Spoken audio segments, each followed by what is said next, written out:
And in a loaded nightcap today, sprinting on the turf, we'll see the return of nothing better as we have some very talented layoff turf sprinters in that race we'll talk about in a little bit, and this past weekend. A 59-1 shocker. Emotions were high, celebrations were had.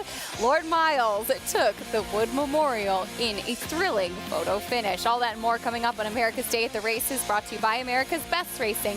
For the love of the race, visit americasbestracing.net today. It is in the high 70s today. Spring has truly sprung. It is an absolutely gorgeous day in New York as we take a look at the sights. A beautiful Aqueduct racetrack, the turf course looking spectacular as well. We have some great racing on the grass today, including that turf sprint in the 8th race coming up a little bit later on today. I'm your host, Acacia Clement. Thank you so much for joining us today as we get ready to start off another great week of live racing here at the Big A's. I'm pleased to welcome in New York Racing Association handicapper and analyst Andy Serling. Andy, we'll talk a little bit about the Wood a little bit later on, but boy, there were some big upsets this weekend, resulting in a pick six carryover today. Yeah, I was talking to a few of my friends, and all of them had the same sentiment. Not only did they not get a whiff on Saturday, but my friend Nick Tamaro said to me, I don't even know anybody that came close to winning on Saturday. There were some crazy upsets. All you had to do was have one of those horses, whether it was Ray Handles, the upset in the Carter, and of course Lord Miles, and you had a terrific day. As a result, though, we have a carryover, a big one-day carryover of almost $67,000. Looking forward to that sequence. It's a tricky sequence a little bit later on today, and it all culminates in the nightcap today, which is a really interesting race, Andy. A very competitive turf sprint, which features a lot of horses making their 2023 debuts, looking for some big campaigns throughout the rest of this year. As we take a look at this field, it's the 8th race today, 6 furlongs on the turf here, and the good old Aqueduct Turf Sprint Championship. It's a mouthful, but it's a race that we know and adore. It took place back in the end of November. We'll see the top 3 finishers, top 2, I will say, actually, because Anaconda is out, but nothing better, the winner there, who had a very good year last year for Jorge Duarte. There's nothing not to like about this horse. We'll see how much pressure the horse inside of him into the Sunrise puts on him, but he could be controlling speed again. He's got a lot of speed. He's got a lot of talent. There's really nothing not to like about him. I'm taking a small swing against him, but I think to suggest that he's not the horse to beat would be foolish. But this is really a stake race, hiding as an allowance race, because you've got nothing better who won this stake race. You've got Thin White Duke, who was so good up in Saratoga, and he won the Lucky Coin, which is now the Harvey Pack, actually. So he'll look to win that back-to-back this summer. You've got a lot of interesting horse, Straight Answer turning back, who ran well, and a horse that you and I are very fond of in Slipstream. Slipstream, who will make the second start of his 2023 campaign, a horse that showed some promise last year and did take a trip across the pond to try the Commonwealth Cup at Royal Ascot. We saw him come back and going the 2 turns last time out at Gulfstream. This is back at Keeneland when he won the Palisades last April. He's a very, very efficient turf sprinter. As you can see in here, and you can see the same thing when he won the Futurity back at Belmont as a 2-year-old. He's a horse that's comfortable running inside of horses, which is a real advantage. And certainly Joel Rosario, very good at saving those ground, beating Twilight Gleaming, a very talented sprinter for Stone Street and Wesley Ward as well. I've always liked this horse. They took a shot at Ascot, didn't work out. Obviously complications since he returned, and I thought he got the perfect prep.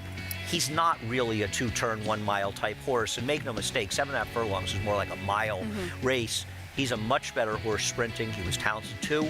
We saw glimpses of it last year, and I think we're going to see a nice year from Slipstream. I'm optimistic today. And important to remember, too, that there weren't a lot of opportunities to run in turf sprints that were not stakes down in Florida, too. So having to try to find a race for a prep, you'd have to go a little bit longer. And it's a long year. You start by running him 2-3 times down in Florida, and it's possible you sort of find yourself empty when we get to the much more important and bigger stake races, and everybody in here would like to be in the Grade 1 Jaipur on Belmont Stakes Day, a race that's going to be tough because Big Invasion is pointing to it. Casa Creed is looking to win his 3rd straight, coming off a brutal beat over in Saudi Arabia. So the Jaipur turning out to be a very tough Grade 1 this year, but there are horses in this race that have a right to be players in there as well, and perhaps Slipstream or some others will be one of them. Or 2. Fun race to look forward to a little bit later on. That'll be a good race for sure, but before that, in race number 7, we have an Allowance on the dirt that also features some interesting runners, layoff runners in particular. It's for the New York bred fillies, and and I think a lot of eyes will be on Chasing Daylight, Andy, as she won at first asking at a pretty generous price too, but she did so impressively. This was back in June of last year. We haven't seen her since then, and you could tell Jose Ortiz had his hands full the whole time as she was trying to drift out. And that's an issue. Now, there was another horse that was a pretty good horse, but she drifted a lot, and I'm not comparing her to Goodnight Olive. But I think one of the biggest changes we saw in the champion Goodnight Olive last year is she was able to keep that straight path. And that's really the problem. But I think that drifting that you so well pointed out is really indicative in the fact that she didn't debut until June of her 3-year-old year. Now she comes back 10 months later. And I have a question for you. I agree with David Aragona, the one My First Love should be favored. But horses like this, blowout wins, Jose Ortiz, I'm not going to be surprised when this horse ends up favored. And I don't want her as the favorite, but obviously she can win. I think she's all the makings of a horse that could take a lot of attention. We'll see what we get from her. Looking forward to seeing her back on the track and seeing if we do see a step forward from 3 to 4. Some fun races to look forward to a little bit later on, but as Andy touched on at the beginning of the day, there's a lot of excitement this afternoon, including that carryover 66,000, which does kick off in race number 3 today for the pick 6. Of course, that turf sprint allowance. In race 8, we're fast and firm. Today's race is, as always, presented by our friends at Claiborne Farm. You can join Naira Bets today and play all of the action on our program and a whole lot more while earning up to a $200 deposit match bonus. Sign up using promo code BONUS200 and you could earn up to a $200 deposit match right after your first deposit. Bet any track, anywhere, anytime. Join now at NairaBets.com to get your $200 deposit match. Coming up this weekend, a battle of the heavyweights. Grade 1 winners Clairiere and Secret Oath will go head-to-head once again after they finished 1-2 in the Azeri last time out. We'll preview the Apple Blossom after this.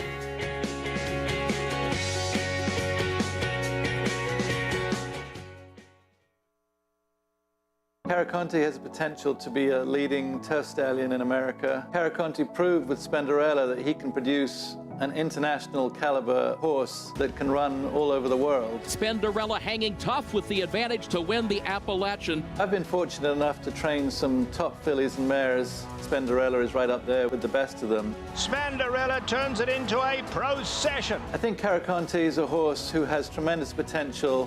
Karakontie standing at Gainesway.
What happened was I'd gotten a new horse, and normally the horse that I ride out there every day is gray. I told the boys, saddle the gray horse. Well, they saddled the new one. So when I came out to get on, I said, whoop, we got the wrong horse. But I thought, thinking of John Wayne, I said, I'll ride this one. What happened is the horse I was leading jumped into him. He jumped forward, and I had my spurs on, pretty lengthy spurs, and I caught him. The next jump was way up there. I caught him with my spurs again, and let the record show I rode him for 7 seconds. I didn't make the 8 seconds, but when I went off, I really went off. I landed, flipped over, came down on my back, and broke all the ribs in my back. And I said, I'll tell you what, I've been sitting in emergency out here for 4 hours, which is true. And I said, I see people sitting out here that have been there longer than me, so I'll tell you what I want to do. Don't fix a room for me. Go out there and find one of them that's really in trouble and needs a room, and give them my room, because I'm going home. I was on my good horse back in 3 days, but it hasn't been real smooth. They gave me some strong pills, obviously, to get through and get some rest. And I didn't feel good with them, so I quit them right away, too. So now I'm cowboying up pretty much, just trying to get comfortable. But I was more comfortable on my horse. But I think you got to eliminate the old age. And by getting up in the morning, I get up at 3:30 every day. They're getting up at 3:30 a.m. and going, you know, to the barn here and having a secret oath in front of me. We've got a beautiful set of yearlings coming. Being able to look forward to that and train these horses and so forth is something that I've made a career of, and it's my whole life. I don't want to change it. I think that if I were to quit and even back off, I think I would start to age. You know, if I stay sharp enough so I can call the shots. I don't have to ride every day, but I feel more comfortable out there on the pony horse. Wayne Lukas, he won 3 Apple Blossoms already. He's looking for his 4th on Saturday with Kentucky Oaks winner Secret Oath, as she will take on a short number of rivals, Andy, but it is a race that's loaded with quality, with the 2 Grade 1 winners in particular, with Secret Oath and Clairiere, our America's Best Racing Race of the Week. Secret Oath and Clairiere will go head-to-head once again after they finished 1-2 in the Azeri last time out. And even if you feel these 2 horses are even, and maybe you do, maybe you don't, Clairiere has, Secret Oath has such a pace advantage in a small field, lack of pace. But I also wonder, though, with the relatively small field, if that gets Clairiere a little bit more into the race.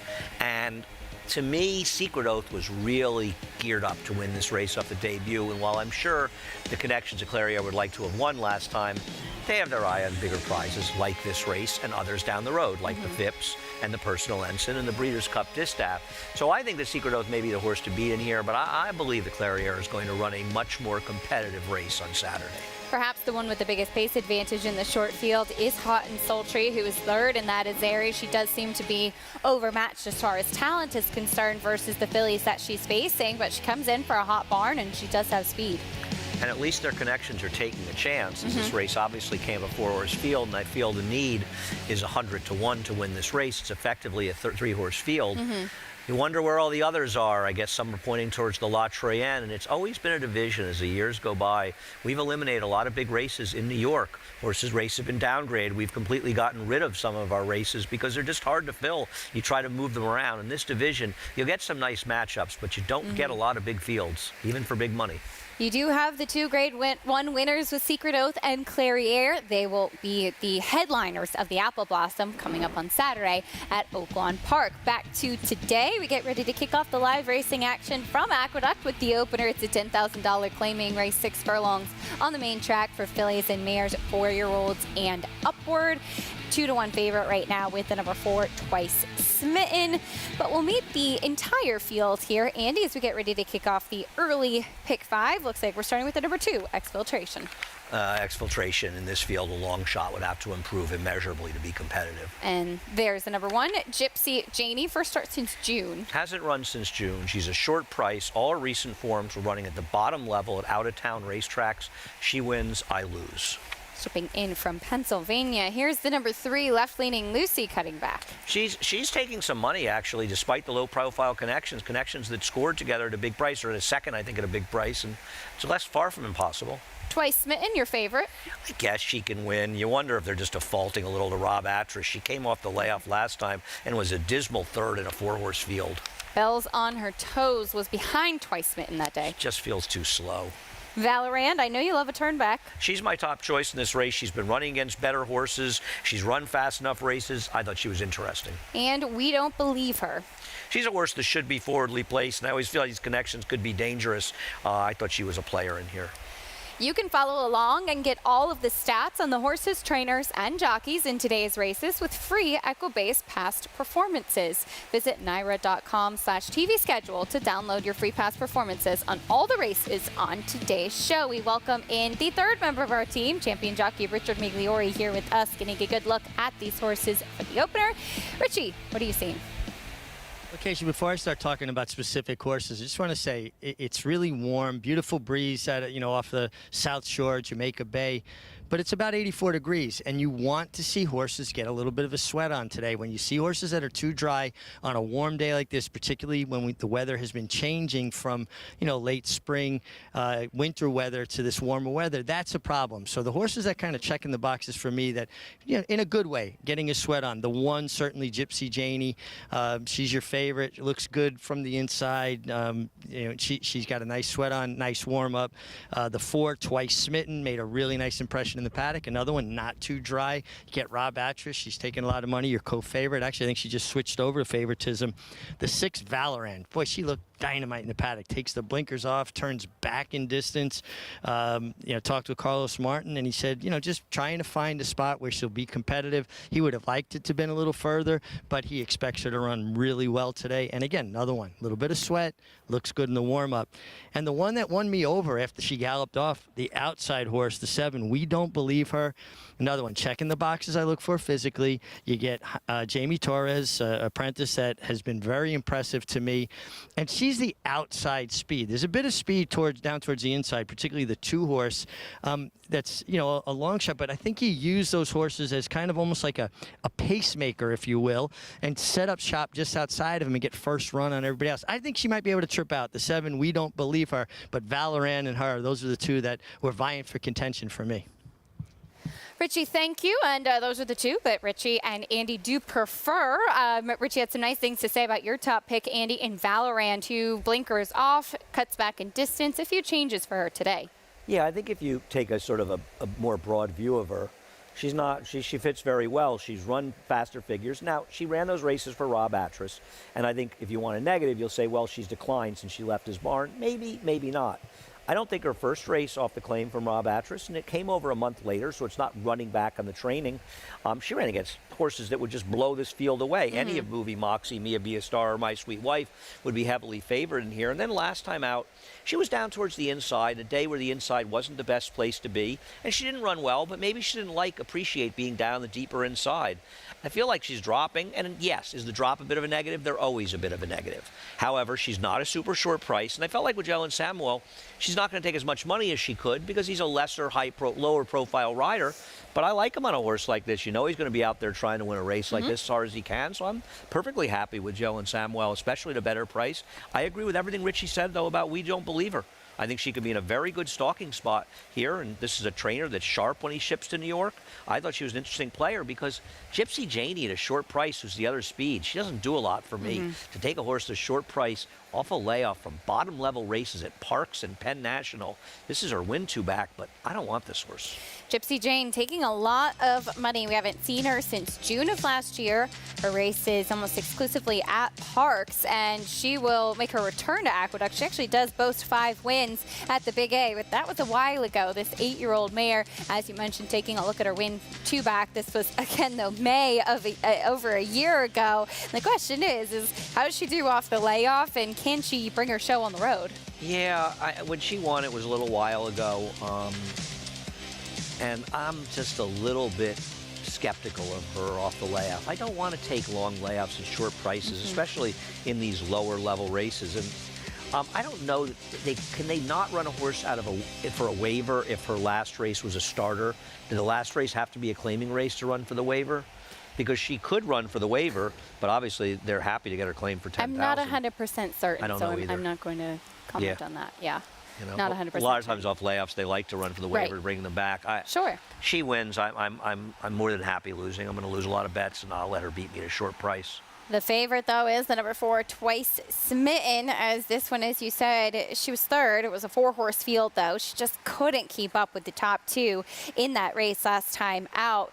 Manny Franco, though, as we've discussed, it feels like quite a bit recently, and rightfully so. He's just been absolutely dominant over the last 3 years in particular, of course, with the Belmont Stakes win with 'Tis the Law, but it seems like he had a little bit of a lull after that. And over the last year and a half or so, Andy, he really has gotten a lot of high-profile clientele, and he has delivered every single time it's been asked of him. No, I agree. He's been riding incredibly well. He's been so much more aggressive, which I think has helped him out. And I feel like in talking to Manny, he's a terrific guy, but you can almost feel the gain in confidence he's had, and rightfully so.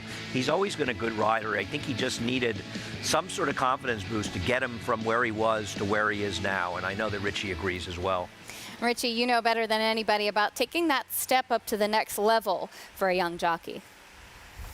This is key for any profession. And you talk about athletes. If you get to this level where you're in the top 10 or 12 in a rider's colony, like a place like New York, confidence is what's going to separate the number 1 guy to the number 10 guy.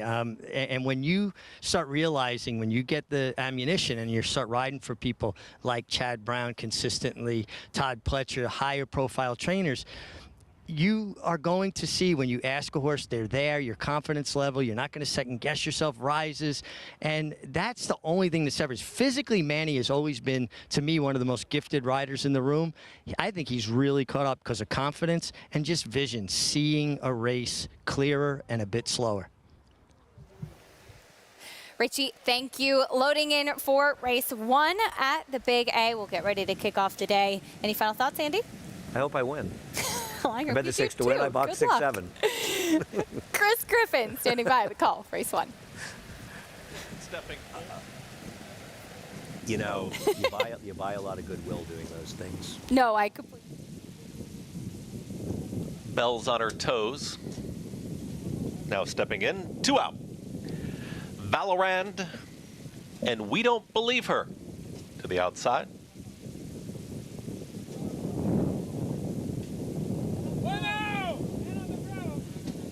We Don't Believe Her getting set to move in. And we're all set.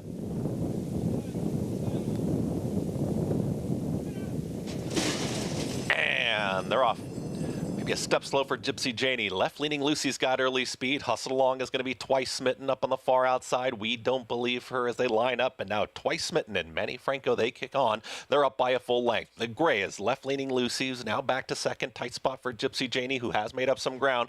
Abner Adorno wants to tip outside and does that as in the 2 path. We Don't Believe Her is holding that 3rd position. Valorand is in 5th. Further back in the field, the red cap is Exfiltration, and the trailer Bell's on her toes. They work into the far turn, 22-4. For the opening quarter mile, it's Twice Smitten at 2-1, who's in front, is up by a length and a half.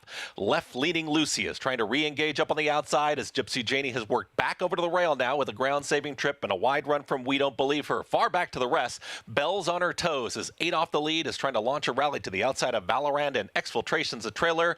46-4 for the half-mile time. Twice Smitten still the target. We Don't Believe Her out in the center of the racetrack starts to roll, and here comes We Don't Believe Her and Jamie Torres. They've now put a nose in front. Twice Smitten is trying to come back to the inside. Left-leaning Lucy, Gypsy Janie is now in the clear.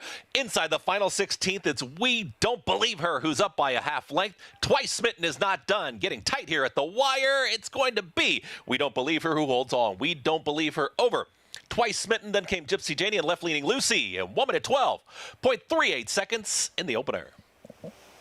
The wire came just in time. We Don't Believe Her. Looks like she held on narrowly over Twice Smitten, who actually ended up being the pace setter here, Andy. Yeah, they let Twice Smitten, and she wasn't crawling, but they let her control on the front end, and I thought maybe Torres a little bit overconfident because he was right. He had the horse, but she cruised up on the outside, and good call by Richie on We Don't Believe Her. She was ready to roll. My pick, Valorand. I think her last race was more of an indication of her current form. She was completely uncompetitive in here, but We Don't Believe Her. She gets it done on the outside narrowly. tough to put away. Rob Attrist and Manny Franco. They don't always win, but they don't seem to go down easily. 7-4-1-3 in the opener at Aqueduct. Made it a little interesting at the end. We don't believe her. Off a bit of a freshening since January. Coming in from Parks for Juan Avila. Jimmy Torres, 5-pound apprentice in the saddle, able to hold on. Tight photo finish there. Number 7, We Don't Believe Her, 3-1 when all is said and done with the win. We'll bring you prices in a bit. And as promised, we'll look back on this weekend's Wood Memorial, a 59-1 shot, getting the win. Lord Miles with the victory in a year that it's going to be very difficult to get into the Kentucky Derby starting gate.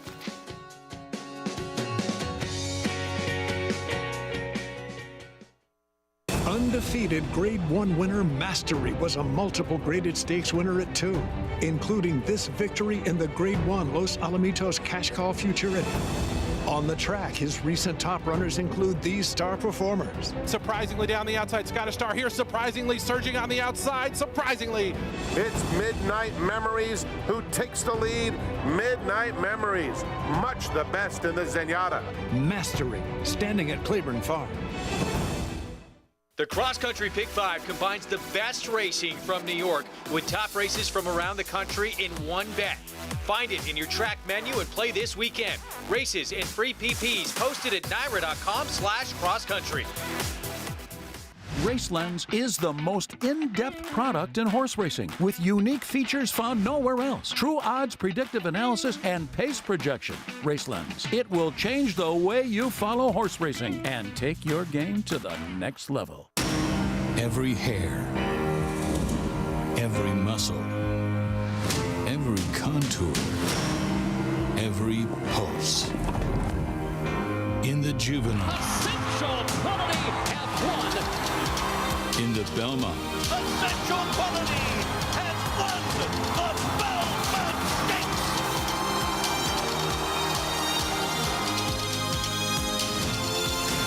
Well named. This season at Oaklawn, we've got more of everything. More of the top thoroughbreds in the world. More days of live racing.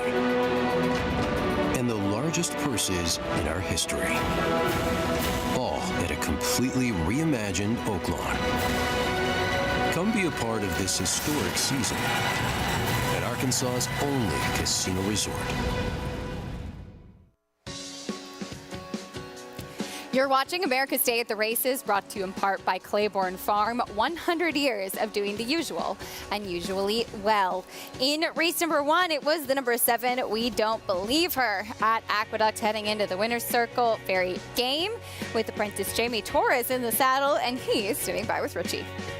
Thanks, Acacia. And Jamie, this is a filly you rode before, We Don't Believe Her, mare, excuse me, but she rated a little bit more off the pace today, always traveling comfortable. Yeah, no, she felt very good. I just followed the instructions from Darwin, and he just said, just break, let her get her relaxed, and you will have horse for the end. And that's what I did, and yeah, I had horse. She did really good. Jamie, one thing that really stands out to me, you as an apprentice jockey, you have such a strong hand ride. Is that something you learned in the jockey school? Yeah, Peachy Garcia's, Miami, in Goldstream. I was going to the equalizer every day, the morning after the workouts, and he always was saying, your arms, like, try to do it like strong, and I tried. Well, you're doing it. You're not just trying, you're succeeding. Now, you're a tall rider, but you look good on horses. Is weight an issue? How hard is it to make the weight? Oh, yeah, some horses, the small horses, is a little bit hard to feel comfortable, but for me, the key is like to follow be smooth over them, try to follow them, not to make them like lose the coordinations, you know. Sure. That's what I try to do. You know? Well, you're keeping a great rhythm and you're doing a great job. Congratulations, guys. Best looking apprentice on a horse I've seen in a very long time. Thank you. Big words from a champion apprentice jockey from Richard Migliore. Jamie Torres has turned heads indeed as he picks up another winner here. Now a 5-pound apprentice. And now that we've seen Jose Gomez, who was the champion apprentice of this past year, and he's now a journeyman rider, it seems like Jamie Torres is kind of taken over as the hot apprentice around town. Yeah, I mean, it was really with him and Jason Weyes, and it feels like Jason I think is a good rider, but it feels like Jamie has sort of taken that step forward. And he's shown the inclination that he's going to be the top apprentice going forward. And with Gomez losing his bug, it just helps him out a great deal. $8.90 winner in the opener, race 1 in the books. As we turn our attention over to race number 2, 1 1/8 on the main track in this starter allowance for $50,000. Fillies and mares, 3-year-olds and upward. Taking a look at the field here, 5-2 favorite. She caught my eye, hoping to catch some more eyes as well after a big win last time out. First off the claim now for Linda Rice. Eric Cancel will take the mount as Jose Lascano, unfortunately, off his mounts today after a spill on Saturday. Yeah, and hopefully we'll find out more when he can come back. Just to clarify, what she caught my eye, she was claimed by Rudy Rodriguez for a different owner. No idea what's taken place, but since the claim, which was almost 3 months ago, she's been sold to a new owner and transferred back to Linda Rice, and it's not the owner that Linda Rice had this horse before. Don't know what it all means, but this horse was claimed by Rudy Rodriguez. And I think the big question in this race is, who do you feel most comfortable with at 1 1/8? Because this is not a group you're going to see running 1 1/8 around 2 turns too often. And I think it's just a big question mark for everybody, and they may get a little hungry in the late stages. A lot of stamina needed for that 1 1/8 distance as well. This Saturday, though, going a distance of ground proved to be no problem for Lord Miles as he pulled the upset in the Wood Memorial. It was 3 horses coming down to the wire, Andy, and we all, I think, expected Hit Show to be there. Lord Miles was a big surprise for a lot of people as he came along the outside under Paco Lopez at 59-1 off of a rather disappointing 5th place finish in the Tampa Bay Derby. If you take Lord Miles out of the race, it was a very formful race. Yes. The first, second, and third choices were, well, actually the 4th choice, because for some reason people love Slip Mahoney. It's a reason to elude me forever. But Lord Miles, he just upset the whole party in here, and he ran well in doing so. Now, it was a race that was dominated forward. I have no idea where this race came from. I had watched this Tampa Bay Derby. He did not run well in there. Yes, Tappa Trice ran well out of the Tampa Bay Derby, but the 2nd place finisher didn't come back and run particularly well in there. We'll see how the 4th place finisher does in the Lexington over the weekend. He was a different horse in this race, much more forward, and finished and beat some pretty good horses. But I'll tell you something, I'm not giving up on Hit Show out of this race. I think he had to be used in a way he's not most comfortable running because of the post. I think he'll give a good account of himself in the Derby.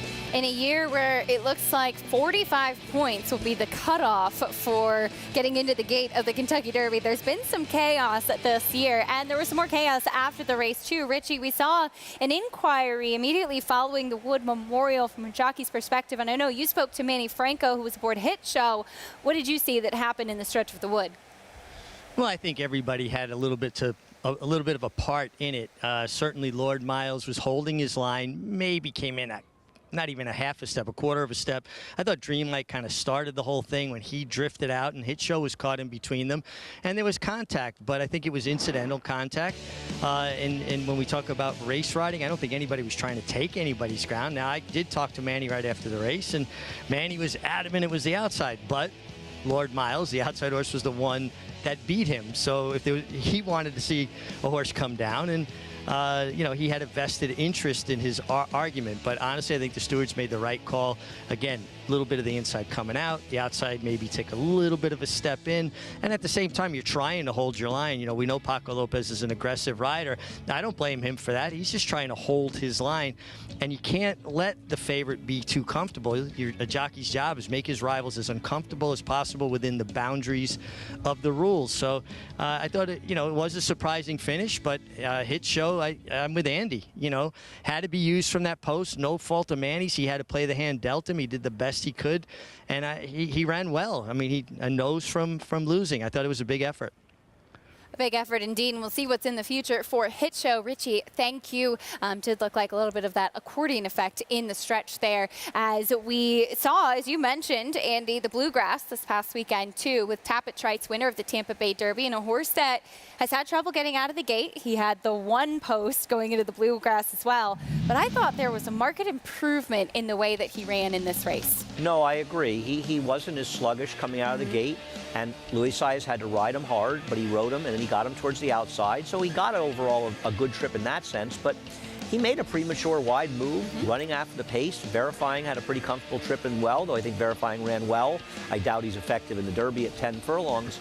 And I thought Tappet Trice was terrific, and I was not thrilled with his Tampa Bay race. The problem I have with him as a Derby horse is he's a problematic horse that you got to ride every step of the way. And Luis Saez, I mean, he deserves a Derby win on him just to get paid for it, for the amount he does riding this horse. He really has to work. I mean, this is not an easy horse, and I just worry a little bit, and I think he's very talented, could easily be as talented, if not more talented, anybody in this field. But I worry about that running style, and I worry if it's the kind of thing that's going to catch up to him in the Derby, having to ride him to stay in the race the whole way, and that concerns me a little bit. But obviously, off of this effort, he's a major player in the Derby. Big performance from Tappet Trice, as we also saw a big performance out in California in the Santa Anita Derby with Practical Move. And I think a lot of questions had been with his sire, Practical Joke, who has had his progeny turn a lot of heads in the sales ring, and they were kind of waiting for that big horse for Practical Joke. And I really think he's got it with Practical Move, who also showed that distance wasn't necessarily an issue as he was able to get the mile in an eighth. No, he's been proving himself to be an absolutely terrific sire, and this is just his second crop. And, you know, remember, he was second in the Bluegrass, he was third in the Haskell, and may have run a winning race that day. Yeah, he flattened out in the Derby at 10 furlongs, and I think the concern is the Practical Move could flatten out at 10 furlongs, but are we really supposed to get that caught up in pedigree? Because the thing that I think about Practical Move is you've got a horse that's run 2 straight 100 buyers. Buyers don't tell the whole story. But in his case, I'm not going to be surprised when he goes off in the 8 to 10 to 1 range, because a lot of people, he's not as sexy as some of these horses for Todd. Maybe he doesn't have the appeal, a lot of people will say, and maybe they'll be right. Practical Joke's not winning the Derby at 10 furlongs. But are you really telling me that Practical Move at 8, 10 to 1 is a bad gamble? I'm not sure I agree with that. And I think he's a horse that may be very usable simply because of his price. I do think there's an interesting conversation to be had with that, too. There was always a buzz that a Son of Into Mischief couldn't win the Derby, and Authentic did just that. And Into Mischief, of course, the sire of Practical Joke. Yeah, to get yourself too caught up in that, it's almost like you get back on that foolish track of dosage. And I think the horse that may have the highest dosage, if people use dosage in this Derby, I'm not sure I'm right, but I feel like I heard it's Tappet Trice. I don't think there's too many sane people that think 10 furlongs is going to be his undoing. Maybe 12 furlongs would be even better for him. Yeah. So I don't believe in that kind of stuff. It's a bit of a concern, but once again, this is a Derby where you've got to keep an open mind, and you have to be ready to take horses that you might think are the third or fourth choice for you, but they're just way too big a price, because some of these horses, I think particularly Derma Sotogake, the Japanese horse, I think he's going to be a dramatic underlay, not that he can't win.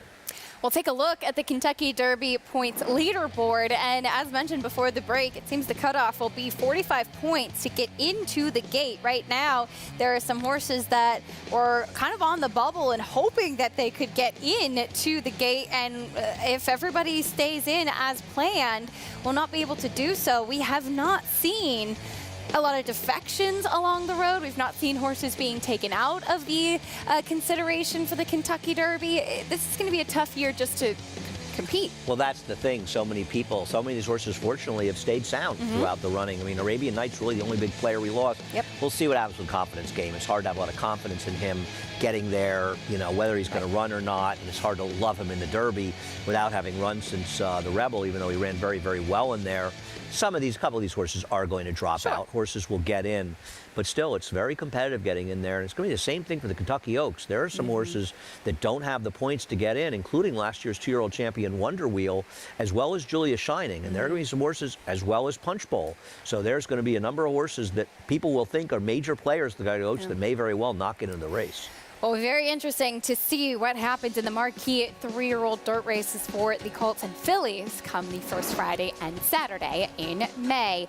We'll also continue to look back on some more upsets that we saw this weekend. The newest Grade 1 winner, Doppelganger, not only for the horse, but for his jockey and trainer. First Grade 1 for Jevian Toledo and Brittany Russell as well. More after this.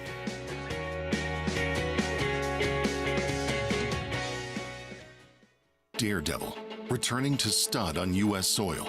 The only first crop sire to see 2 offspring win the Grade 1 Kentucky Oaks and the Grade 1 Preakness Stakes in the same year.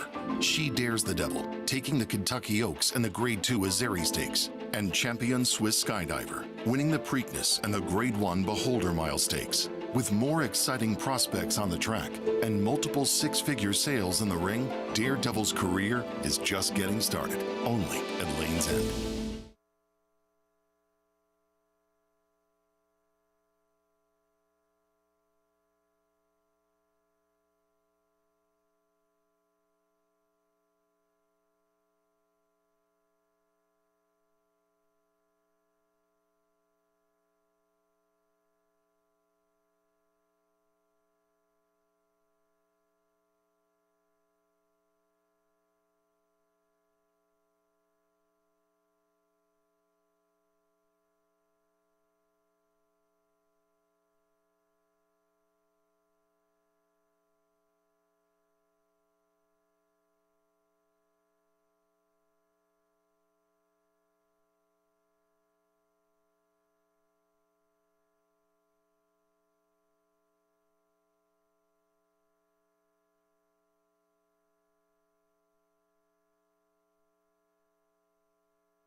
We're back on America's Day at the Races, brought to you in part by Naira Bets. You can bet any track, anywhere, anytime. Visit nairabets.com or download the app today. This past Saturday was a day full of upsets. It was not a day for the favorites if you are a chalk player. We saw some nice performances, though, Andy, including a very special Grade 1 Carter for the connections of Doppelganger, a horse that actually did have back class going further distances in running against Grade 1 quality horses, and he picked up the first Grade 1 of his career, as well as for his trainer Brittany Russell and jockey Jevian Toledo. I mean, I don't know what to say. He's impossible to make on paper. I bet the horse is on his flank right now outside of him, and I thought I made a brilliant pick with a nice price with Bold Journey. He couldn't finish, but Doppelganger finished. The truth is today's Flavor ran very, very well in here, setting what proved to be a very strong pace, and 7 furlongs a little tough for him, but for 6.5 to 6 3/4 furlongs, he ran extremely well, and the race just fell apart at the end. And I'll never understand why so few horses have tried the Carter over the years. It's a very, very prestigious and important race, and I respect Brittany Russell for taking a shot with even a seemingly overmatched horse, but it's an important Grade 1. And, you know, horses that skip and run at a Grade 3 at Keeneland on the same day, this race really matters. And I'm glad to see she took a shot, and I'm glad to see she was rewarded for it. I don't know why other people don't do it. It's almost like they're blind to the importance of the Carter and missing out on a great opportunity year after year after year. And unfortunately, we did not get to see White Abarrio run in the race, but I think a horse that's a perfect example of one who they've opted to keep running at the one-turn distances and taking a shot in a race like the Carter. Spiked a temperature, unfortunately shipping up to New York, and we will see him race here again in New York with the Met Mile as the ultimate goal. It does show, though, that Taffy Joseph, and I'm sure it was a real blow to their team, and it's hard to have watched that race and not felt like White Abarrio would have proved to be very tough to beat in there. And imagine how depressing it was for them, and yet an hour and a half later, they win the Wood Memorial with an improbable 60-1 shot. So this game, it can beat you up, but sometimes it lifts you up as well when you just don't expect it. That's just the perfect explanation of horse racing right there in the highs and lows that it can provide for you. Back here today at Aqueduct, we get ready for race 2 coming up next. And right now, the favoritism has shifted over to the number 7 Desert Dalliance to the outside, a horse that was second last time out for Kelly Breen in the non-winners of 2 condition. Kept on pretty well, second best in that race though. Yeah, I mean, was losing to a better horse in Preposterous, and she's fine in here, dropping down against a much softer group than she's been facing. I don't have a real problem with her in here, but she's got to get the mile and 1/8, just like everybody else, and that concerns me a little bit. But I'm not going to make a big case against anybody in here. I took a small shot with Duck Fat, but I don't trust her really, but she has been running against better horses. How about Kelly Breen's assistant, John Atfield? He's matching the number 7 Saddle Towel today. That is quite a jacket. It's a full suit. It's a full suit. Yeah. And are the shoes matching too? Yes. Wow. I've seen him in the full regalia before. He's ready. He's ready for a win picture today. It was he could be the Riddler if he could be a villain in Batman with that outfit. Wow, he is styling out there. He must be expecting a winner's circle appearance. That's it. Is this their only horse today? It is. Well, there you go. We'll meet the rest of the field kicking things out for the number 1, Wishing on a Star. I wonder about her chances against this level, but my friend David Aragona really thought she had a rough trip last time, and so for that reason, I'd throw her in. Here's the 2, Duck Fat, blinkers off. I picked her in here, hoping the class relief will help her. I don't have a ton of confidence. I don't have confidence in anybody in here. I just didn't want to take the short prices. Tonight We Love is coming up next. Finally broke our maiden last out. Obviously, her last fig gives her a chance. None of her other races make her competitive, and I think her last race was just one of those things where she got loose against a much more inferior field. She caught my eye, Eric Kinsella aboard. I think she's a dangerous player. She got the mile with a big figure last time. We'll see if she can be forward in this race. No reason to think, well, there are some others that are faster. We'll see if she can get that kind of trip. Stretching out in distance, here's the 5 Vodkatini. And I think it's up to Kendra Carmouche to be aggressive with this horse. Don't think she's impossible. She's run okay in her races. Don't love her, but not going to be shocked. Next will be the number 6 Affilata, another last out maiden winner. I will be shocked if she's competitive. She beat a very soft field last time. And start number 15, that was finally her lucky day. And Desert Dalliance to the outside. Listen, she's off her last race. She's absolutely the one to beat, and she's run some fast figs before. It's going to come down to attrition. Who is most competitive getting the mile and 1/8? That's really the problem. That's the head scratcher for sure. Richie, help us out. Who do you think could potentially get the distance? Well, it is a big question, I think, with everybody. And, you know, it's interesting looking at the one horse, Wishing on a Star, who I thought had a rough trip last time as well. Trevor McCarthy's got a tough task because you need to leave from the rail to preserve forward position. But you got to be careful not to turn around too much because it looked like last time she got rank in a 7-furlong race that had a much sharper pace than you project to get today going a mile and 1/8. So you've got to come out running, but hedge a little bit. Not an easy thing to do, but she looks terrific. The 2 Duck Fat also making a really nice impression, and you get Jamie Torres, again, an apprentice that I have been quite impressed with, and I think she's a real player at a decent price. My top selection is going to be the 5 Vodkatini. Again, you know, questions about the mile and 1/8. She has run well around 2 turns. She did run a mile and 1/8 on the turf before. She went well up to a mile and 16th on the dirt. I thought last time she got involved a little bit, you know, too much maybe with a fast pace going 7 furlongs. You get Kendra Carmouche. And also, she was a late scratch her last start in New York because she acted up badly in the paddock and actually reared up, lost her balance, and fell over at one point and was subsequently scratched. Talked to Mike Gorham. They have schooled her extensively. She could not have been better in the paddock. She was cool, calm, collected, clear-eyed. Sometimes you'll see a horse that's acting right, not doing anything wrong, but they don't have that clear eye, and you can see they're just not as focused and the concentration's not there. I love everything I saw from the 5 Vodkatini here. And then the 7 Desert Alliance. I got to talk about her just because of the suit of John Atfield. Man, they got the shoes to match, and just think like Jim Carrey in Mask, smoking. I like it, Richie. I've seen John in a full head-to-toe turquoise suit before, too. That's the Riddler I wonder suit, if he saves that one for when they're number 9. Oh, that's kind of interesting. A suit for each one. I haven't seen like a red one or the Mignos. He's always stylish though. Well before your time here, there was a fairly well-known trainer, as I know, the Mignos, because we were talking about it recently, that had many colored polyester suits he used to wear at the racetrack.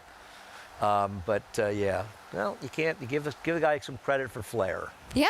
Got to tell my father-in-law, Christoph, to get his Nantucket Reds back out. Richie, you miss those suits of Jan Nehru's, don't you? Miss Jan Nehru's suits. You know who else suits I miss a lot? Dominic Galucci. Oh, you want to talk about colors and color coordinated. Yeah. Wow. Yeah, I agree. I love that purple jacket he had on, no doubt about it. Yeah, I miss a lot about Dominic, but definitely his clothes. We remember those very well. Well, if number 7 Desert Allowance wins today, we know what the new angle is. The suit, that's the new thing. So you'll see more. Christoph got any suits for the colors? I mean, where's those awful red pants? He'll wear anything, they're right? Not awful. They're kind of awful. You can do better than that. Come on. I was telling our producer, Bobby, my husband, Miguel, he won't wear the colored pants because it used to be Christoph would find a shirt or pants that he liked and he'd get one in his size and one in Miguel's. And it's happened multiple times that they showed up to the paddock matching exactly the same. That's so he says, that's it. I will not wear the colored pants because it's my dad's thing. I will not match him in the paddock. You know, I think maybe you should be taking Miguel shopping. I think he needs to take advantage of your expertise in that department. I'm in charge of that yeah, now, yes. I think much better than Christoph buying clothes for him. I think that you could really help him along. He may not like to hear that, but that's my advice. Well, you're looking very fashionable today, too, by the way. Thank you. Yes. Thank you. Well, back here to race number 2. The 4, she caught my eye. What do we get from her after that big win last time out? She was getting out a little bit into the stretch, and then Jose Lozano, who was aboard her that day, was able to kind of right her and let her kick away from the rest of the field. She's stepping up to the next level here, though. She found the right field, that's for sure, in this race. And the other thing is, what is the story and where has she been? I don't know what happened, but Rui Rodriguez claimed this horse, I believe, for Darryl Abramowitz. I don't know the story that ends up with completely different connections and back to Linda Rice. It's also important to note that if she was sold after the claim, they would have had to wait a certain amount of time. A month, yes, 30 days, yes, exactly. And it's happened before that if you claim a horse and you end up selling that horse afterwards, the claim can be voided, and it's happened before. Trainers have been suspended for these situations. So that could also explain some of the layoff, and I'm not sure the story behind it, but in order, if that horse was indeed sold, you would have had to wait the proper amount of time. But now it's been almost 3 months, Right. and you just sort of wonder what it is, because a horse gets claimed off a big win like that, ran a 68 buyer, which is right up near the big figure back in Saratoga in the second start. You have to feel like that's a really promising situation, and then just a hard horse to keep on the racetrack. You think about the maiden, broke the maiden off an 8-month layoff at that point, and just had some layoffs. I don't trust her. Got to get the mile and 1/8, even though she was impressive at a mile last time, and a little bit chilly on the board as well, right? Yeah, she is 3-1 right now. The same price as Vodkatini, who Richie likes, and she will stretch out in distance. She does at least have a win at a mile, a second at a mile and a 16th, and some foundation for distance. Yeah, no, listen, I'm not going to be shocked if she wins this race. I picked the race 2, I think 2, 4, 5, 7. I can see any of those horses winning. I respect David, who likes the 1 in here, so maybe she's a player as well. The long shots of the 2 I would throw out. I don't really think I have much clever to say. I don't believe the 7 is a great gamble at 8-5 and picking her 4th. And she's a horse I would try to beat in here. We'll see if she can get the distance. She's got that tougher outside post. Those outside posts a mile and 1/8. You hit the turn pretty quickly. You're going to lose ground, and drawing towards the inside can be very beneficial for getting position without nearly as much effort. And I think that's one of the reasons that I think Hit Show potentially could be a dangerous horse out of the Wood Memorial. And listen, I'm also rooting for the Wood horse Duel in the Wood. I'm tired of hearing people disparage the Wood. Last year's Wood winner and second place finisher won 2 of the 3 Triple Crown races, and a lot of it is just sort of random luck. I mean, I don't think there's too many smart people that don't think that Escandrea would have won the Derby and very possibly the Triple Crown, and he'd not gotten hurt. And I Want Revenge, who was going to be the Derby favorite, got hurt leading up to it. So there's been some bad luck, and I think Hit Show's a horse that's going to make his presence felt in this year's Derby. Linda Rice sending out 2 horses in this upcoming second race. She had a big day back on Saturday as well, with Joey Freshwater winning the Bayshore, picking up the first graded stakes win of that horse's career. A horse that she claimed too, and turned out to be a very sharp claim, as he's now a graded stakes winner. He claimed this horse at Churchill from Mike Dubb, I believe, actually, in connection. And it's turned out to do very well. Race got a little bit hungry late, but this horse got it done, and it's good because he had run very well in his prior start, but he did that first time Lasix, and I think the question was whether or not he could run back. Now, he didn't run nearly as fast a figure, but he still was good in winning the Bayshore, and they'll be looking to go on like a lot of these, the Woody Stevens. Second place finisher, didn't have the best of trips near Gilmore, kind of broke a little slowly, got sort of taken out of position and was running at the end. And I also think the fourth place finisher there was running well at the end. Victory Way. Victory Way was third. He was second-time starter, and he ran fine in his return. He was overbet at 2-1, but he ran fine for Bill Mott. Expected value. And I think expected value is a horse, maybe more distance, kind of lugged in a little bit in the stretch. But given the lack of pace, I thought he ran fairly well as well. An exciting rendition of the Bayshore. Kendrick Carmouche was aboard. Joey Freshwater, now a Grade 3 winner. Back here to race number 2, getting ready to kick off today's early pick 4, 7-5 still. Short price on Desert Dalliance. It's like Oaklawn. We're doing the Oaklawn circle. It feels like they've been back there for a while, doesn't is there something it? Is it going just on me? that's keeping this going on? I'm not sure. Are they on their way to Hot Springs? Maybe. Shouldn't they think be they're heading leaving to Hot gate Springs now. and coming up here now at this time of year? You know? You would think. Yeah. You would think. A couple more Looks like they're finally making their way heading over towards to the starting gate. Yeah. We'll see what plays out. 7-5. They just keep betting Desert Dalliance. Maybe part of it is Jose Ortiz getting them out. It's nice to have Jose back here in a nice Florida. Did well in Florida this winter. Yes, he did. Yep, Jose Ortiz be back. Brother Irad Ortiz riding at Keeneland. I'm sure we'll see within the next few weeks a lot of that top jockey colony coming back here. And as Richie mentioned, in New York, when you look at the top 10 jockeys all year round, but especially as we get into the spring and summer, there's very little separating them. And the depth and the quality of the jockey colony we have here in New York is tremendous. Right. The beauty of it is, they'll overbet the Irad Ortiz horses, and he certainly rides very well. Of course. But there's a room full of guys that can give you a good ride, so I don't really worry about it. It's not. It's one of the reasons I don't think the jockey factor is really significant. It's not because I don't believe in them. It's because I just believe that so many are so good that you rate to get a good ride, and any good rider can get in trouble. It's a good problem to have when you look to see which top jockey is going to be aboard. Getting ready for the second race on a fast main track. Who can navigate the 1 1/8 and 1/8 distance? That's going to be the question. Who's your top pick in here again, Andy? Number 2, Duck Fat. There she is, a 5-year-old mare by Quality Road, giving the starting gate crew just a little bit of pause. There, they get her going into the gate. Blinkers coming off after 2 tries with the blinkers on. We'll see if she's able to get the win, going the 9 furlongs today. Continue with the loading process for race 2. Chris Griffin has the call. Getting ready to move. She Caught My Eye in. Here's Vodka-Tini. Vodka-Tini. Now 2 out. Affalata.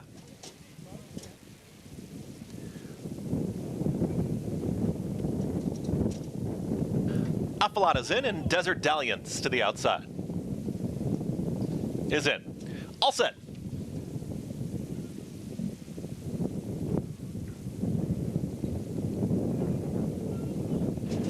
And they're off.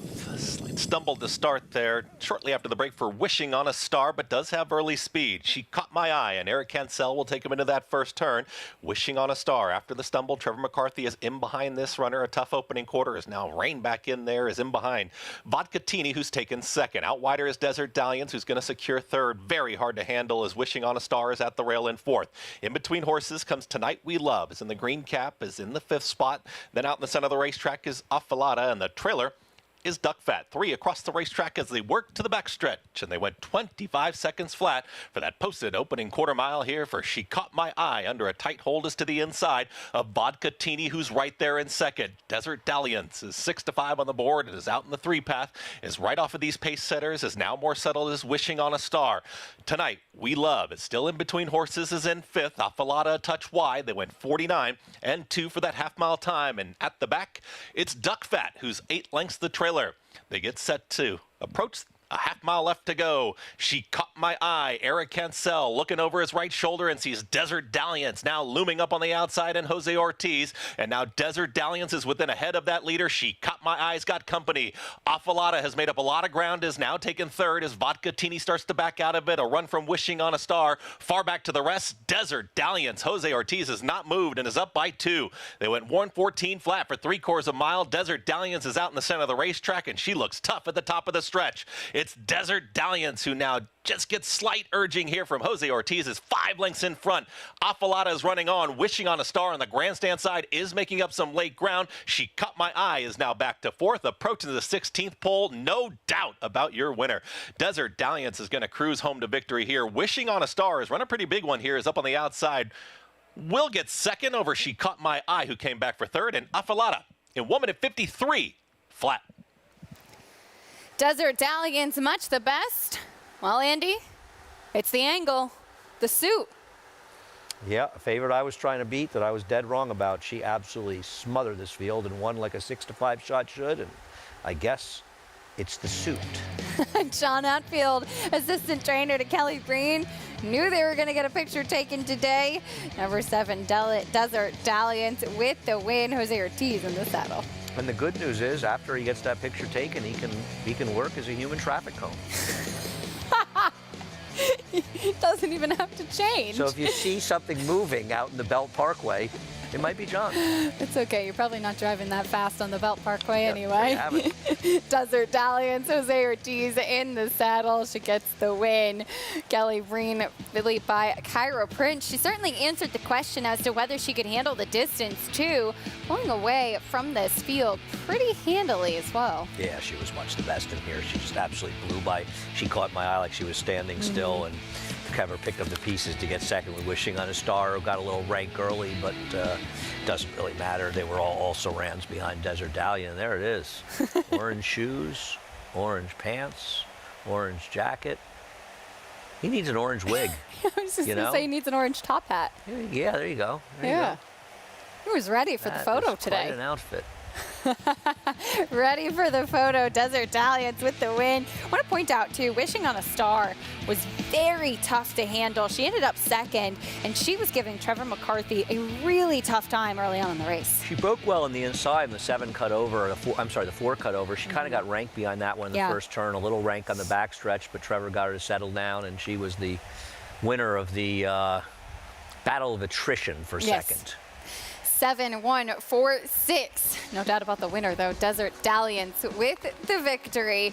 We'll bring you prices when we come back from the second race, and we'll talk a little bit about the stakes coming up this weekend in New York. The Dangerous Hour sees the return of Graded Stakes winner Celestial City. His last start was in December in the Grade 1 Hollywood Derby.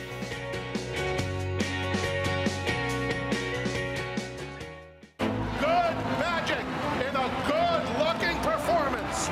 Cruises home in the Pascal Invitational. And it's a vintage performance by Vino Rosso in the Breeders' Cup Classic. Nest, much the best. Elite Power on the far outside, and Elite Power gets up to win the sprint. On the outside, it's Malafat coming to the wire. Who's it gonna be? It is Malafat. Experience the adrenaline-pumping, suspense-filled action of the Sport of Kings no matter where you are with Naira Bets. It's fast, easy, and secure. Download the app today and start winning with our lucrative weekly promotions, thrilling handicapping contests, and a one-of-a-kind VIP rewards program. Don't just watch horse racing, be a part of the action with Naira Bets.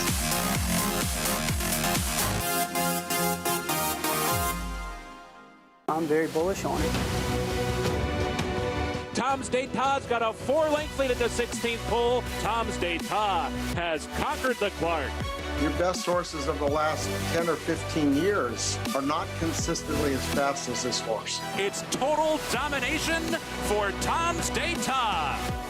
He's a beautifully balanced horse and a really good mover, and he's just full of class.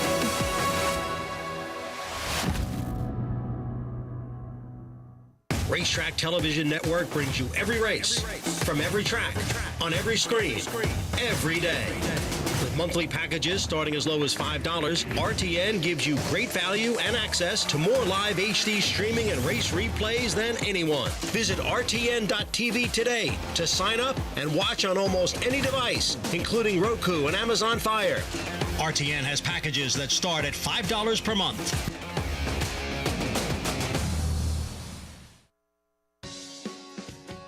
Welcome back to America's Day at the Races, brought to you by America's Best Racing. For the love of the race, visit americasbestracing.net today. In race number 2, the 7 Desert Dalliance was much the best. John Outfield was ready for the photo, and Jose Ortiz, hands and heels down to the wire. Jose standing by with Richie. Thanks, Acacia. And Jose, I saw you just kind of open your fingers coming just above the quarter pole, and she really bounded clear. It looked like a lot of fun. Yeah, she broke good, put me into a great position. Was a little slow the first quarter, but I was aware of that. I was in the best position with the best horse. I never was worried. Let her put my hands down out on the 3 pole, and she responded beautifully. Well, that looked like a lot of fun. Now, horse ran big in the Wood Memorial Dreamlight. I mean, he fought every step of the way. Big effort from a maiden. Yeah, he's a nice horse. I mean, only 3 races. Mentally, he's developing a little bit slower, but I think he's going to be a very nice horse in the future. So for the moment, you're still shopping for a Kentucky Derby mount, but you ride disarmed in the Lexington on Saturday. Yeah, I ride disarmed Saturday. He got 40 points, so it'll be big if we can win that race, and that will put him on the Derby, you know. But I'm still open, like you say, and you know, Steve, my agent, is doing the job. Hopefully, we get him out. Well, we were talking off camera. There's other horses that potentially need riders like King's Barnes. I mean, is this maybe the most important race of the year to have a mount in? Of course, yeah. Not lucky enough to have one already. They didn't win any of the preps, but the horse have been running good. Like you said, Dream, like he just a nose shy. If he would have run second, he would have been in. But you know, it's tough. But I know some horses gonna shake open, and we open, so that's good. Sometimes it's good to be loose. Well, absolutely, and great to have you back here in New York full time. And guys, sometimes just being open, good things happen. I'm sure a jockey of Jose Ortiz's caliber will have a mount come Kentucky Derby time, but it is certainly a cause of a little bit of stress in the Lexington this weekend. Andy, the final Kentucky Derby prep, pretty key for Disarm, as this could really be a make or break race for him to try to get in the gate. It'll be a break race for him. I don't want horses that came up the rail in that Louisiana Derby, and I don't think he's good enough, but we'll see. And really, so I hope Steve Rushing was watching that. A little pressure there from Jose. I know. Yeah. Jose Ortiz's agent. As we turn the page, get ready for race number 3 coming up next. A mile on the main track, $25,000, non-winners of 3 in life. No surprise, the number 2, Colloquy, on the drop-in class, is the favorite for trainer Rob Falcone. But more on that 3rd race in a moment. On Saturday, the feature here in New York will be the Dangerous Hour. We'll be early in the day, Andy, going as race number 3, and you mentioned that we already know we'll have a few scratches in that race, but we'll pay tribute to Dangerous Hour as we take a look at his win in the 1986 Manhattan. And throughout the races in New York, I always find you can get a great history of the game in New York by just looking up the horses that the stake races are named after. I was a big Dangerous Hour fan, and there he is running for those Rokeby Silks, trained by Mac Miller, a very, very nice horse. You know, I was thinking about, I believe he was disqualified at 7-1 in 1985 at Saratoga in a race where Silver Voice finished second. It was a Lazy F horse in there, and he was a really, really nice runner. And that was a time when Rokeby and Mac Miller, you know, they had horses like Java Gold and Dance of Life and so many good horses. In fact, Dance of Life won the 1987 Sword Dancer and beat Theatrical by about 5 lengths and got disqualified. And other than Manila, I think he was the only horse to finish in front of Theatrical that year. Horse of the Year, he could have won the Eclipse Award. But Dangerous Hour was a very, very cool horse at a time when those Rokeby horses, I loved the Rokeby horses. And of course, Glowing Tribute, and there was so much of those bloodlines in there. An amazing history of the game as we pay tribute to Dangerous Hour on Saturday. Some changes that we can expect in the race. Well, I think So High is coming out, and I believe the horse on the outside is entered on Sunday, so won't be running. It starts with a K. Cool House. Cool House. So, but I think the main players are staying in there, so we'll see how it plays out. Celestial City will make his first start of 2023, first start as a 4-year-old, as this is a horse we last saw trying the Grade 1 Hollywood Derby out at Del Mar. Prior to that, in October, he won the Grade 2 Hill Prince, which was his second victory in a row on the turf. And this was a sensational ride by Jose Lezcano, staying on the rail virtually the entire race at a time when you needed to save ground on the inner turf course. And it was a great ride to get it done. He's going to have to improve as a 4-year-old, but I think he's run well in some of his races well enough that he can be competitive. And if he gets at least an honest pace, and I think the 4 horse is supposed to show speed in here, that'll make it sort of at least a fairly run race. And the horse is not impossible, by the way. It's improved and has some pedigree. It's a competitive race. He's one of the players in here.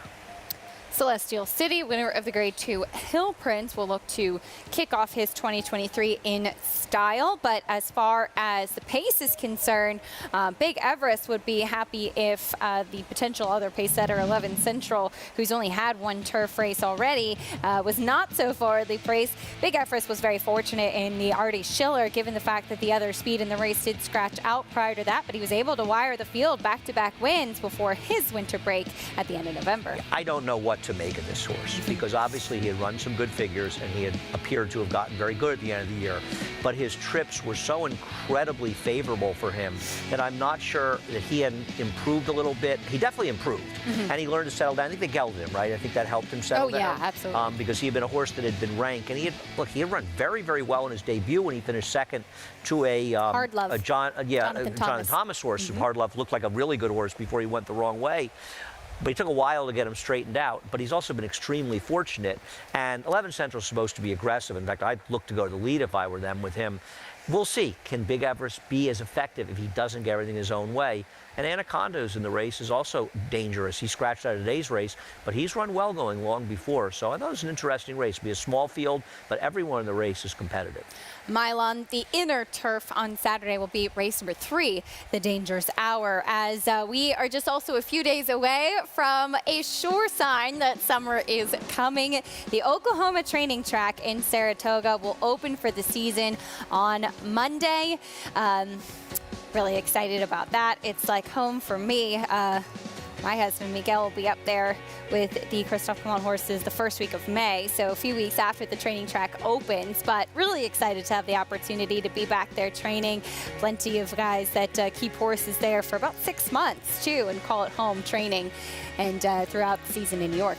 And once the Derby has been run, I think you're seeing a lot of people, whether the Colomb horses will be coming in there, Chad Brown, Todd Pletcher, a lot of other trainers, and Bill Mott as well, who's up there so much. And I mean, you go there in a day in middle to late May, and if you didn't know better, you wouldn't believe we're not racing across the street. It's hopping on the Oklahoma. It is busy, and it's such a beautiful spot, as so many people know. Saratoga itself is a great spot, but the Oklahoma is a wonderful place to be.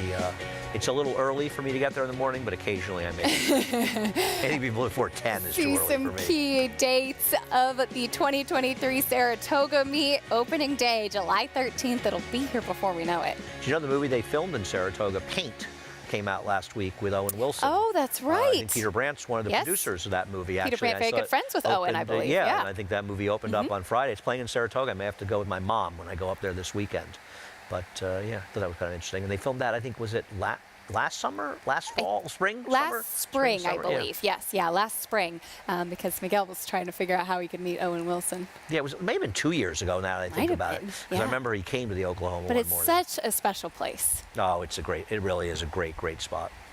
Looking forward to it. Hope that you'll join us and already have your travel plan scheduled this weekend for Saratoga. We'll be here before we know it. We have to do the Belmont Spring Meet first, and certainly don't want to rush through that as there's plenty of exciting things coming. I can't wait to get back to Belmont. I love Aqueduct, but we've been here for 8 months, and I go to Belmont, people say, I bet you can't wait for Saratoga, and I'm thinking, I'm going to really enjoy it at Belmont for a while. I saw a great shot of Belmont this morning from the airplane. I tweeted out the picture. Nice.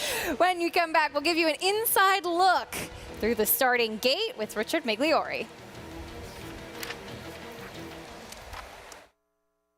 Number 1 is Mo Donegal by Uncle Mo. And they're off in the Remsen. As they come on for the finish, and it's going to be tight here in the Remsen. Mo Donegal. Mo Donegal bearing down on the outside. It's Mo Donegal and early voting, and it is Mo Donegal to win the Wood Memorial. And it will be Mo Donegal to win the Test of the Champion, the Belmont Stakes.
Iron Monster, the starting gate.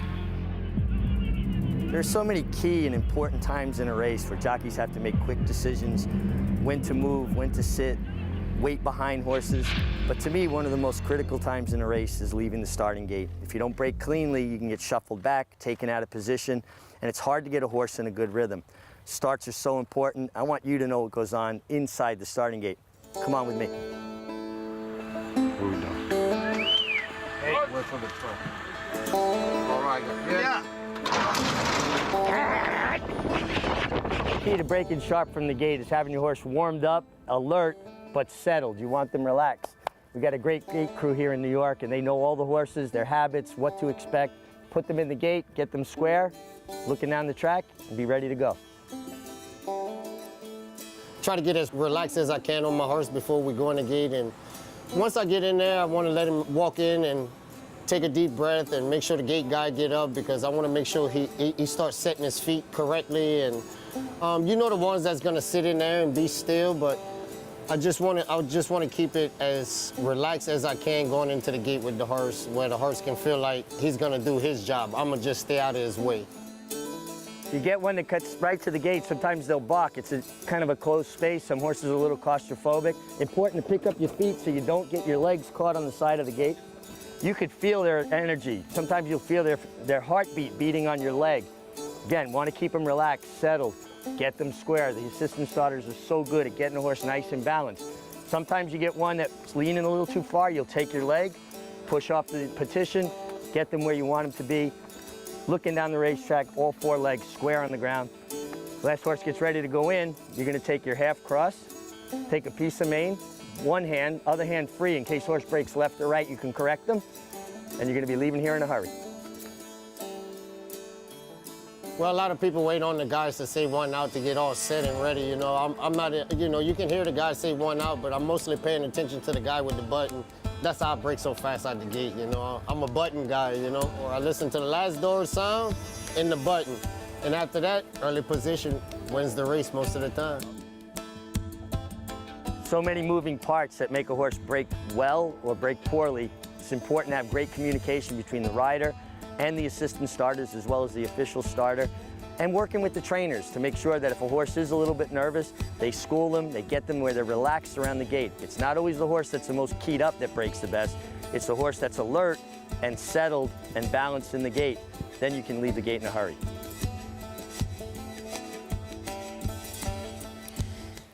Terrific insight from somebody who has done it all before and done it so well. Great job on that piece, Richie, and the entire team, giving us a look of what it's like breaking from the starting gate. Want to get your insight as we go back to the Wood Memorial this weekend on some troubled trips. As you mentioned in that piece, there's a lot that can potentially go wrong. Yeah, it's so key to break well so you can get your position going forward and then be able to hold your position, not have to rush into position. Again, it's not driving a car. Once you turn them on, sometimes you can't turn them off. Horse gets a bit rank, and now you're checking.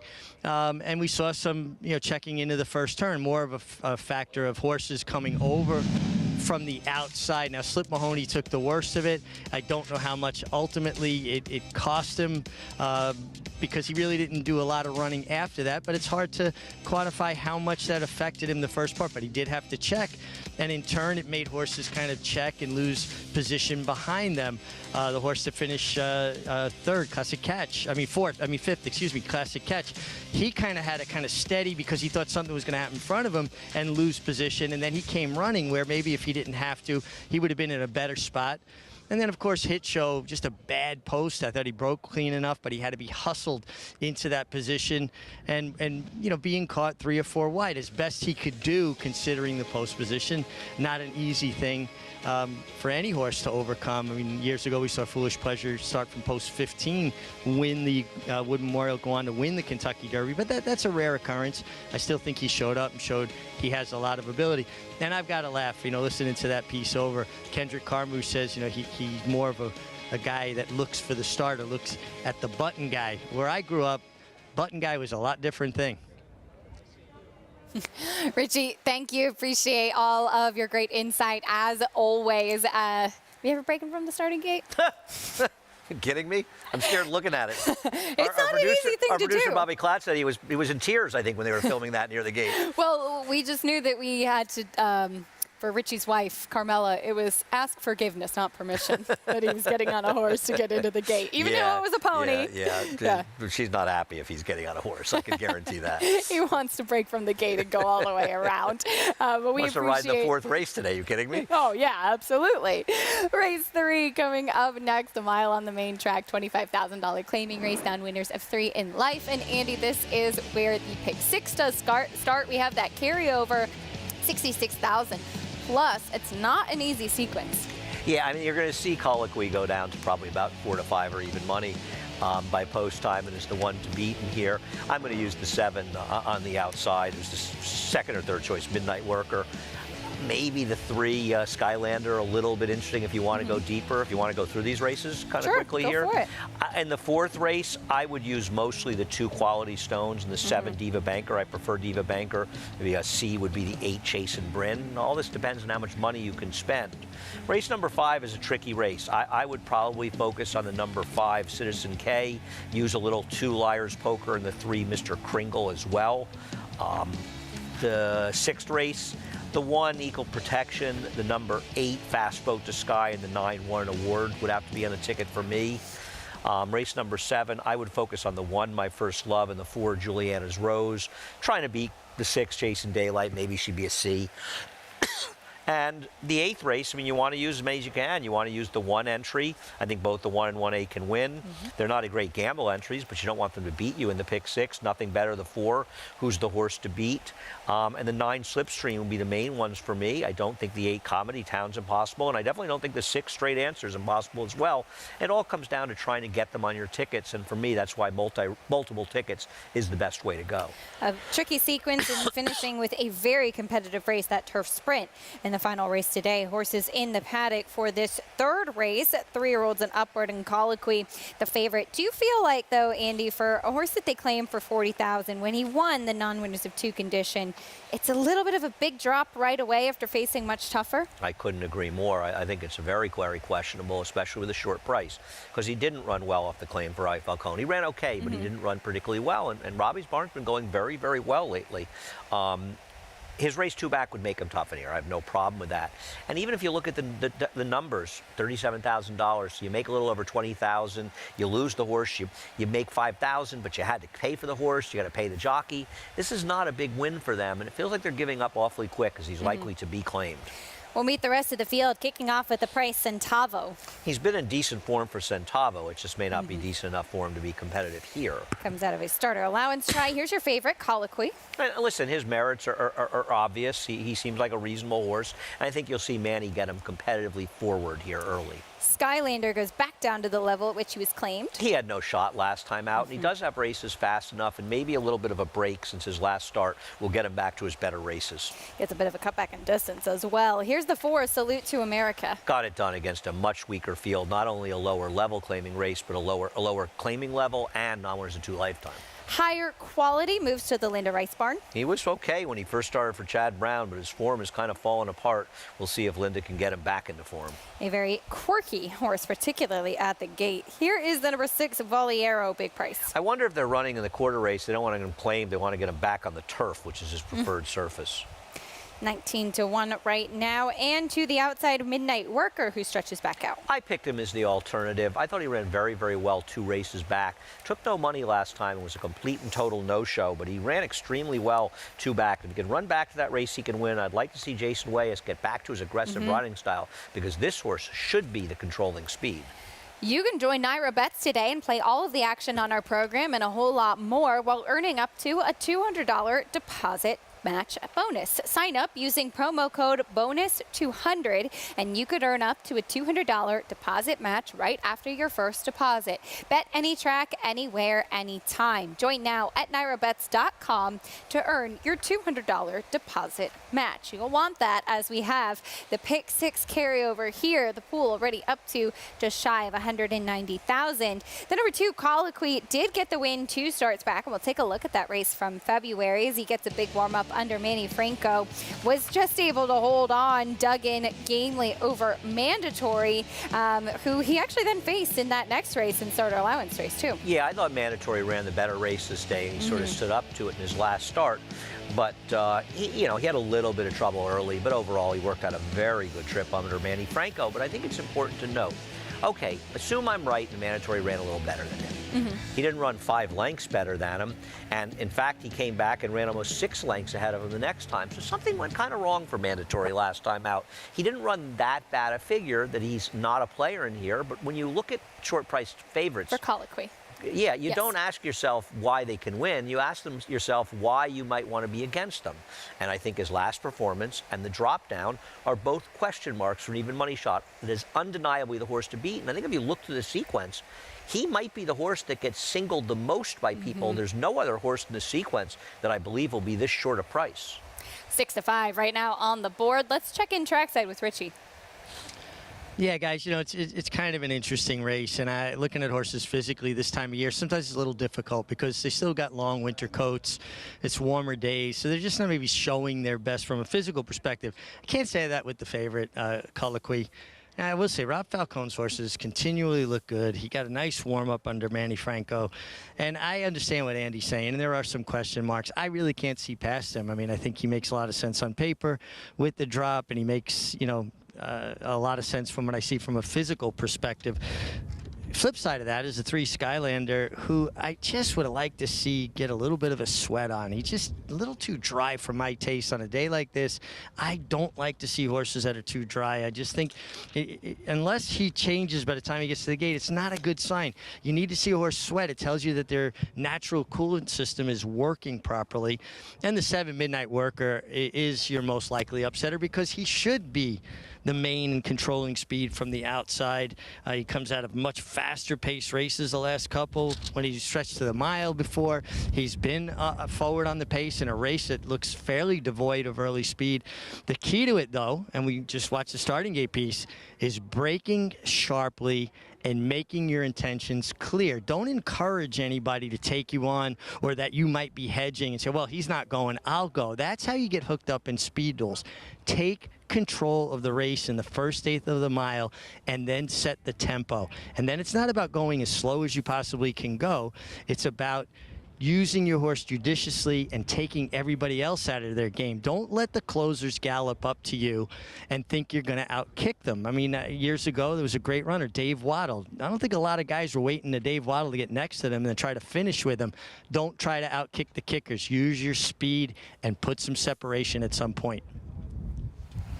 I was kind of hoping Richie give us some career highlights from Dave Waddle. Were you enjoying that? Listen, I was very impressed. That was impressive. She's the best. Yeah, I also agree, and yes, with what Richie's saying, that it's just you're going too slow. You let the other horses get in the race, and sometimes, I mean, you think about a horse that wire the field. Joel Rosario is probably the best rider there at bottoming fields out. He's not afraid to do it. He's not afraid to do it in the turf. So I think he's going too fast, but it seems to work for him more often than not. But he did it with an Italian in Saratoga last summer. That's right. Look what she became. She'll be back tomorrow as a heavy favorite than Jenny Wiley. We'll see if she continues. She was second to her stablemate Regal Glory for the Eclipse Award. You know, and I'm not against Colloquy so much as I think the 7 is an interesting alternative to him. And I think there's enough to like about him and enough to be a little bit skeptical on Colloquy to take a small shot against him.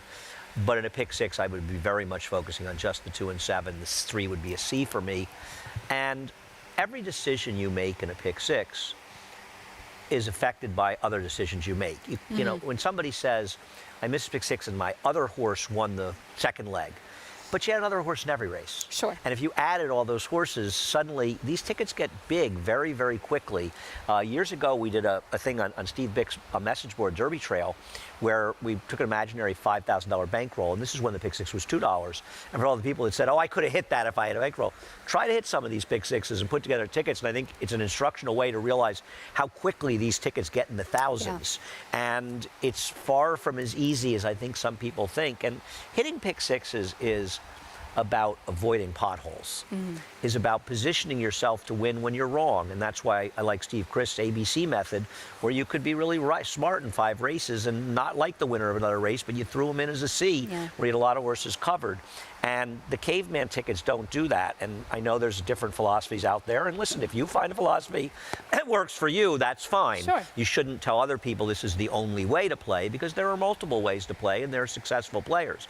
Things I learned, Steve Chris, also the doc, talking about playing, and the doc was as smart at putting together tickets as any player I think there'll ever be in this game. And the one thing he said is, you know, he talks about favorites being your friends. And he'd tell me, in pick 6s, people have this feeling that I don't want a couple 3 to 5 shots. I don't want to lean on them. And it's like, you can get 2 short-priced horses home in a pick 6 sequence, and the pick 6 can still pay very, very well. It's the other races that matter, and don't lose because you left a horse out that was fairly logical, and give yourself a chance to win. And the truth is, it takes a bankroll. But you know what? If you look at it and say, well, I can only afford to put $96 in. I can't play for $96. So go in with 2 or 3 friends and put in $400 because 25% of a winning ticket is a heck of a lot better than 100% of a losing ticket. Absolutely. It's also nice to win with your friends. I was going to say that. It makes it a lot of fun, It's really too. fun, yeah. We had a big pick 6 years ago with 3 of my very close friends, and it was really fun and great. And you know what? Yeah, it paid a lot of money. We each did pretty well, but we also enjoyed it together. And it wasn't a ticket I was going to put in myself. So I wouldn't have hit it if I hadn't played with them. And sometimes when you put your heads together, and then there's few things that are more fun having a group of your friends and you're cheering your horse home in the final leg of a multi-race sequence when you're live. And some great memories and some great stories usually come from that as well. I hit a pick 6 with the only winning ticket on a non-carry day on Travers 1993. Wow. It paid $141,000. It culminated with the Pacific Classic, was part of that pick 6. Wow. And Pretty Bertrando cool. beat Best Pal. Pretty cool. And Sea Hero won the Travers. See, you have some good stories like that. Good luck if you're playing the pick 6. We appreciate all those who have participated today with that nice carryover. Race 3 kicks off the sequence. Chris Griffin with the call. All set. and they're off. Good break from in between horses is Salute to America. There's Midnight Worker up on the far outside with early speed. Midnight Worker is now going to press on, is up by a full length. Now taken back with Salute to America, and also there is Higher Quality as they really stack up in behind the leader as they get set to. She was incredibly tough when you consider the kind of injuries he suffered over and over again. But Manny is he is really, really tough and strong. Pound for pound, the toughest athletes that we will see, jockeys. They put it out on the line every single day. Colloquy, $3.60 start. Total pool, 356. So we got about, what, a little over 5 times the carryover. Richie was so tough. I remember when Richie literally had his arm snapped in half. He was in a 5-horse field. He was 4th and 1 horse behind him. Of course, stepped on him. It happened on a Saturday. He was at Belmont with me the following Saturday in a massive cast, but he was at Belmont with me. That doesn't surprise me at all. Taking a look at the field for race number 4 coming up next, 6 furlongs on the main track and a pretty wide open race as well. 2 of these trained by Rudy Rodriguez, his brother Gustavo Rodriguez, with the 2 quality stones, as well as the 2 brothers will go head to head, and both of them have made a name for themselves as prominent trainers here on the NYRA circuit. And at the end of the day, their love for one another always holds true.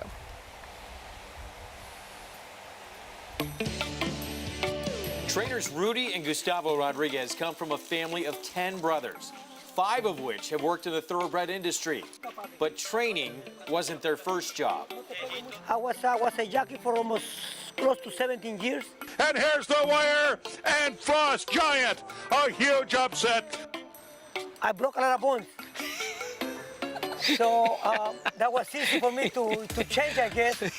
You know, when you're riding back horses and falling down a lot and being in the hospital a lot, you know, it's tough.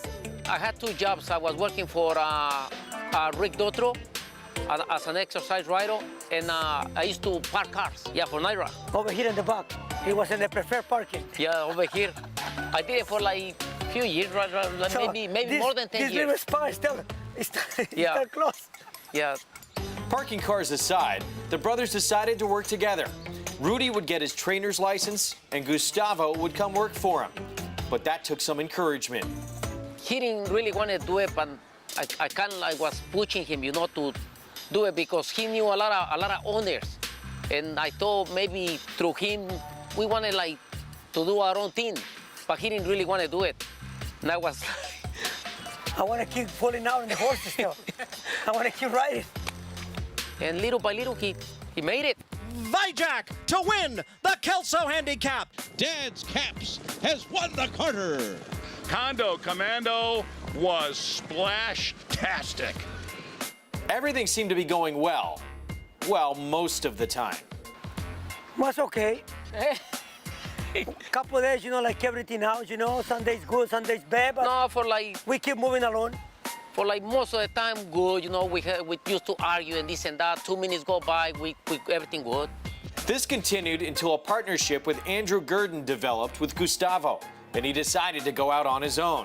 That would pit brother against brother on the track. My wife, she don't like it when when we run against him. She don't like it. No, because Rudy beat us a lot. Right now, if I need anything, I ask him, and he's there for us.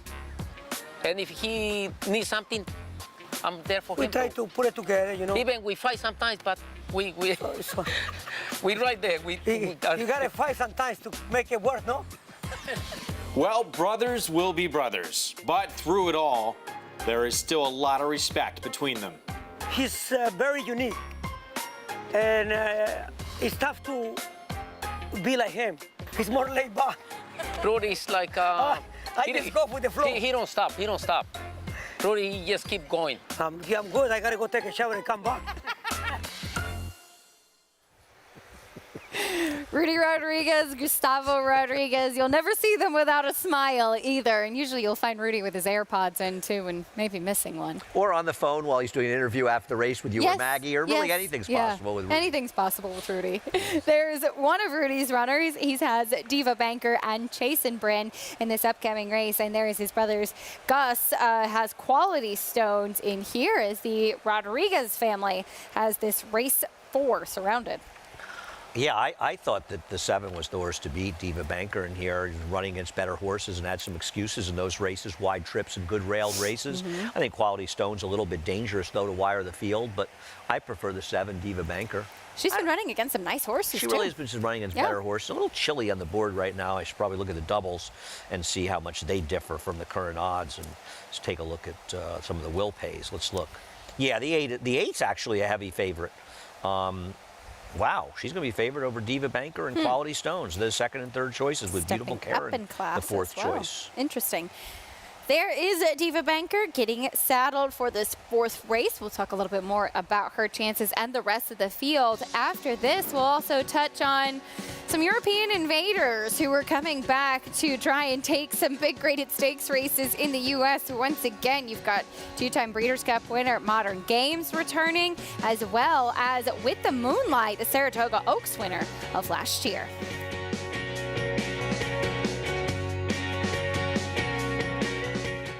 These are the trainers and teachers, the cooks, carpenters, and clockers, grooms and gardeners. These are the hard-working people who show up every day to keep horse racing running across the state. Good-paying jobs that support New York families, along with the thousands of local businesses that depend on Belmont Park. Modernizing Belmont Park would generate $1 billion in economic activity and protect and create thousands of jobs. Albany, create New York jobs. Modernize Belmont Park.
Everybody, welcome to Claiborne Farm.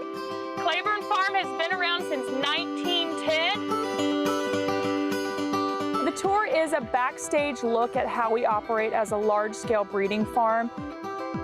These are parts of the farm that have always been off limits to the public. You know, you would only see these barns and these horses up close if you worked out here. So it's been really exciting to open that to the public, to show that end of the industry and just spread that knowledge. You know, you take a group out, they get to scratch on a mare and foal, they think it's super cool, and hopefully create a lifelong fan. So our stallions stand from anywhere from $5,000 to $100,000. That is a stand and nurse guarantee. So that fee is not paid until the next year after the mare has had her baby, the foal stands, and everything is good. We have conceived 22 Kentucky Derby winners, 19 Preakness winners, 22 Belmont winners, and 29 Breeders' Cup winners. In addition to that, 6 of the 13 Triple Crown winners have been conceived in our breeding shed.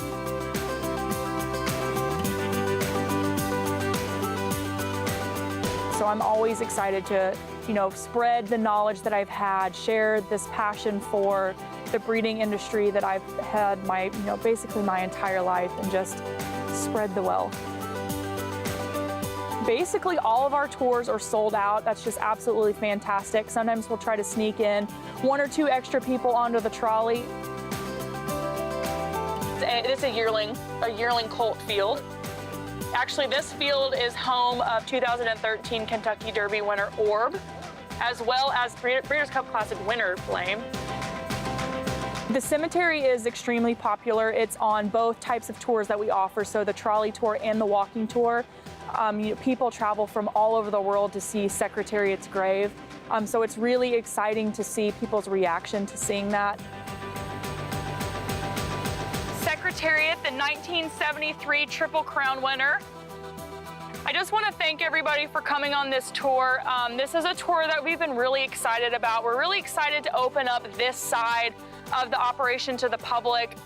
I think Claiborne is just absolutely iconic when it comes to horse racing. I don't think you can think of horse racing without thinking of Secretariat and Claiborne Farm.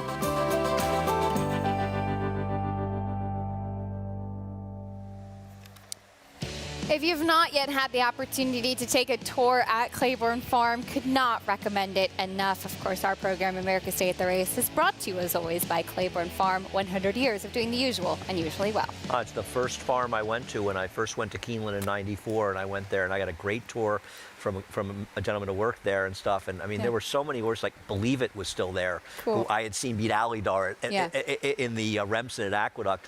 Actually seeking the gold, and 49er were both still there, and Jason Paddocks from each other. Saw Danzig, so many great horses, and I saw Lure the next year. I saw Mr. Prospector both years when he was there. I think Claiborne is just an incredibly great place, and we're so pleased that they've been such a loyal and great sponsor for us, but I'm also a huge fan as well.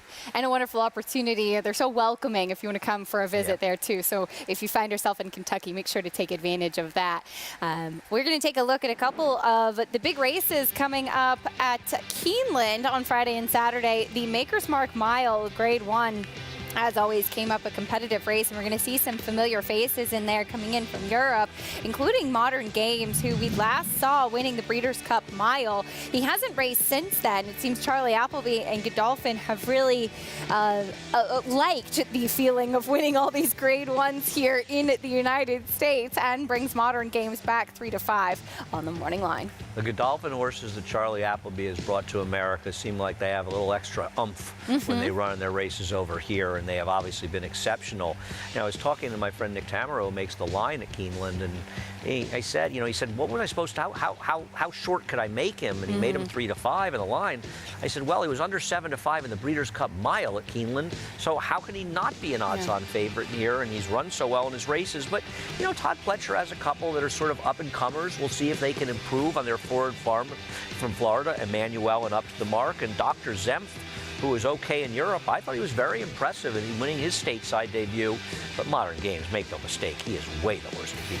Speaking Scout, who ran quite well in the Pegasus Turf 2, Grade 1 Hollywood Derby winner. It's a very interesting race, but of course all eyes on Modern Games as he makes his debut for the year. And on Saturday, the Grade 1 Jenny Wiley on the turf for the fillies, taking a look. We'll see another Godolphin Invader with the Moonlight, also for Charlie Appleby. She has raced twice in Dubai, both victories, and she comes in here to make her third start of her 2023 year. We saw her second in the Belmont Oaks last year and winning the Saratoga Oaks in New York.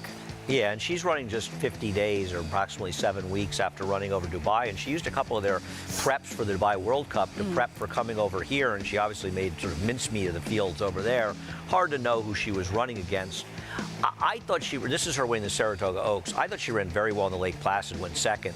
Kind of stumbled to start, and she saved ground the first turn, but she lost a little ground the second turn. That was a day you wanted to be on the inside, and Audie was controlling up front.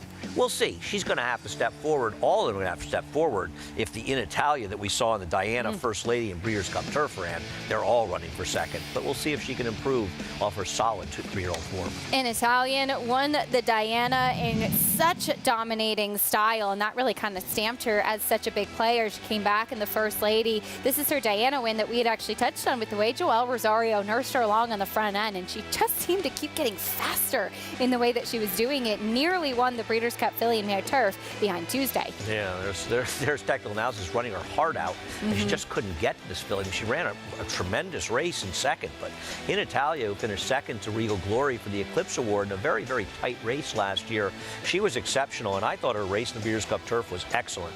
And they went 46 for the half there, going a mile and 3/16, probably a touch farther than she wants to go, and she was very game in getting narrowly defeated. She was good, but they have to come back and be good, because Queen Goddess, she was terrific winning down in Florida in her last race. We'll see if Speak of the Devil could ever get back to her first stateside race with the Moonlights in there as well. Skims is no slouch, and White Frosted ran well in her last race, but she's going to have to run better than she's ever run before. It'll be a fun one. That is the Grade 1 Jenny Wiley on Saturday, and is part of the cross-country Pick 5 sequence, which also includes the Lexington from Keeneland, the final race to get some Kentucky Derby points. The Count Fleet came up a fun one at Oaklawn as well, and of course a couple of races, nice maiden special weights from Aqueduct. That's the cross-country Pick 5. You can check out that wager. Begins around 4:34 on Saturday.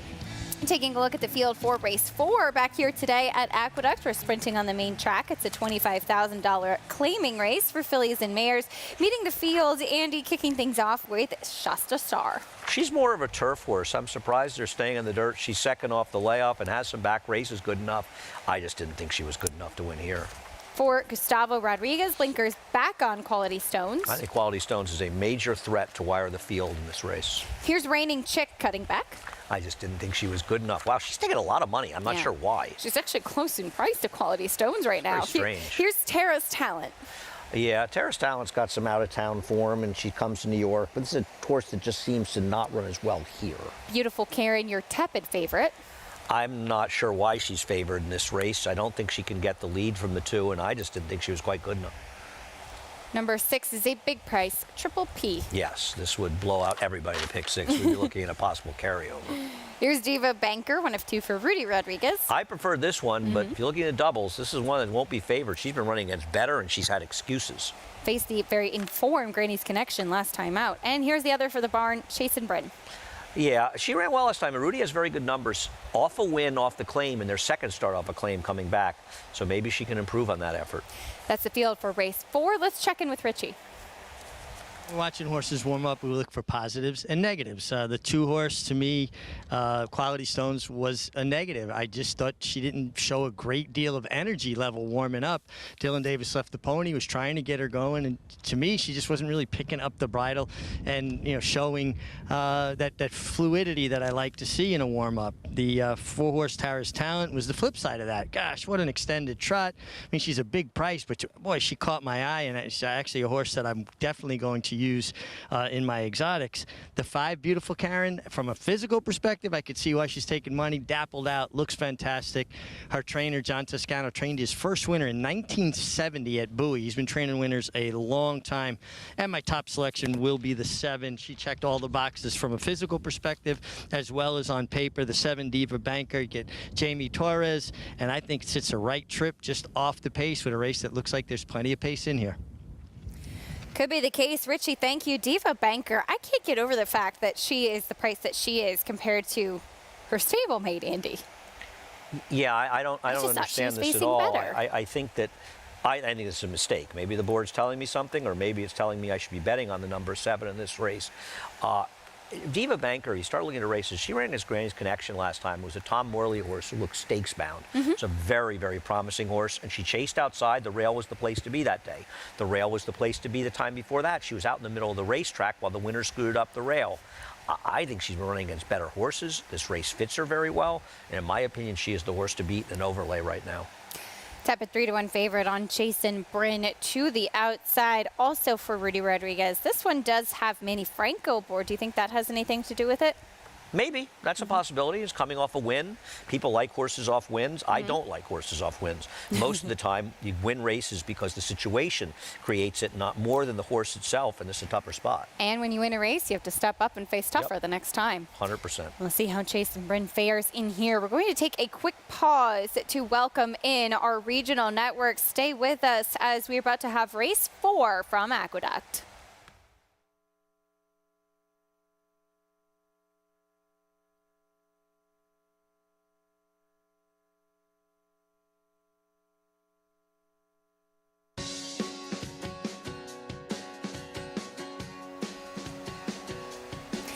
You're watching America's Day at the Races. We're glad to have you with us if you're just tuning in on Valley Sports Southern California. Acacia Clement and Andy Sterling with you on the desk. Richard Migliori reporting with us today, too, on an absolutely glorious day in New York. And, Andy, we are a few moments away from the 4th race at Aqueduct today, sprinting on the main track, and a pretty interesting board we're seeing right now. I agree. They are making Chasen Bryn the favorite, and she is favored in doubles. And the outside for Rudy Rodriguez off a win against Cheaper. I prefer the other Rudy Rodriguez horse, who's a slightly better price, the 7 Diva Banker. I like the 7 and the 2 in this race, but apparently many of them are taking money. We had a nice carryover in the pick 6 today, as Andy and Richie both preferring the 7 Diva Banker. One leg down for that pick 6 sequence. The favorite Colloquy won race 3. If you try to go against that favorite, or maybe looking for just a little bit more excitement in your day, you have the late pick 5 kicking off here as well. 5-2 favorite right now, and then it's pretty wide open beyond that. Yeah, no, I agree. A lot of them are taking money. I'm wondering if the connections like the number 1, Shasta Star, for her to be taking as much money as she is. And she was 8-1 morning line. She just drifted from 5 to 6. I think Quality Stones is a danger to wire the field. I have no idea why Reigning Chick is 5-1 in this race. It makes absolutely no sense based on any races that she's basically ever run. So I'm just a little surprised. Maybe Jose Ortiz taking some money. The 5 Beautiful Karen, I guess she expected to take some money in here, but I'm a little surprised looking at the board here. They're all pretty close to David Aragona's morning line. The only thing he got wrong was he didn't think the 8 would be favored either. Making the morning line is not an easy job, and David Aragona is one of the best when it comes to doing just that. Loading into the gate for race number 4 at Aqueduct, late pick 5, kicking off here. Chasen Bryn, 5-2 favorite to the outside. We'll see how it pans out. Track announcer Chris Griffin standing by with the call. Diva Bankers move forward. Here's Tara's Talent. Chasen Bryn to the outside. Start of the late pick 5. Chasen Bryn is in. All set.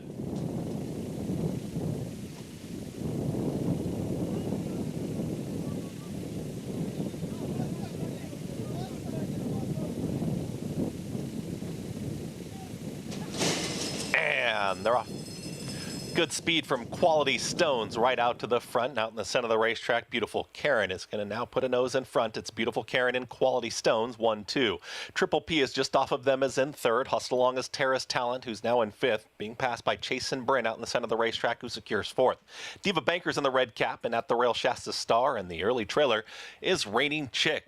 A pace duel on the front end with less than 4 furlongs to go. They went 22.34 for that opening quarter mile. And to the inside, it's Quality Stones. To the outside, it's Beautiful Karen. Neither giving an inch here. They're head and head as they're well into the far turn now. Triple P is sitting a nice trip from 3rd. And here comes the run from Triple P.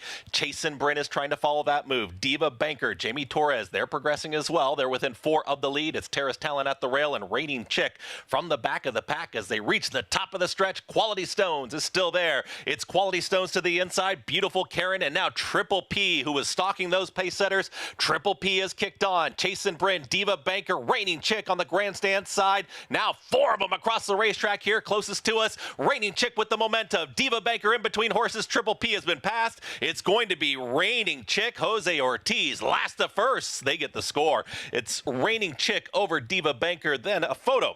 Triple P to the inside of Chasen Bryn in 1 minute 13 flat.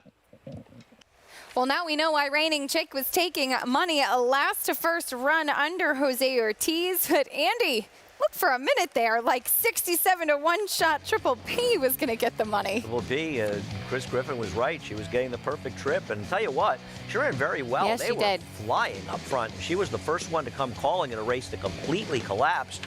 And now I guess I know why Reigning Chick got bet in here. I still can't figure it out, but she made that last to first move with Jose Ortiz back of the pack and ran down the horse that I liked. And here's 7, Diva Banker. But Diva Banker had no excuse whatsoever. She was in a great spot. Torres gave her a great ride. Thought she looked like a winner around the turn, and she just got out-finished by Reigning Chick. So I didn't know why she was getting bet, and now I know.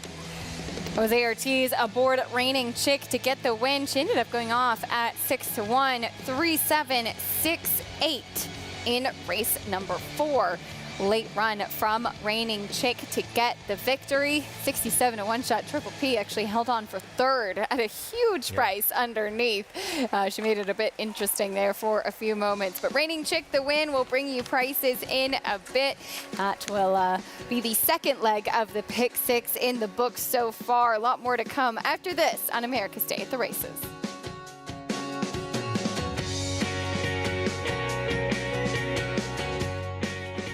Introducing a stallion as top class as they come. In 22 career starts, he won or placed in 12 graded stakes, competing in 15 grade ones, earning over $1.7 million.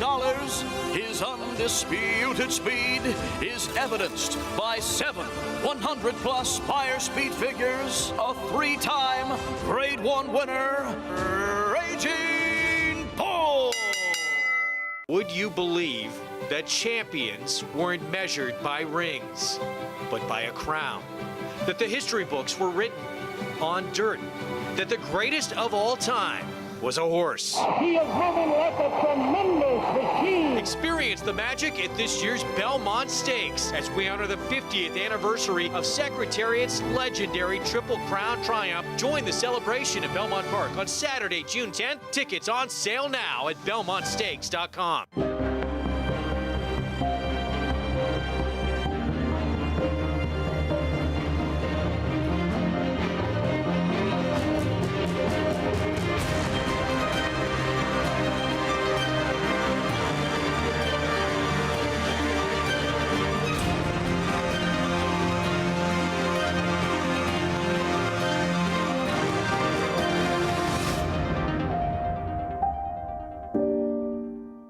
Racetrack Television Network brings you every race, from every track, on every screen, every day. With monthly packages starting as low as $5, RTN gives you great value and access to more live HD streaming and race replays than anyone. Visit RTN.tv today to sign up and watch on almost any device, including Roku and Amazon Fire. RTN has packages that start at $5 per month.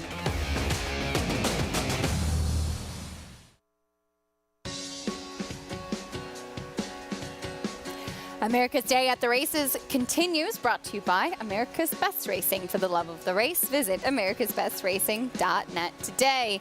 Reigning Chick took some attention at the windows, and she delivered. Gets the win, cutting back in distance for trainer Pat Reynolds, who's standing by with Richie. Thanks, Acacia. Pat Reynolds, a man that's trained a lot of good horses. Peeping Tom, Chocolate Mint, Alley Sweep come to mind. Backstreet Rhythm, as a matter of fact, as well. And the man who trained Big Brown to break his maiden. Pat, this filly really made a big run from well off the pace. Well, we got fortunate that there was a real speed duel here. 2 horses hooked up right away. Both need the lead types, and this filly doesn't like a lot of kickback. So Jose was forced to go wide. When he got her in the clear, she really mowed it home. So we're happy. We're pleased with it. Well, watching the trip, that kind of answers what was going to be my next question. He had to go so wide, but sometimes horses are just happier when they get out of that dirt. Well, she doesn't. She in particular doesn't like it. You can see it on the backside swinging her head, you know. So there's really no way around it on the dirt, and I don't think she's a turf horse. So she was claimed, but, you know, hope she went to a good home. What else could we say? We won 2 with her. I just told Joe Spataro, the owner, I said, if we can win 2 with every horse that we claim, we'll be in the Hall of Fame. So, you know. Well, Pat, you've been doing this a long time, and you're one of the few trainers that kind of has adapted with the game. You know, you've been winning for years. What's the key to that, to evolving and being so successful for so long? I guess, you know, guys like Paul Pomper and the present guys, when you're not running good for 40, you drop it down. You know, you got to run for 20. That's what they want to do. So if they're not getting a check for 40, what's the sense of hitting your head against the wall? They all got problems, so you're running back where they can win. If you have people that are amenable to that and will allow you to move them around, you're in good shape. If you got people that, you know, I don't want to lose them, you might have a problem. So. Thank you so much. Congratulations, guys. A guy who knows how to get it done. Thanks. And Reigning Chick gets the win. Richie, thank you, $14.40 winner. And I appreciate how open and honest he was. Yes, you know, absolutely. As he said, I got a fast pace to close into, and she's a horse that needs that to get it done. He didn't hem and haw about how great she ran. She got the right setup. And, I mean, to lose her for a quarter and win this race, that's a win for the connections, and that's the reason that Pat Rounds can win races. As he says, you can't win races if you don't run them where they can win. Have to keep yourself in the best of company and your horses in the worst of company, right? Yeah. Find a spot where they can be Being successful. realistic. Exactly. Finding a nice price there, actually, in the second leg of the pick six. Hope that you are still alive as we were on the turf, our first turf race of the day, actually, for race number 5, a mile and a 16th on the grass in this first level allowance for 3-year-olds and up. The New York breds in the spotlight, 5-2 favorite with Liar's Poker off the layoff. I'm looking forward to going to the paddock and torturing your father-in-law. I haven't really had I'll a chance have to go do it in down person and in quite a watch while. that. As that will do it for us on that note. It was a fun show today, my friend. It's always fun. Look forward to doing it again every day. Craig Wolf and Anthony Stabile coming up on the desk to take you the rest of the way. Stay with us on America's Day at the Races to talk a little bit more about the upcoming Apple Blossom this weekend. A rematch between Secret Oath and Clairiere. They went 1-2 in the Azeri last time out. Which Grade 1 winner will come out victorious this weekend?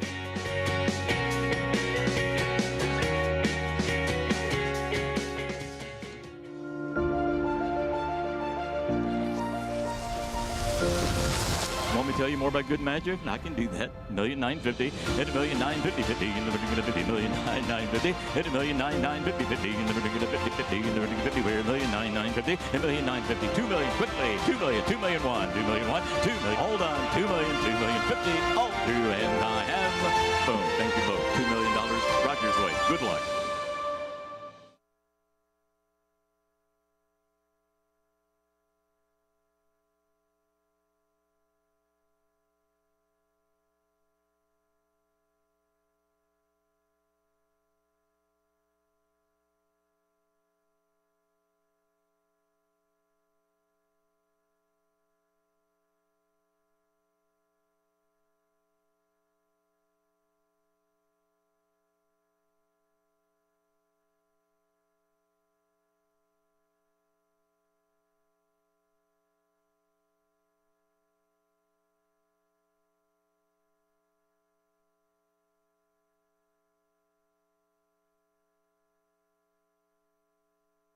Saturday, Kentucky Oaks winner from last year looks so good. Coming back as a 4-year-old for Dean Wayne Lukas. Secret Oath, 4 to 5 in the morning line. Of course, Clairiere going to take another shot at her. And boy, it's deja vu all over again for Clairiere, isn't it? Last year it was Latruska. This year it's Secret Oath. The filly or mare has that tactical advantage over Clairiere because she just doesn't have any early speed, Greg. Secret Oath was a fantastic 3-year-old. Early on, especially, of course, she dominated things down at Oaklawn Park, wins the Kentucky Oaks at Churchill Downs. And then she kind of has a tough second half running into Nest up in Saratoga, both the CCA Oaks and then in the Alabama. But she came back with a vengeance this year, a big start to her 4-year-old campaign. Clairiere, the old guard now. It's again tactical advantage to Secret Oath on Saturday in the Apple Blossom. And you'd have to imagine with the big home court advantage, and don't be mistaken, it's a big home field advantage. All of her best races, save the Kentucky Oaks, have come at Oaklawn Park. And Clairiere really hasn't had that much success at Oaklawn Park. Long campaign for her last year as well, Secret Oath, and to finally get some rest, put some weight on was huge for her. Clairiere, it looks like, yeah, again, pace-wise, it is not going to set up great for her. No, it rarely does. And, you know, over the course of the last 10 or 15 years, we've seen a lot of horses built for Belmont Park, both physically and running style. I know they're kind of the same thing, but they're really not. Clairiere is one of them. You know, beating Malathaat last year in that Ogden Phipps, and you'd have to imagine that that's what Hall of Famer Steve Asmus has got to be thinking for Clairiere, keeping her around for a 5-year-old year, that defense has to be in the waiting. Maybe you stop in the La Troyenne. You know, this is what you would have to imagine. La Troyenne actually comes up too quick. You would have to imagine that's what's next. I mean, look at these two fillies, one filly, one mare now. Again, one filly has been dominant at Oaklawn Park. The other filly always seems to come up with the short end of the stick. And again on Saturday, it is advantage, Secret Oath, on paper anyway. Maybe things shake out a little differently. You know, but you'd have to imagine now at 5, how much differently can Joelle Rosario do things with Clairiere? Kind of setting her ways now at 5. There's not so much you really can change up, I can't imagine. And this is not representative of what may take later in the year if she gets a true pace to run at and things are different. Yeah. Might be a totally different scenario. But, yeah, edge on Saturday, you would think Secret Oath. There's only really one filly, and it's hot and sultry for Norm Cassie, who looks like she wants to be forward in this 4 filly and mare race. Stretch out for the second time. Last time she actually went back to sprinting after going a mile. And tried to do it being forwardly placed and wound up 4th. As fast as you can, as far as you can. If those aren't the instructions, I don't know what you are doing in the starting gate on Saturday. Is it going to work? Probably not. But you take a shot. It's a 4-horse field. $1 million If you finish third, it's 100 and my math's terrible. I don't know what the purse percentages are down there. Whatever it is, it enhances your value as a broodmare down the line, and you just try and bottom the field out. There's no other way to do it. For third, 100,000, 10%, 10, 12%, whatever it is.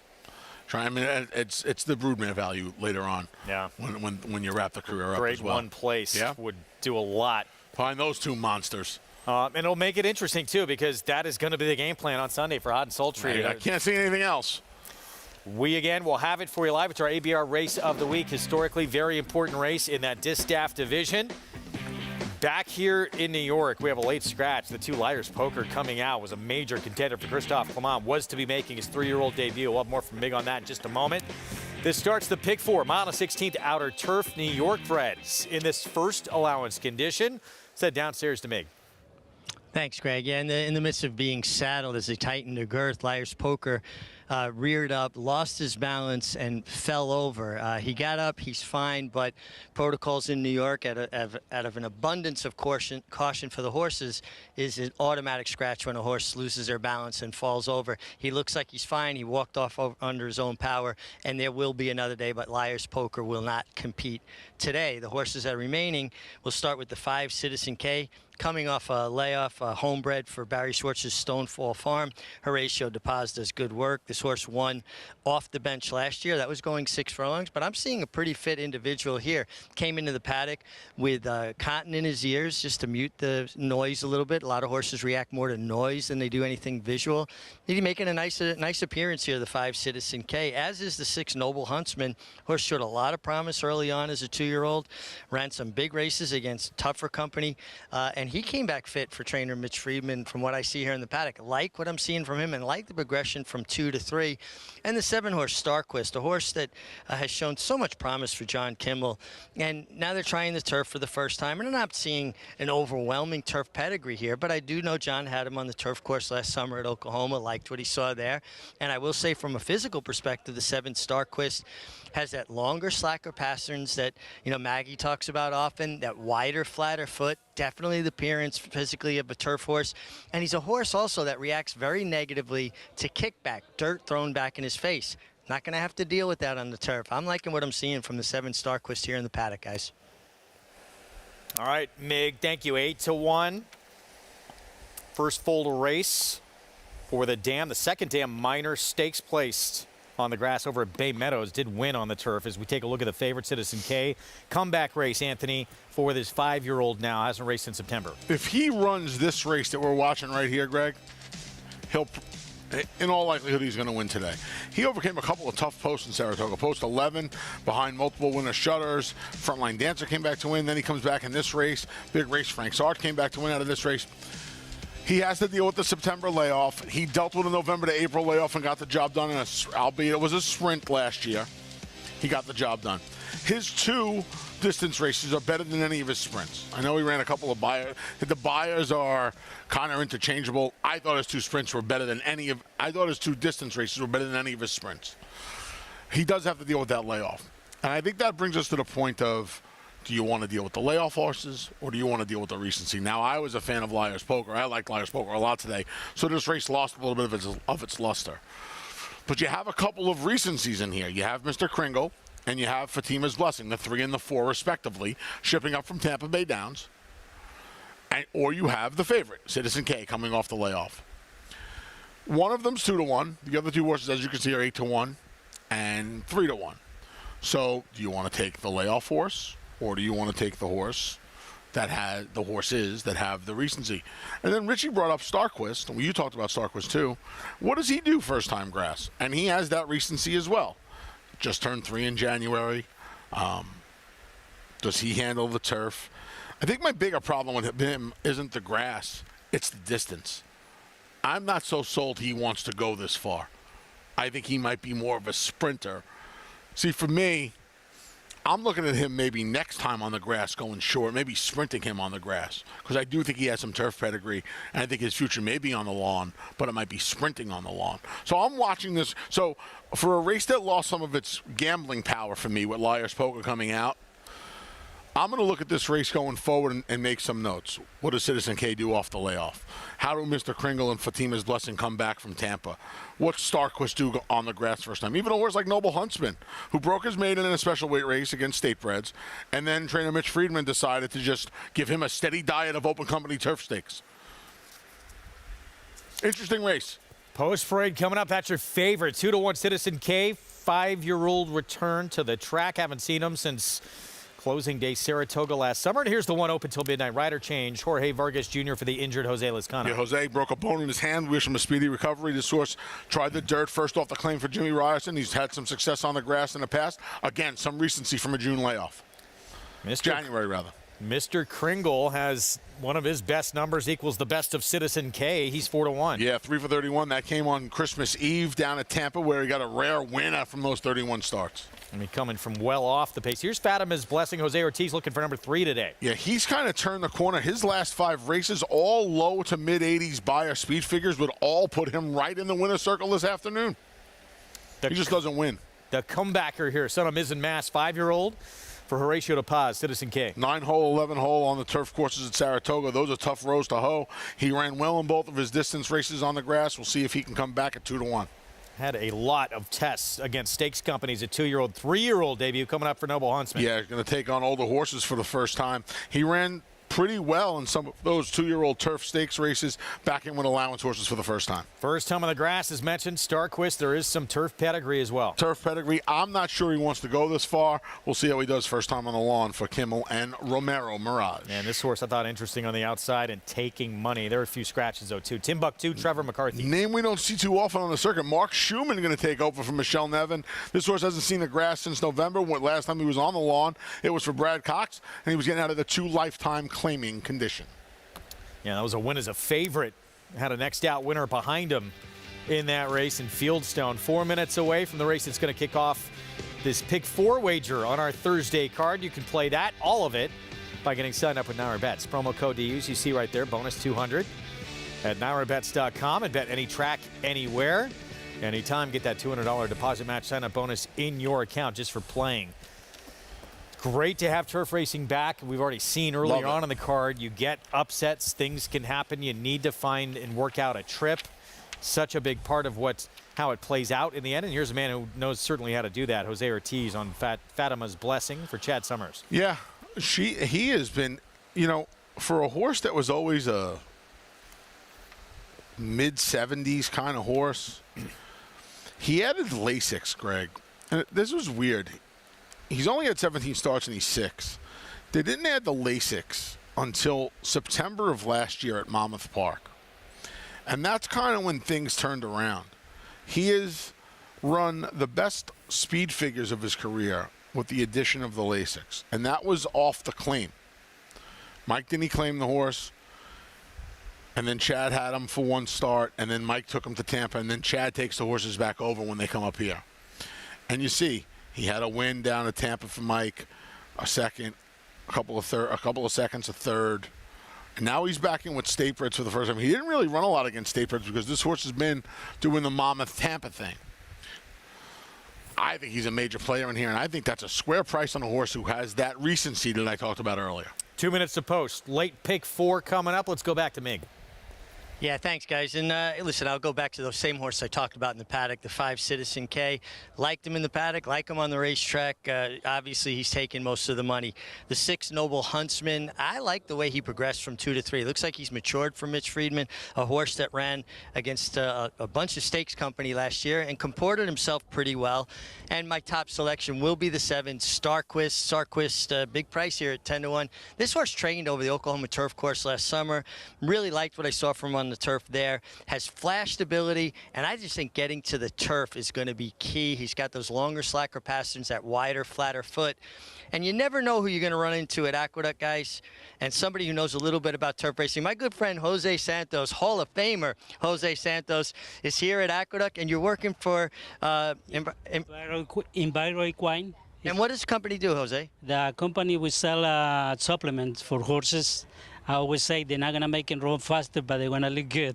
Yeah. Well, that's what we talk about, horses that look good. But, Jose, you won so many races here in New York and obviously a Hall of Fame career. What's it like for you to come back and visit? Well, they bring me a lot of memories.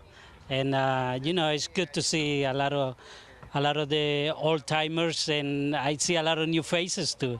I go to the jockeys room, I cannot even recognize it, a lot of the guys there. I guess I fall under the old-timers heading. Tell everybody out there how nice and pleasant I was when I rode. Oh, man, you was tough. You was tough. You was a man all the time. But, I'm glad now to see you very happy. You look well, and you eating good, so you happy. Well, that's it. I'm not hangry anymore. But, Jose, I can't say enough good things about what a rider you are, what a gentleman, and it's so good to see you here. Glad to see you too, guys. Guys, Aqueduct. You never know who you're going to run into. Career Triple Crown for that man, including some big ones on Funny Side, the New York bred, taking the first 2 legs of the Triple Crown, and one of the biggest upsets in Breeders' Cup Classic history when he won on Volponi. Did you just smile when you said Funny Side?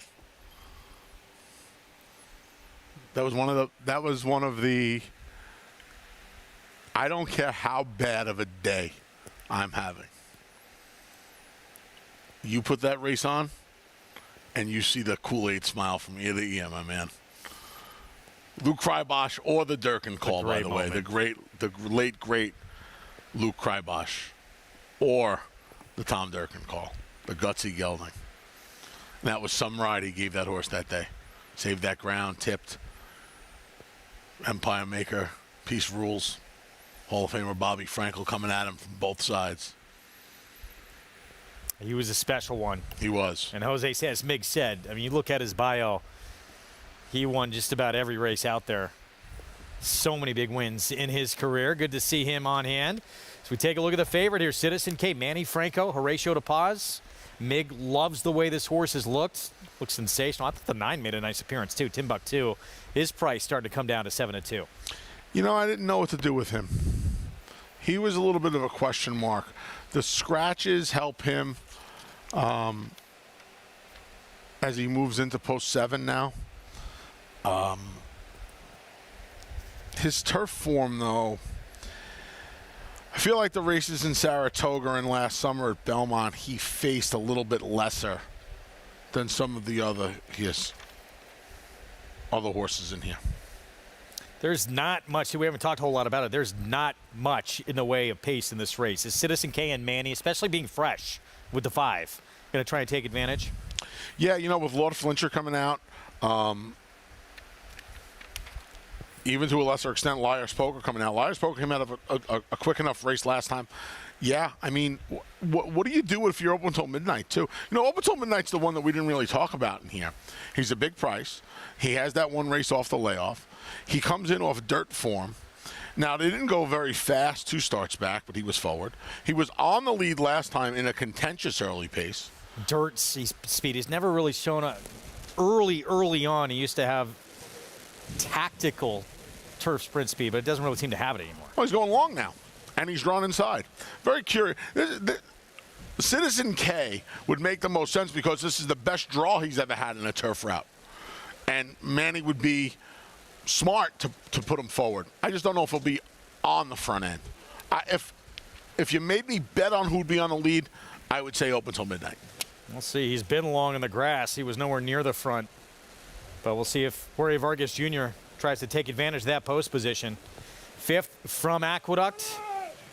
Start of the late pick for Chris Griffin, the call. Timbuktu goes in. All set.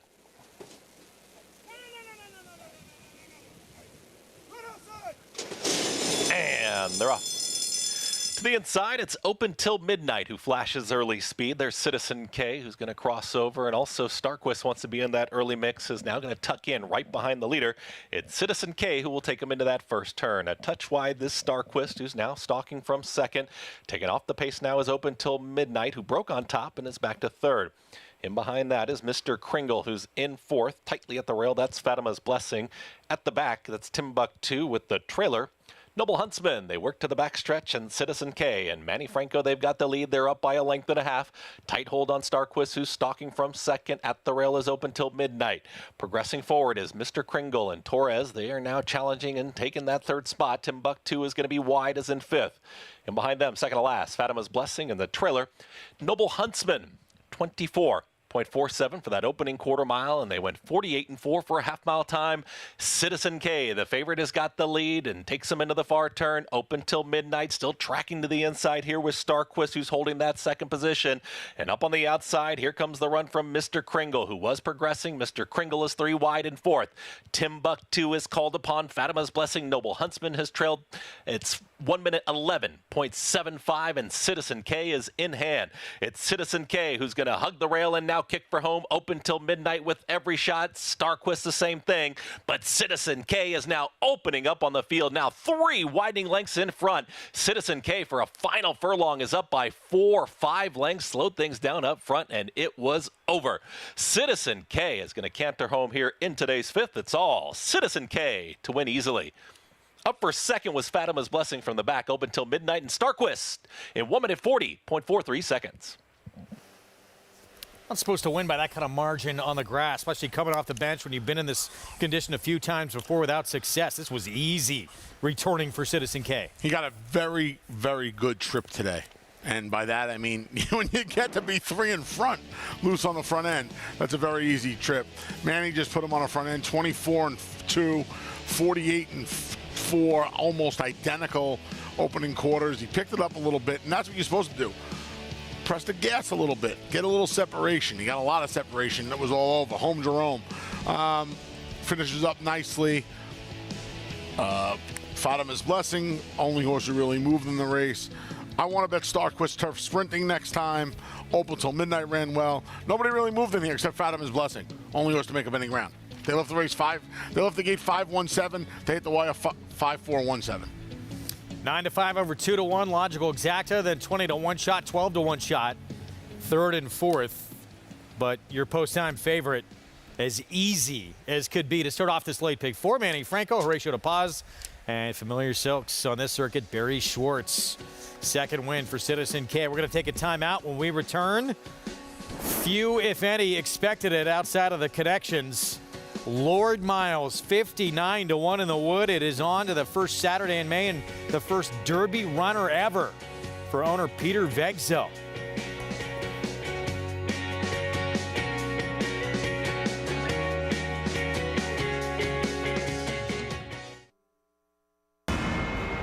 Catholic Boy, a Grade 1 winner on both dirt and turf, including this romp in the Run Happy Travers Stakes. He's so impressive today, the others didn't even have a prayer. This 6-time graded stakes winner was the fastest 3-year-old of his crop over 10 furlongs. At the sales, his first crop yearling sold up to $300,000. Dual surface Grade 1 winner Catholic Boy, standing at Claiborne Farm. Experience the adrenaline-pumping, suspense-filled action of the Sport of Kings no matter where you are with Naira Bets. It's fast, easy, and secure. Download the app today and start winning with our lucrative weekly promotions, thrilling handicapping contests, and a one-of-a-kind VIP rewards program.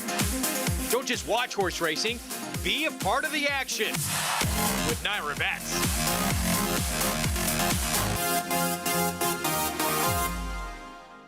Harris Farms, proudly standing Smiling Tiger, a triple Grade 1 winner, defeating Breeders' Cup champions Dancing in Silks and Amazombie, a leading California sire with over $9.7 million in progeny earnings, with 94 winners in 2021 and graded stakes superstars like Spice Perfection. Spice Perfection wins the Grade 1 La Brea. And Tiger Dad.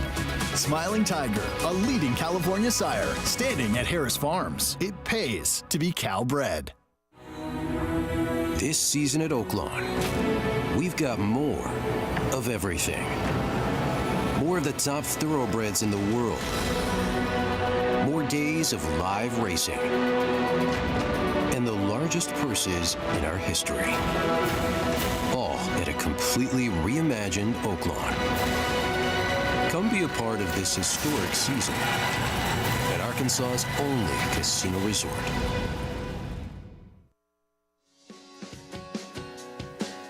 We're back at America's Day at the Races on our FS2 coverage, regional networks out in Southern California. Thanks for being with us on this Thursday afternoon. Greg Wolf, Anthony Stabile. We got Richard Migliori with us as well. Citizen K dusts this field, and a nice 5-year-old return to the races. Yeah, wonderful effort right on the front end, something they hadn't really tried in the past, but he looked like he was supposed to be on the lead today.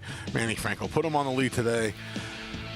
Flag fall to that's all, as my main man, the late great Rick Lang, used to say from the New York Post. And he made every polo winning one. 590. I'll tell you what, when Liar's Poker came out of here, I thought this horse would be closer to even money than 2-1. But you almost got 2-1. Max Jingle on 9-5, my friend. That's your best friend at the racetrack, Greg Wolf. You know that? It is. Max Jingle. 590 here on Citizen K. There was still easy to see after the fact. There was some question marks, though. Yeah. The layoff being the biggest one, but he gave you some confidence in the fact that he had won off of an almost 6-month layoff last year. $66,700 pick 6 carryover, 3 legs in. Reigning Chick has been the price to this point. Odds-on favorite to begin it. 9-5 favorite here in leg 3. Still got a long way to go, but if you're still alive, well done. And we're rooting for you. Up next, mile over the inner turf, maiden special weight. First timer for Chad Brown comes out. A couple of interesting pedigree horses in here as well. Yeah, one Chad comes out. That's the number 2 Sacred Rhyme. The other Chad stays in. That's Equal Protection. Who that comment steady to the 8th pole. I don't know how much steadying at the 8th pole there really was done. I think the real running was over at that point. I picked this horse. I defaulted into this horse. I picked the firster, the half to the Breeders' Cup winner, Fire at Will. But yeah, there's some interesting pedigrees in here, and I have somewhat a personal attachment to one of the horses, and we'll talk about it later. Ooh, I look forward to that. Okay, yeah. We'll get to that coming off a break. Right now, it's won an award. Dam-produced Venetian Harbor Grade 2 winner on the grass, who is the favorite. Get a look at this field when we come back, and we will talk Kentucky Derby. Todd Pletcher, not just Forte. He's got this guy, too. Tapit Trice with a huge performance. Broke the best he ever has in the Bluegrass. Grade 1 win in his final audition for that first Saturday in May. We'll talk his chances next.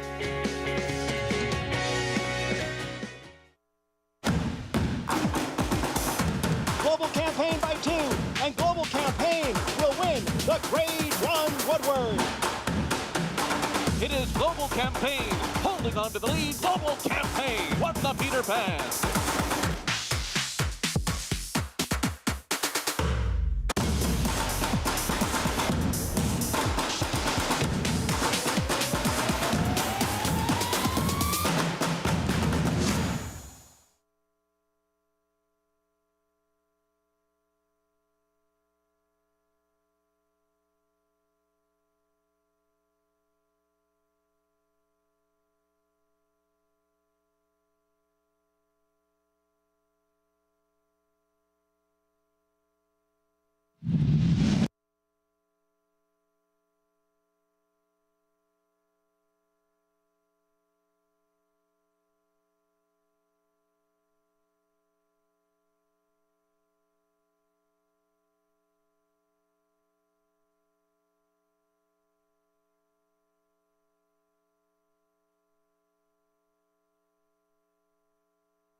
We're back with you on America's Day at the Races. Thanks for being with us on our FS2 coverage on a beautiful Thursday afternoon here in Queens. It's presented in part by legendary Claiborne Farm, 100 years of doing the usual unusually well. All the auditions, basically, with the exception of the Lexington coming up this weekend, where one horse maybe can get in, they've all taken place for the Kentucky Derby. So we have a lot of information. We'll wait to see who's doing better training-wise leading up to that first Saturday in May. But we've seen all the preps. And in the wood, not many expected Lord Miles to do this. No. When all that is left to do is reflect on what's been done. One of my favorite bands, live from the 90s. You remember them? Oh, yeah. The Damn It Otter Creek. That's how the Throwing Copper album sold 26 million. Somewhere around there starts. Look, I don't know what to tell you here. Should Hit Show have gotten it done? Yeah. He should have gotten it done. That's what I take out of this stretch drive. That Hit Show should have gotten it. He has to get it done from there. That's it. But Lord Miles got it done. And tip of the cap to him, off of a couple of subpar preps down at Gulfstream Park. See, I liked his maiden win, even though it was going 3/4, and I liked his Mucho Macho Man going a flat mile. 2 races around 1 turn, and then he went to 2 2-turn races, and they weren't very good. Maybe he just needed to get out of Gulfstream Park. If that's how you want to red board $120 plus mutual, that's how you can red board it. Had some issues getting out of the gate, had some races that didn't pace-wise, did not go his way. But Saffie Joseph Jr. really thought from the outset this horse had a lot of talent. He did. And had perplexed them a little bit. And there you look at the head-on, this objection that was lodged after the race with those, certainly the 2 to the outside, but all 3 of those horses bumping around a little bit. For the first time in his life, Paco Lopez was innocent.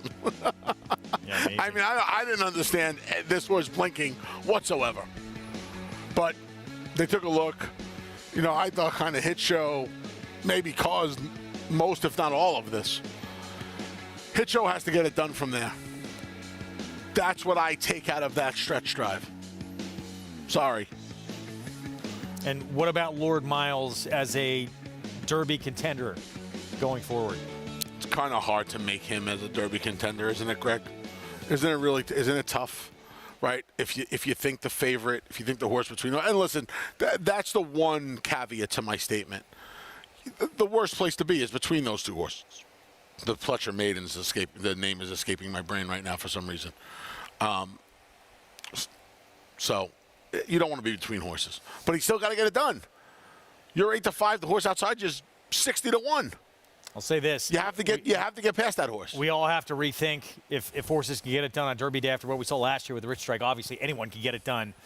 Yeah, that's what we saw. Listen, at the end of the day, it's still a horse race. Yeah, right. It's still a horse race. So once every 40 years, some 75-1 shot's going to come flying up the rail as the pace collapses, and they're going to win the race. That's going to happen every now and then. We've seen Giacomo. We've seen Bird, you know what I mean. We've seen Rich Strike. There's some crazy things happen. Meanwhile, Todd Pletcher, as strong a hand as you could imagine, going into the Kentucky Derby, look for the third of his career, and maybe is this horse maybe the better of the 2 going into the Derby? I don't want to jinx my man TAP. He's going to win the Kentucky Derby this year. He's firing 3 cannons at this guy. Sorry about that. A little shrapnel there. He's firing. No, that was your Todd Pletcher comment. He's firing 3 cannons, big ones at them. This horse gets his head together. See that horse right there?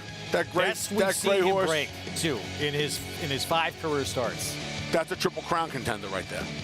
That's not just a Kentucky Derby contender. That's a Triple Crown contender. And of Todd's bullets, he's the Triple Crown contender because you see the first word in his name, you know what he can do at the test of the champion. And they're going to get better, you would think. He is going to get better. Run on the big, with more ground, certainly, but from that barn as well. This horse is continuing to get no respect whatsoever. Yeah. Practical move for Tim Yakteen. He has put together 3 consecutive graded stakes wins in a row and passes his first test now at 1 1/8. Yeah. They're yours. I know you're the California kid here. You can have them. I wasn't impressed with this race. He's a nice story. I loved Practical Joke. I was a big Practical Joke fan. It's really, really cool that so early in his stud career, he's got a Grade 1 winner, and he's got a horse that is going to get to the Kentucky Derby. But, I mean, they're kind of wanting out there the last eighth of a mile. Take a look at that leaderboard, and it's the 2-year-old champ atop the list. Practical Move we just showed you, and that Santa Anita Derby win right there at second. Angel of Empire C, Brad Cox's best horse in the race. Yes, I don't think there's a question of that. You know, when you look at them, when you look at them as a horse, yes. My problem with his Arkansas Derby is he ran for a long. He put in a prolonged bid in that race. Now, you could say the same thing about his Risen Star. He started running around the 5/8 pole, and he kept running. He started running at the half-mile pole of the Arkansas Derby, and he kept running. At some point, those races have to take a toll on you. And those are back-to-back. Remember, the Risen Star's a mile and an eighth. So those are back-to-back mile and an eighth races. His fitness level's there. But he ran hard for about half of his last 2 prep races. At some point, I think that takes its toll. But yes, of the Brad Cox contingent, and he led all trainers with the most nominations this year, I think he's his deadliest weapon. So as we get to that first Saturday in May, who are you most focused on right now? I'm going to be real brave, and I'm going to take the 2-year-old champion Breeders' Cup Juvenile winner, Forte. To me, Todd Pletcher has brought him around the right way. He had him ready to fire a big shot off of the layoff in the Fountain of Youth. And then here, this horse had nothing go his way. He had a terrible draw. He looked terrible in the post parade. Looked like he may have even lost a few pounds between starts. And he gets it done. Unlike the Brad Cox horse, he didn't run for a half mile. He ran for about 3/16 of a mile. Maybe. And he got the job done. Mage had only run 2 times. The rest of the field half the field hadn't bayed over 82. I got it all. I get it. But now you go from the horse to the individual effort. As far as the horse goes, I think he's the most talented horse in the crop. As far as the individual race, I don't think Todd has the screws tightened yet. I think he was probably 85% for the Fountain of Youth.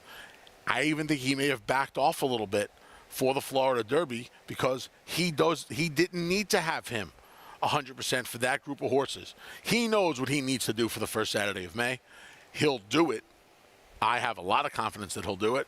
I think he's walking the best horse over there, and I think he'll get the job done. I haven't even talked about Kingsbarns yet for Todd Pletcher. What a trio he is going to send to that first Saturday in May, looking for Derby number 3. A lot to talk about as we get to what is quickly approaching. It's incredible. 3 weeks. It's incredible, isn't it? 3 weeks. We're taking time out. We had Manny Franco mic'd up for the Wood Memorial. All that talk about that tough outside post on Hit Show. Then it came down to that 3-horse finish down the stretch. He was sandwiched between horses. We'll hear what it was like to be on board Hit Show with Manny Franco when we come back.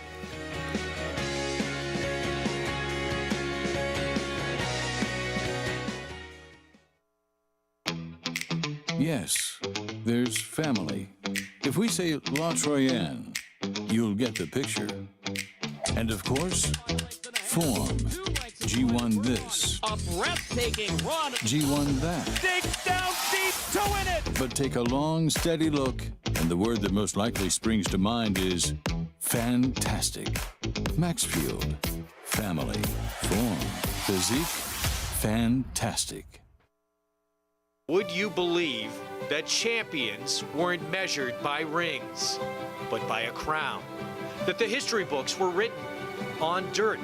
That the greatest of all time was a horse? He is moving like a tremendous machine. Experience the magic at this year's Belmont Stakes as we honor the 50th anniversary of Secretariat's legendary Triple Crown Triumph. Join the celebration at Belmont Park on Saturday, June 10th. Tickets on sale now at BelmontStakes.com. The Run Happies are running. The Run Happies are selling. The Run Happies are winning. Eclipse champion Run Happy is showing a new dimension with winners on turf, dirt, and all weather.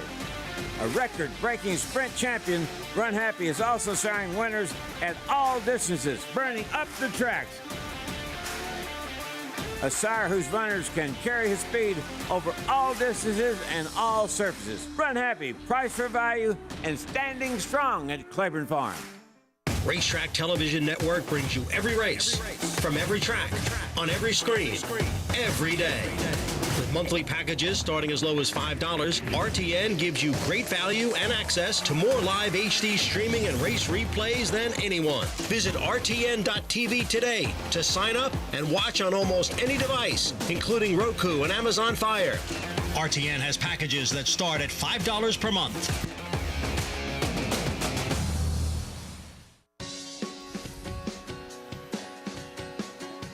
Back with you on our America's Day of the Races coverage on FS2 Race 6 next. Back on the lawn. So great to have turf racing back here in New York. Mile over the inner turf in this maiden special weight coming up to start off our late pick 3 here in Race 6. And the current favorite, the remaining half of the entry for Chad Brown here, Equal Protection at 2-1 from the inside post. Manny Franco will be aboard. Let's head downstairs to Mig. Yeah, thanks, Greg. And listen, Equal Protection makes a lot of sense. He had some trouble in his last start, although he was closing into a fast pace. He gets a good inside post going a 2-turn mile here on the inner turf. I just thought it was kind of interesting, too. He kind of set off a couple of these other horses. He started winning in and got answers from the 3 when Love Takes Over and the 4 Mercanti. The 3-1 Love Takes Over, trained by Andrew Lakeman. People who aren't familiar, Andrew has had some success as a trainer, rode some races as a jockey, but learned under people like Michael Dickinson and Alan Jerkins, and he's a terrific horseman. And I will say this, when Love Takes Over, could not look better turned out. Now, I know he doesn't have a tremendous amount of turf pedigree to speak of, but I know the way the horse is trained and the way they've tried to get him to switch off and finish. And if he takes to the turf, I do think the way he looks from a physical perspective, he's going to run well. The 4 Mercanti by Gunrunner. Again, not an overwhelming turf pedigree to look at here, but from a physical perspective, I'm seeing a horse that should take to the turf. Those longer, slacker pasterns. I tell you, it's a credit to Leanna Williford, Bill Mott's assistant here in New York. This horse has spent the winter here in New York, and he's coming out of, coming over here to the paddock like he's coming out of South Florida. He's dappled out. Coat could not be more rich or hydrated. Looks fantastic. And I just wonder, Mercanti, people that follow boxing, Arthur Mercanti, he reffed 300 title bouts, including the first Ali Frazier. I wonder if there's any connection there. The other Bill Mott, first-time starter, Twirler, has trained on the turf at Payson Park. Could not look any better. Comes out of Florida with that Florida tan, as I like to say. And he looks like a turf horse as well from a physical perspective. And a horse that I don't particularly like today, but I think a horse we need to keep an eye on going forward is the 10 Steady Scheming from the Tom Morley barn. Very tough post for a first-time starter on the inner turf going a mile. But I think if people were going to look at a horse and see what do you look for in a turf horse, what do you say when a horse has got that physicality, his picture should be in the dictionary next to that. He has got the widest, flattest foot. I call them platypus feet, and the longest slack pasterns you've ever seen. So I do think this is a horse that's going to really appreciate the turf. I just don't think he's got the perfect or the right scenario today. Platypus feet. I never heard it put that way, but yeah, you want those flat hooves to be able to be effective on the lawn. We'll see how it pans out for this first-time starter. Back to our current favorite, Equal Protection. Start number 4 today, start number 2 on the lawn, and was 18-1 for Chad Brown, switching surfaces last time out. That bothers you, right? Now here you see him in the familiar red and white of Klarovich. Tyler Gaffney on aboard this day, 3rd rider in his 3rd start, 4th different. Well, Manny Franco's going to climb aboard. He was on for the debut. Is that really much? I don't know. Steadied? I don't think so. He wasn't going to get anything. But I kind of default into him because I'm not really attracted to anything else in here. Maybe he'd have been 4th. Maybe he'd have gotten a super. But I don't think he was getting anything. He was 18-1, Greg. 18-1. Never should that barn on this surface be that price. I wouldn't say never. I would. I'm like Justin Bieber. I would never say never. How about that? Scramble for Barkley tag, 84 buyer. I know you're a huge Beebs fan. Operation Torch came out of there. One with an 85 buyer at Keeneland for Shug McGahee. So it was a fairly productive race, too. I thought there was some trouble that you saw there for equal protection. We'll see how he fares here second time on the lawn. Let's go down to Mig. Well, he hasn't had trouble in the race yet, but a little trouble here in the paddock with the 1 equal protection and the 8 fast boat to sky. The riders checked with the wrong saddles. Obviously, fast boat to sky, George Vargas had Manny Franco's saddle. Manny Franco had George Vargas' saddle. So they had to take the saddles back to the weighing room. Each rider had to weigh again with those saddles. Each saddle weighs different. Each jockey weighs different. So to make sure the weights were correct and that they're riding in their proper equipment. We've got it sorted out now. The 1 is getting tacked up, as is the 8. So that is what the delay is, guys. And even though it was a mistake, it was caught before any real damage was done. All right, Mig, thanks for that update there. Get to our post break here coming up, but some equipment issues. See Kendrick and Jorge Vargas talking. Usually come out of a conversation with Kendrick with a smile on your face. You do. You do. Kendrick will be on a first-time starter in here. That's Twirler, the 7 for Bill Mott. First foal from a dam who only turf start, lost by a head, but got put up via DQ in the only start of her career. Only start, yep. A DQ victory. And like Richie mentioned, she'd been training down at Payson Park with the bulk of the Bill Mott string. Second dam, 1 sprinting on the grass. Something on her card you don't ordinarily see in December of the 2-year-old year. A quarter-mile drill. 25-3. I feel like at that point I could have been running alongside of her. Probably not. Gesundheit. Thank you. A silent sneeze, that's impressive, Greg. You know you've been doing TV for a long time when you can silent sneeze. It's impressive, my man. And yet you called me out on it anyway. That's so listen, for nothing. You should be applauded for that. People should know the talent of Greg Wolf. Silent sneezing. That's a great name for a horse. I got to write that down and add it onto the list. Silent sneeze. I want to see you with more horses because I feel like you would be very, very good. We have an amazing list of names. Yeah, I know you do. We have an amazing list of names.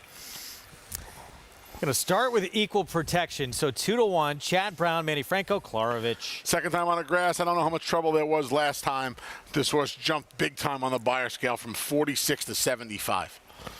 Jump to the 3 with the scratches when Love takes over first time on the grass. I wonder if Trevor McCarthy's going to put this horse on the lead today out of a series of dirt sprints on sloppy, muddy, sealed tracks and a fast track. Dam won 4 times on the lawn. Second dam was a stakes winner on the grass. Mercante, first time on the grass as well. Yeah, daughter of gun runner, out of a graded stakes winning mare. No turf pedigree really to speak of, but...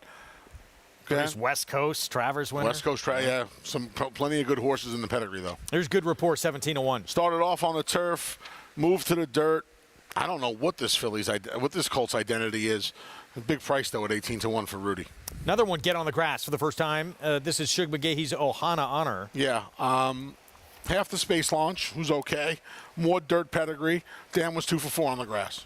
And on the top flight, actually, on dirt, the dam. Twirler, the firster with Kendrick we were talking about. Yeah, we talked about her already. She's a big price on the board at 12-1, getting that patented Kendrick solid warm-up before her debut. Really getting a good warm-up. Yeah, another first-timer on the lawn. Fast boat to sky, David Donk. Yeah, Cairo Prince trying the turf after 4 ho-hum efforts on the dirt. We'll talk about her more in a minute. Oscar Performance, 3-year-old. He's been so good with his turf runners. And, of course, the dam produced, among others, Phoenician Harbor. Did some running late in the game on the turf sprint debut. Now we see this one 6 months later. Stretching out. Oscar Performance, a good start to his career as a sire. And steady scheming for Tom Morley on the outside. Dam did win on turf, was graded stakes placed. Yeah. Is a good name. You see no turf works. This horse been in New York since November. So Morley's numbers first time out need to improve a little bit. Pedigree with the 9 looks intriguing. Second time out and going a little bit longer, start number 2. So lots to like with that one, and we'll get back to it here in a moment. Reminder, sign up with Naira Bets, bonus 200. That code to use at sign up at NairaBets.com and bet any track, anywhere, anytime. Yes. So the debut from Won an Award, what did you like, what did you not like? Big effort. Came running late. Obviously, you like seeing that. Passing horses in the debut. That's always something I like to see. And, yeah, I mean, stretching out now off the layoff. Barnes' numbers off the layoff aren't great. Not great. And they always seem to take money 2-1. I don't like the price. I'm using this horse, obviously, in the late pick 3, but this is a horse you're going to try and beat this horse with some prices, maybe. But this horse can obviously win this race. I said bumped at the break. I tried to go back and see it. Unfortunately, was unable to with the video. Some issues there. But did run on good, and this is the 5-horse here. Getting up for second in the debut. Gets a little extra ground today. Talked about the pedigree. Venetian Harbor was a Grade 2 winner on the turf. Multiple graded stakes winner on dirt. Mig, your thoughts? How's Won an Award look? Well, he looks really good. Listen, he's trained by Georgie Duarte, who was a really good rider. Wound up being assistant trainer to Al Goldberg at Colts Neck, and worked his way up to be head trainer when Al retired. But I just think he's going to be better for a race, guys. He looks terrific, but he's carrying a little bit of extra weight, and I just think he'll tighten up off of this effort. I think he'll run well. He's a really strong-looking son of Oscar Performance, but they also train down in a training center, private training center, and sometimes, you can't just apply the same kind of pressure getting one ready off the layoff. So I do think he'll run well, but I do think he'll be better for this race. So if he was to jump up and win here, I think, he's got a big future in front of him. The 3-horse When Love Takes Over. Gosh, I was tempted to pick him at a big price. He looks so good. He's just so well turned out and fit off of those sprints. And I just think they want him to relax, whether that's on the lead, laying second, fifth, as long as he's comfortable. Talking to Andrew Lakeman, wants him to get comfortable in the bridle in a good rhythm. I picked the 4 Mercanti off a very little turf pedigree, but from a physical perspective, looks like a turf horse. Really well turned out for Hall of Famer Bill Mott. So, and the 10-horse Steady Scheming. Again, guys, I think this horse is going to be a turf horse. I just think he's got a bad draw, and it's tough for a first-time starter. Young horses tend to run to empty space. Like water, they flow to empty space, and he's got that outside draw, not a long run to the first turn. So I just can't see him working out a trip, but I will say this. He's 31-1 at the moment, and I think he'll outrun his odds because I'm seeing a horse physically that should just relish the turf. Use him underneath. I'm hoping Fast Boat to Sky, the number 8, runs well. I own his little sister. The first horse I've ever owned in my life. It's exciting. His little sister's a gray filly named Amirati.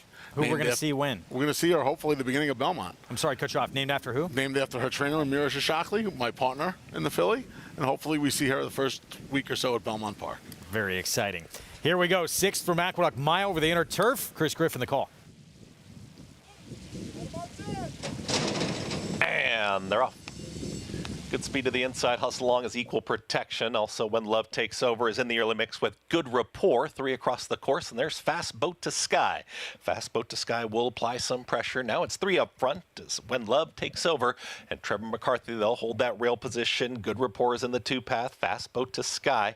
It's going to be 3 wide. Now presses on here is going to take the lead. Won an Award is now moving up in the 3rd spot as losing some ground around the turn was When Love Takes Over back to 4th. Equal Protection is in 5th as they get pretty strung out here as they work to the backstretch. And the Orange Cap, that's Steady Scheming. Tightly at the rail is Ohana Honor. In between horses, Mercant as they slow down the tempo. And the Triller is Twirler. They work up the backstretch 23. 0.43 for that opening quarter mile. Fast Boat to Sky is the leader. It's Fast Boat to Sky is in front, is up by a length and a half. Right there is Good Rapport tracking from 2nd and Won an Award. Has got every shot from 3rd. At the rail is When Love Takes Over. Is going to wait for room here as they went 48 seconds flat for that half-mile time. Equal Protection is called upon for the effort. Is in between horses trying to split rivals. Mercant is launching a run. Also Ohana Honor towards the back end of the field. Steady Scheming and Twirler is the trailer. They turn turn for home. Fast Boat to Sky kicks for home. It's Fast Boat to Sky, who's got plenty right now, is sprinting away. Fast Boat to Sky now in the clear when Love takes over. From the back, here comes a run from One and Award. Mercant is trying to run on as well. Fast Boat to Sky is still almost there, but here comes a big run when Love takes over. Mercant, they swarm late. Equal protection splitting rivals. Mercant on the grandstand side. Mercant gets up. Mercant over when Love takes over. Equal protection is in there with a photo. Ohana Honor was flying on there, and Fast Boat to Sky in 1 minute 35.71 seconds.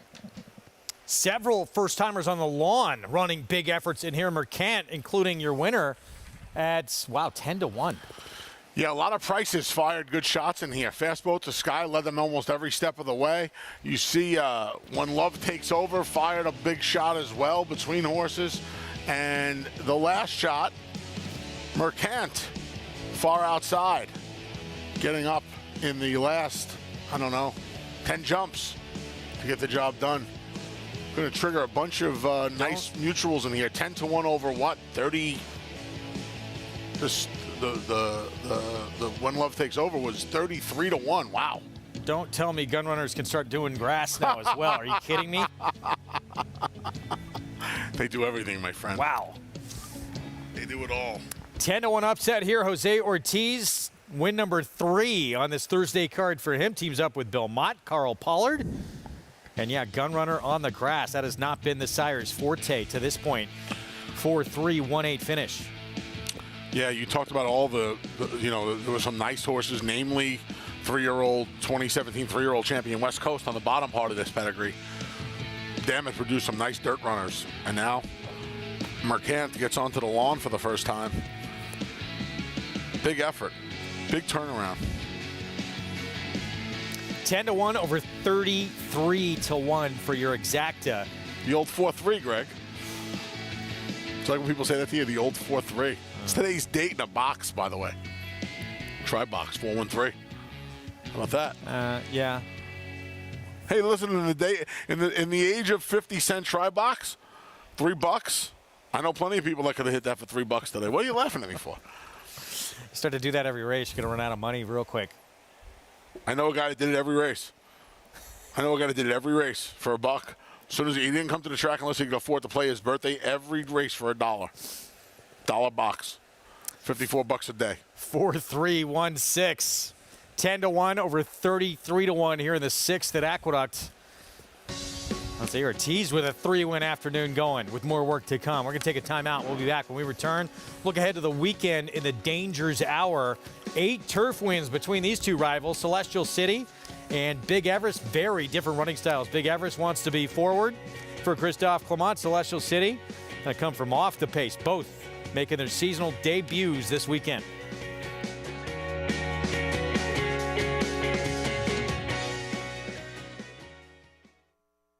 Catalina Cruiser. He won 7 of 9 starts coast to coast, with 6 triple-digit buyers and 5 dominating graded stakes wins, including a record in the Grade 2 True North Stakes. A son of leading 5th crop sire, Union Rags. A $370,000 yearling with an imposing physical, and one of the best of his generation. There's only one Catalina Cruiser, now standing at Lane's End.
Back in our live coverage from Aqueduct Racetrack.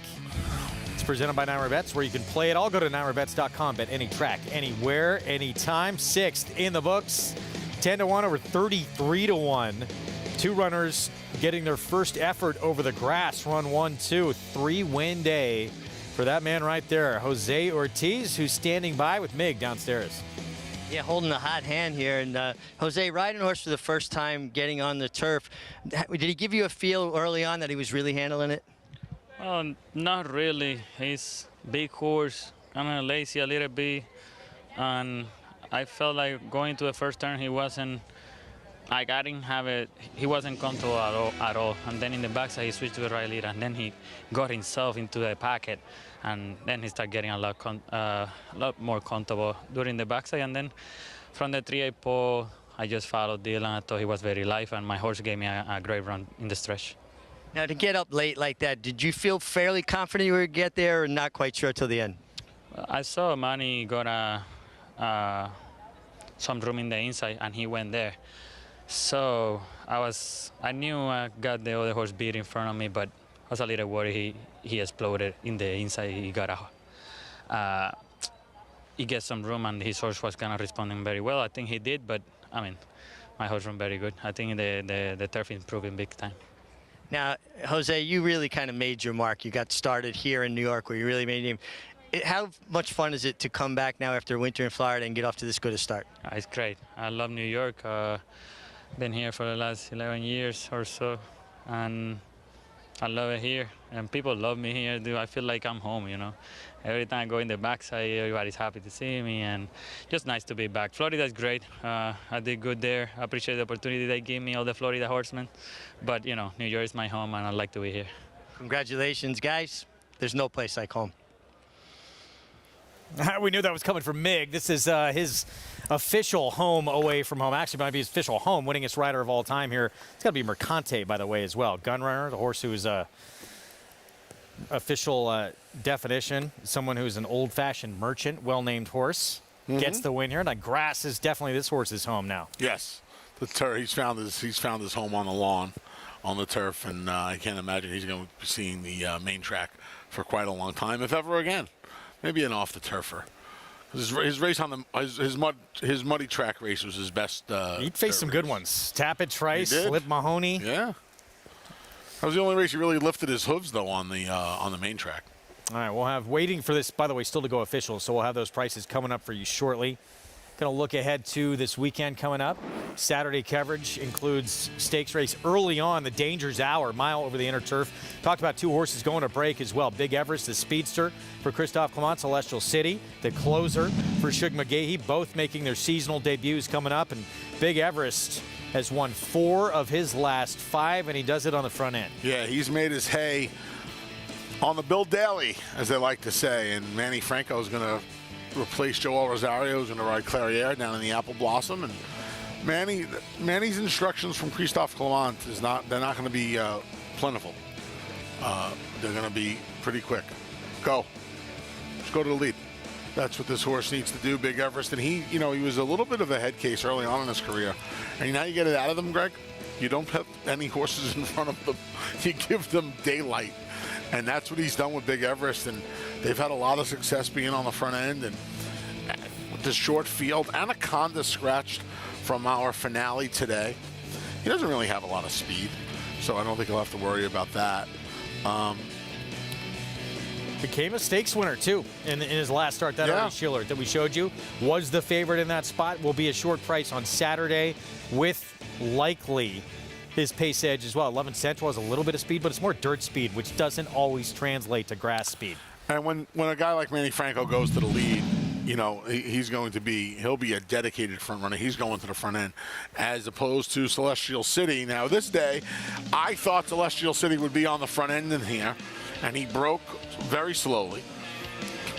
Pretty much went to his face at the start of the race. And he came from dead last to win anyway. Didn't matter. Big last to first run. Nice effort this day. Passed all of his rivals. He's drawing away at the end. He's leaving his rivals here. Impressive wake, as Tom Durkin would say. Trevor McCarthy will get the call for the 3-time turf winner. 4-year-old debut for the Sugar McGahee runner coming up on Saturday. Seeing those white and red of Stuart Janney III, of course, carried by Orb to win the Kentucky Derby 10 years. Imagine that's 10 years ago. It's amazing. So. Feels like more, actually. It does. I was going to say. That's it. Celestial City, been in the money in 7 of 10. Like a little bit like we said, totally different race and scenario and surface for that matter. But like that Apple Blossom, Celestial City going to be up against it a little bit with the pace edge it looks like the Big Everest has. Yeah. We'll see how we'll see if Celestial City is able to overcome what appears to be a huge tactical advantage for Big Everest in that Danger's Hour on Saturday. Early, I think both stakes are early. The Danger's Hour, and I think there's plenty of grace on Sunday. They go as race 3 on the Saturday and Sunday cards, respectively. All right, so we hope you join us on our Saturday coverage. Yeah, 2:24 Eastern time. Anaconda is going to be in this race as well. Yeah. From the rail, Joe Sharp, and that horse been in some, a couple of tough spots out on the West Coast as well for Joe Sharp. Bringing this one in, Dylan Davis will ride. He was in the Big Daddy last time at Turfway Park. I like that. The Big Daddy on the all-weather. So he's tried turf, he's tried all-weather. He's never tried the main track in his career. We're supposed to get a smidge of rain on Saturday, right around 1/4 of an inch. But I don't think it'll affect the car too much. So we'll see what he does. Like I said, he scratched. I'm looking at the PPs from today. It was very simple. Just turned to the 8th race today. He scratched out of our finale today to try to turf sprint again. He's only turf sprinted a couple of times. He's run here a couple of times at the Big A on the grass. He's run well. So we'll see how he fares in a shorter field in the feature on Saturday. Let's bring you the prices from the 6th here at Aqueduct area. We did have a change for 3rd in this race. Ohana Honor moved up from 3rd. Equal Protection moved out of the top 3. Yeah. The original order of finish was 4-3-1-8, and now it's 4-3-6-1. I have no idea what went on.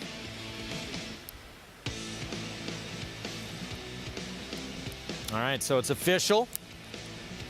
Karakontie, 23.40 for the win. And all of a sudden, if you're alive in this pick 6, it just became a lot more interesting. It did. Yeah. How about that? I'll tell you what. We're following the picks to pick 6 today. That pick 5 is going to be interesting as well, because Colloquy was probably the heavy lean in the pick 6. That's not something I subscribe to. That was a 25-3 life. Yeah, because Midnight Worker had won the 2 life.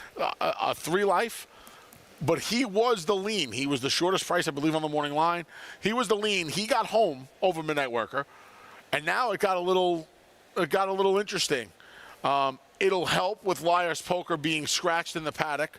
It went to the post-time favorite who got the job done. So you got a little boost there for you fellow Italians at home. You got a little boost, but Mercante is going to be a tough find. Yeah. Reigning Chick took some interesting money, but it was blind money because the pick 6 tickets were already in. Yeah. We'll get to the 7th coming up.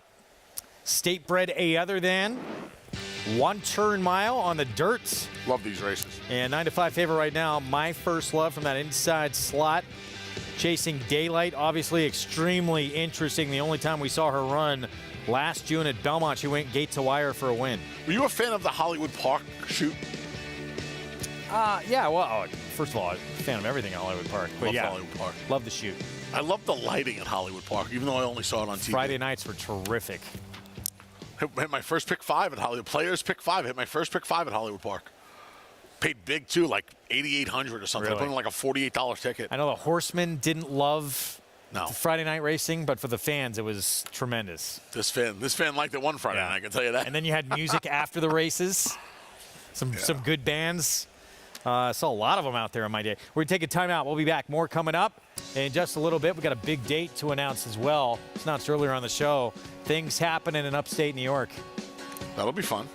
We'll be back. Late double from the Big A when we return, approaching the 12-minute mark to post for the 7th here from Aqueduct on this Thursday card.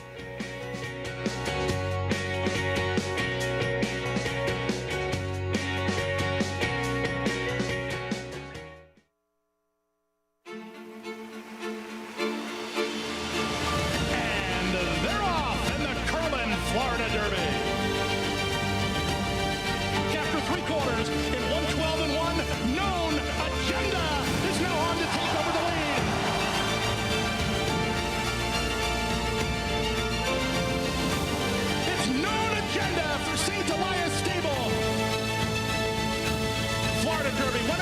known agenda.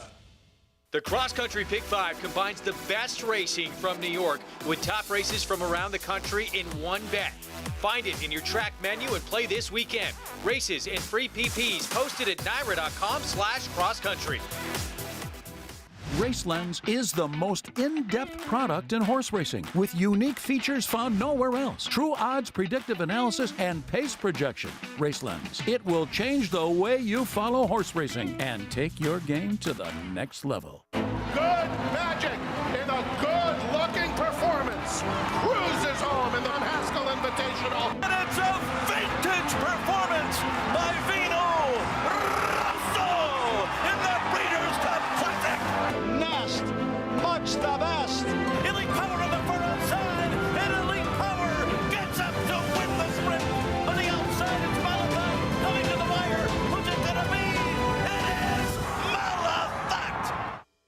There's a big, bold, beautiful world waiting to be explored by you and your friends, of course. But not just any friends, the best of friends. The kind of friends who let you do you. Because in this world, it's positive vibes only. And when you get in the zone here, you stay a while. These aren't just good times, they're the best of times. And your time is now. So come explore. Resorts World.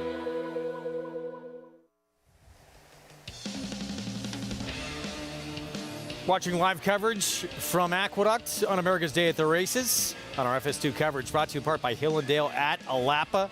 We have the 7th coming up. State bred first allowance condition. It's 1 mile, 1 turn, 1 mile on the main track as we get a look at the horse whose only start last summer at Belmont. It was a dominant victory leading every step of the way. Jorge Abreu, Jose Ortiz teaming up. Ortiz looking for number 4 this afternoon. Let's head downstairs. Back with us, Acacia Clement. Hey, Greg, and we will start with that layoff runner and the number 6, Chasing Daylight, because there's plenty of questions as to what we'll get from her today. Now, she did win first time out, but it was a race that prompted her to debut in June of her 3-year-old season, and then we haven't seen her since then. So there are some questions. Also noticed that she was drifting significantly throughout that race, and Jose Ortiz was aboard that day too. I didn't have any notes from her debut about equipment, but she does come back here today wearing a Houghton bit, which is a stronger type of cage bit with the bar underneath the chin, particularly for horses that have the tendency to drift out. So it seems that Jorge Abreu is taking every step to try and keep her straight and true. She didn't grow much coming back 3 to 4, but she looks incredibly fit. She's dappled out head to toe, and I'm encouraged to see that equipment and the fact that she keeps her same rider, and hopefully she will be able to keep a straight path today. The number 4, Juliana's Rose. I know that she's been at this condition, and she comes off of a little freshening since February, but I do think that she has some others in here that she's facing that are maybe trying to prove themselves, taking a step up in condition, and I really like what I see from Juliana's Rose today. She was chasing wide last time out. She did flatten to 5th, but never think that she really had an opportunity to kind of get her feet underneath of her. She's a big, good-looking mare too, though. I like her getting a chance to go a little bit further and back to the mile distance, and she looks the picture of health in the paddock today for trainer Mark Hennig. The number 1, My First Love, also stretches back out in distance, another one, and her form would suggest that too, that I think will appreciate going back to the mile. I thought that the last time that she tried this distance, she was perhaps second best behind Tough Street, but she's one that I thought has run some consistent races. She's been very relaxed here in the paddock, but she does have some tactical speed, and physically, I think that this is the right spot for her, and maybe we'll see some more seasoned and a bit older mares who could just have a little bit more foundation versus the young up-and-coming filly in Chasing Daylight, Greg. All right, Acacia, thank you. We'll get to the post-parade coming up momentarily, 8 minutes away from this 7th race on our Thursday card. It's the news I was alluding to back in our last segment. Monday, opening day of the Oklahoma training track at Saratoga Springs. Amazing. That's it, right? I mean, the way this winter went, we could have probably opened in March, but can't do that. Can't do that. Don't do that. Yeah, that'll be pretty fun on Monday. It is a sign that it is right around the corner. Really, it's getting close to opening day, July 13th at the summer place to be, Saratoga. We'll be there the entire meet with Saratoga Live. Travers Day, August 26th. There it is. And closing day, September 4th. God, it went so fast for me last summer. I really want to try and savor every day this year. That's new, huh? We flipped around Travers. So the New York Showcase Day is going to be after Travers Day. It's going to be the Sunday. Interesting. Few I think I like that. I think I like that. Couple of years. I think I like that. I like the New York bread on Sunday. Okay. I do. I love that. You have everything sorted out for the summer? Mm-hmm. Okay. Got my place. I know what I'll be eating. Never changes for you, does 45 eligible nights last year. 39 of them were spent at Nove. Oh, you didn't go there a couple nights. I didn't realize that. Yeah, there were a couple of late scratches. Okay, I cooked one night. Did you? One night I cooked. I'm embarrassed to tell you what I made the one night I cooked. I had cereal. That's not called cooking, Anthony. I left our Meadowlands Pace Night show. That was a fun night. We actually had a really good time that night. I went home and ate some Frosted Flakes. Aside from the bugs that attacked us. We had like 17 different bugs that night. That was amazing. We'll be back this year, by the way. We got that show. That show's already on the docket. And we had fun on that show last year. 9 to 5 favorite here in our feature coming up. My First Love. 9 to 5 from the inside post for Jimmy Ferraro. Faced a horse named Tough Street. Couple back for Chad Brown, who before getting beat last time at a very short price, he won 4 of 5. You want to talk about a horse who's had 2 different careers, huh? Her lifetime record, 4-3-3 out of 17 starts. Going the mile. 8 starts, 4 wins, a second, and 3/3. She's earned 111 out of 131,000 going the mile. 2 seconds and 20,000 at distances other than the 8 furlongs. She's a very logical winner here, Greg. I thought they would be considerably different prices, but the public doesn't have them different prices right now, much like David Aragona's morning line. He had My First Love 2-1 and Chasing Daylight 5-2. You thought the 6 would be the big favorite? No, I thought My First Love would be the big favorite. Chasing Daylight has to deal with an almost 10-month layoff. A filly who's hickory at 8 furlongs. I mean, hickory. What has she done wrong at 8 furlongs? And you double and pick 3. The one, I know it shifts right now, but it looks like the one's probably going to be your favorite because she is favored in both the double and pick 3. Yeah. We'll see we'll see how the win board shakes out. Call to post. You may hear behind us, so we're going to get a look at this field here coming up. So we'll start with Eric Cancel, Jimmy Ferraro on this 4-year-old filly by First Samurai. As you mentioned, a mile has been her forte. A specialist. She gets back to her 8 furlong trip in here. She's drawn inside. We'll see what Eric does from that rail post. Cinderella's Cause has shown speed in the past. Couldn't close the door and open 20 claimers. First off the Falcone claim, brings her right back in less than 2 weeks. Freddie Mo Factor, huge price, 27-1. Yeah, she contested the pace last time as well. She'll probably revert to her off-the-pace tactics in here. Juliana's Road, she's had a few opportunities at this level. Mark Henning had a fantastic winter up here. She goes back to the mile. I don't know if she wants to go this far. She's another one she'll have to come from off the pace this afternoon. How forward will this one be? It has sprint speed. Yeah, she got the job done 2 back and 3 back, and then she was first off the claim and starter allowance foes last time. Didn't do much running. She's another one coming back in 13 days. That's Captivating Kara. Chasing Daylight, her only start June of last year. She was impressive. See what kind of trip she works out onto Jose Ortiz. Was looking for the Grand Slam on the Thursday card. This one, I thought, an outside look. Keen dancer for Randy Persaud. Yeah, we'll see how much pace she gets to run at. Randy's horses usually pop at a price. She comes running late in a lot of races. We'll see if she can get a piece of the pie in here. And Dylan Davis outside on Dashing Della, state-bred maiden claiming win last start. She found her friends last time, second time blinkers with a little moisture in the ground. Her best race to date. She would need to improve off of that effort. Yeah, much tougher spot in here. We're going to take a look at Chasing Daylight. There she is, the 6. So her only start, June 24th of last year, and for the level, she had her way with that group. Bavarian Cream would come back this year and win her first 2 starts of her 2023 campaign. But she did it on the lead every step of the way. She was a big price. She paid over $21 this day.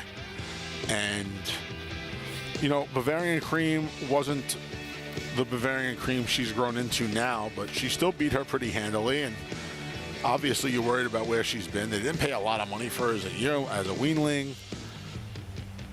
Mr. Z, I mean, sire, you don't see a lot of Mr. Z's. No.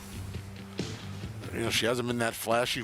She was wintering in Florida, working every couple of weeks, and then she got back up here, and she had a little bit more of a consistent work tab for about 4 weeks, and we'll see what she brings to the table. So ran fresh, and now going to try and win off the bench, but it gives you some, at least, hope that she's able to do it off the long layoff here. Let's go to Acacia for more. And Jorge Abreu does keep a string of horses down at Palmettos throughout the winter, so a perfect opportunity, as many horsemen do, to bring horses back off a layoff, get them legged up down there, and then especially with her being a New York bred, to come back here, and I'm sure one of the early ones to come back and prepare for a race like this against her New York bred company. I remember Chasing Daylight from her debut being very green on the track, not reacting well to the pony. And she's a year older now and has had plenty more time, but she's been very professional, actually having a relatively quiet warm-up, staying with the pony, and has not had a hair out of place. I do just wish I saw a little bit more physical development from 3 to 4, and I'm not 100% sure what to make of her with just the one race under her belt, but I don't have any qualms with her physically off the bench. Wanted to touch on the number 2, Cinderella's Cause, as she actually ran okay last time in her first race, going a mile. I don't know if she really wants to go this far, but she is a mare that I've always had a bit of an affinity for. She's a big, solid type of horse, and you may notice that she got a little bit warm out on track, and that's just typical of her. She's one that can always get a little bit warm prior to races and typically will be hosed off, but she seems to have really handled herself quite well in moving to Rob Falcone's barn. She has a bit of back class as well, and she also has some speed. She was really kind of forward, striding out nicely out on the track. Will be interesting to see if she has a bit of a say in the way the pace is played out. Again, I don't think that this is her preferred distance, but tactically speaking, I could expect to see her forward, Greg.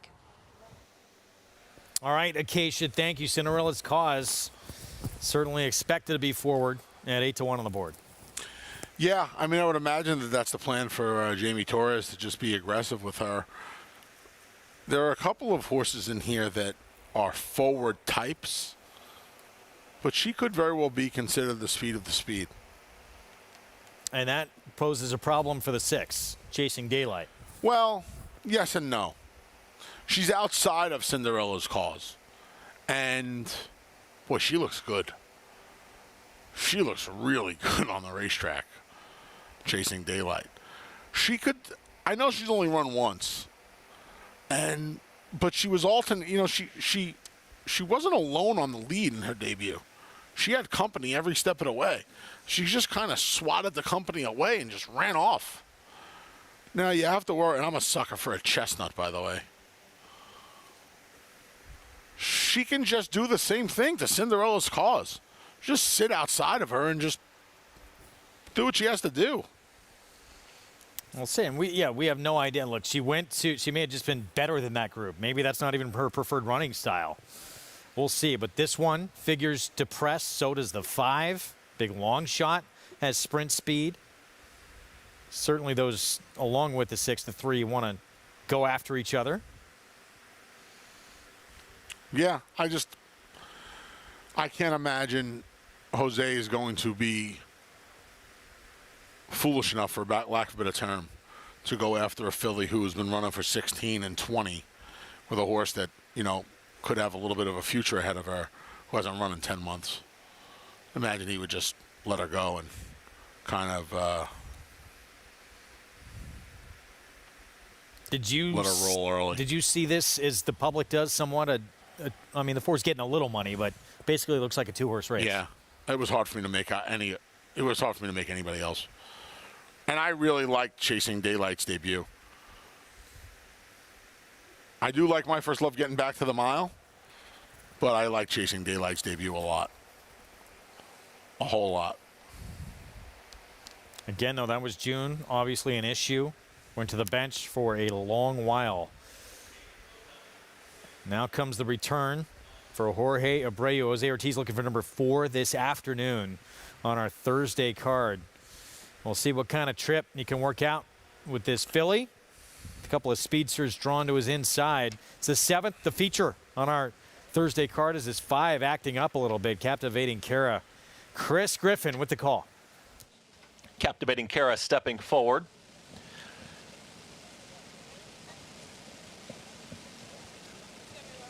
A little reluctant here, rearing up behind the gate. Still a few runners left to load.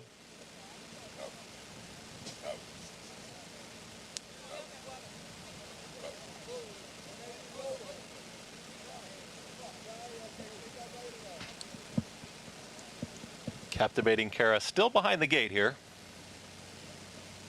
Rider off, loads in without the rider, and she goes in. Ruben Silvera will get back aboard. Here's Cinderella's Cause. Freddie Mo Factor. Keen Dancer towards the outside, and Dashing Della will be the last to load. Keen Dancer's in, Dashing Della.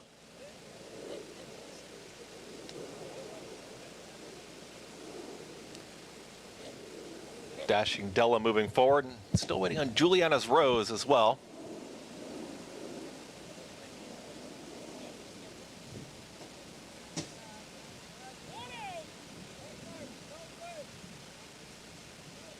Juliana's Rose has gone in. Dashing Della all set. And they're off. Speed to the inside from My First Love is going to be in the Olympics, and there's Cinderella's Cause in between horses, and Captivating Kara was tough to load, but Captivating Kara's got early speed. Is right there with Chasing Daylight, and they're going to be 1-2 as they come out of the chute. It's Captivating Kara to the inside, Chasing Daylight. It's a moderate tempo early. Up on the far outside is Dashing Della, who's going to track in 3rd. Cinderella's Cause. Jamie Torres there at the rail in 4th. In between horses, Freddie Mo Factor as they bunch up and slow down that pace. It's My First Love is in a very tight spot, is pushing through, and Eric Cancel is now moving through at the rail and had that opening, is now challenging for that lead. Up on the far outside, that's going to be Juliana's Rose, who's second to last, and the early trailer is Keen Dancer. 23-2 for that opening quarter mile, and My First Love. She's gotten the trip, the rail was open, and she's taken the lead. Has less than a half mile to go. My First Love now kicks on. Captivating Kara. Chasing Daylight is trying to re-rally here with Dashing Della, who's going to be 4 wide. They come after the leader now. It's My First Love who starts to pick it up. They went 46-4 for that half mile time. Up on the far outside, that's Dashing Della. Chasing Daylight is losing ground in between horses. Juliana's Rose is now emerging as a threat as well with Cinderella's Cause as they approach a quarter mile left to go. My First Love and Dashing Della now shoulder to shoulder here at the top of the stretch, and My First Love is finding plenty through the lane. It's My First Love who's back up by a full length. Dashing Della continues to chase Juliana's Rose, drifting out Cinderella's Cause. It's My First Love trying to put it away, is now 2.5 lengths clear with a 16th to go. It is going to be My First Love. Might have won on the backstretch. My First Love gets the victory. My First Love. Here's Cinderella's Cause up for second. Then came Juliana's Rose and Dashing Della in 1 minute, 39.40 seconds. My First Love, now a 5-time winner for James Farrar. Eric Cancel, as you heard from Chris Griffin, taking advantage of that opening down on the inside early on in the race. Not much today from Chasing Daylight. My man Gumps to the stables getting it done here. Yeah, Eric Cancel looked like he was on a jet ski at around the half-mile pole. He was trying to keep a hold of My First Love, but she was anxious to get through there. Eric did a good job piloting her through that hole along the inside, gets through. He was on the best horse today. She rolled. Chasing Daylight, Andy put up some numbers this morning on Talking Horse. He didn't put them up, but he talked about them, and Abreu's numbers off the layoff weren't great, and they lived up to the stats today. She just never looked comfortable, never really settled underneath Jose Ortiz, who was looking for 4 on the card, and they were a lot closer on the tote board than I thought they'd be. And My First Love, you got a juicy 8-5 on her today, and she won as easy as could be. 1, 2, 4, 8, 8-5 over 6-1 over 4-1.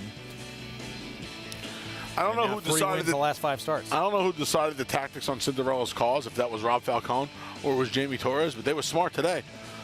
Because a lot of horses were mixing it up on the front end. She wasn't one of them, and she was able to get a nice chunk of the $72,000 pot coming from well off the pace to finish second today behind a runaway winner. Looked like, Cinderella Cause, her best chance was to be forward, and Turned out to be from last.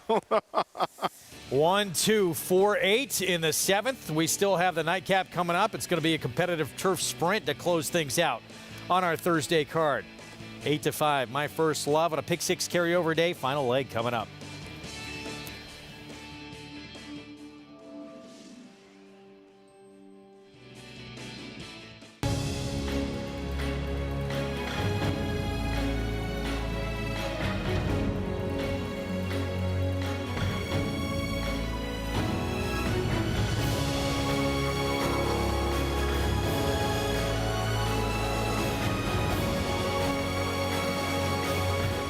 Olympiad leads American Revolution. Olympiad gets the gold in the Jockey Club Gold Cup.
Welcome back to America's Day at the Races, brought to you by Naira Bets. You can bet any track, anywhere, anytime. My First Love victorious in the 7th races. I'm pleased to be joined by winning rider Eric Cancel. And Eric, you said to me she's a filly that tries every time.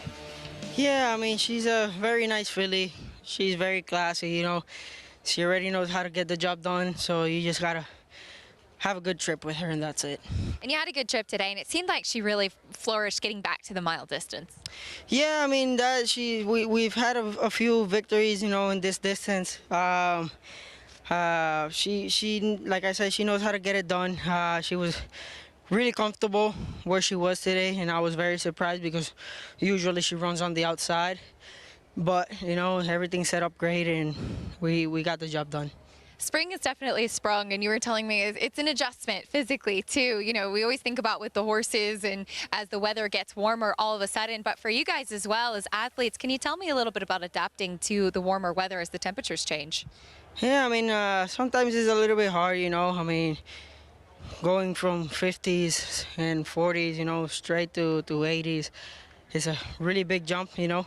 You got a little bit more tired and a lot of more heat, you know, but we're pretty fit to do it, so we just gotta, in a matter of a few days, you know, you get adjusted to it. Well, congratulations on the nice win here. Thank you very much. Eric Cancel, I'd say they're pretty fit indeed, Greg. The toughest athletes you'll find, these jockeys. Thank you, Acacia. I would say among the most fit athletes there are in any sport. These riders putting themselves into harm's way each and every time they jump onto a thoroughbred. My First Love, $5.50 for the win, winning for the James Ferraro Barn Gumster Stable. Yeah, nice exacta there, $10 for $1. Little hopscotch here, favorite price, favorite price, favorite. You know what that means, right, Greg? I don't know what it means either. It means I wish I had this pick 6 to all going into the last. I'll tell you that. Mercante, reigning chick, have made this extremely interesting for anyone still alive in this carryover coming up. Going to close it out with probably the most intriguing race of the day, even with a couple of scratches. 6 furlong, very competitive sprint on the outer turf. Allowance optional claiming field. Hold on a second. You want an all? You don't want to gamble a little? You want the all ball? I would love to have coverage going into last when you have a couple of prices. Coverage is fine. Come on, man. You want an all? That's no fun. That's the most fun. You've never been in that position? Oh, it's a great thing. Yeah, I've been in that position. It's a great fun. I need the adrenaline. That's a problem, right? Well, no. I don't want the all. To get to that point, you've had some adrenaline. I guess. Got to make choices earlier on. I constantly need the adrenaline. Well, we're going to take a timeout. We'll be back. I'm going to get some adrenaline after you see this. Manny Franco on a hit show in the Wood Memorial, having to try and work out a trip from an outside post in that 3-horse duel down the stretch, trying to get to that first Saturday in May. He's mic'd up on the final stop on the road to the Derby here in New York when we come back.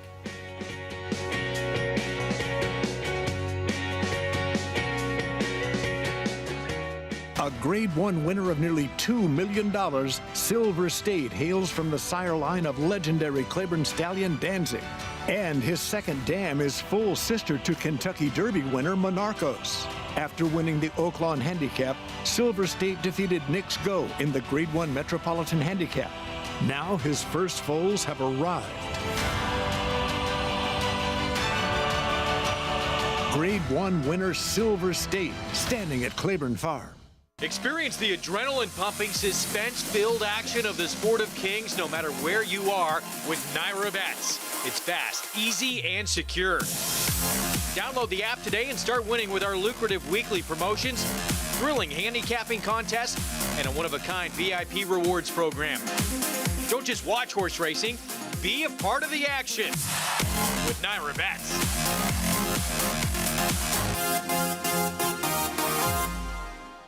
Sire Sensation Gunrunner is the sire of 6 first-crop Grade 1 winners. God-eyed, and he's going to win the hopeful. Franco Zulu wins the Breeders' Cup Juvenile Fillies, And Cyberknife has won that has the Society is going to win the Cotillion. And ta-da! They win the Bathurst, Pennsylvania Derby. Early voting comes inside and wins it. He wins the Preakness. Horse of the Year, Gunrunner, standing at 3 Chimneys.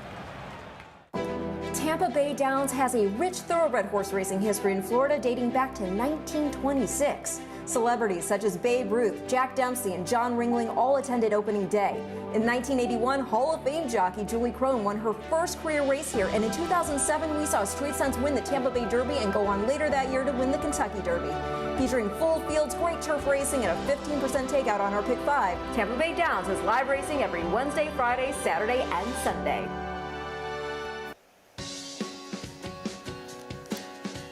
Back with you on America's Day at the Races. Thanks for being with us on our FS2 coverage.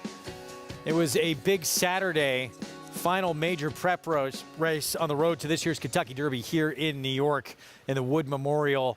And it came down to a 3-race duel down the stretch. Manny Franco, of course, on hit show for Brad Cox, trying to work out a trip from that outside post. We had him mic'd up for the big race on Saturday.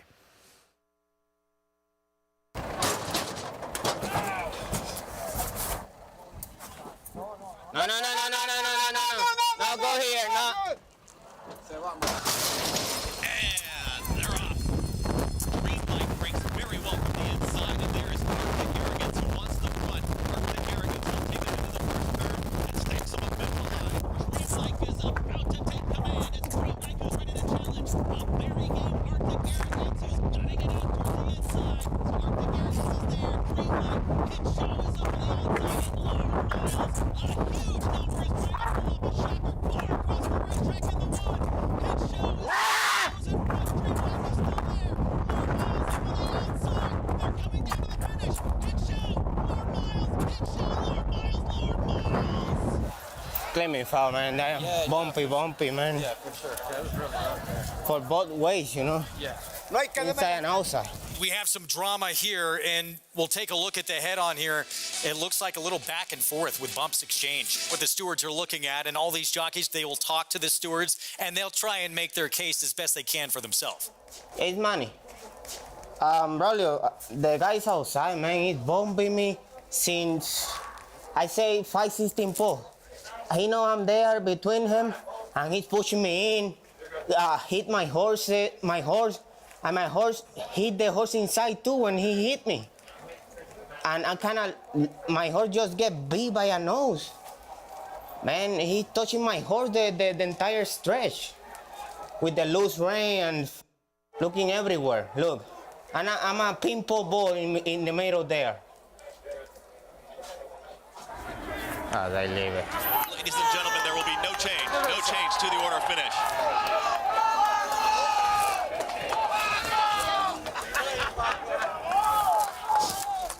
Well, those are the winning connections with Lord Miles. 59 to 1 shot. That result upheld Manny Franco. Yeah, in a tough position between horses in there, but a hit show looked like he gave as much as he got. Yeah, Manny was complaining about the 5/16 pole, which is on the far turn, right before you get off of the turn. I don't know how far back that went.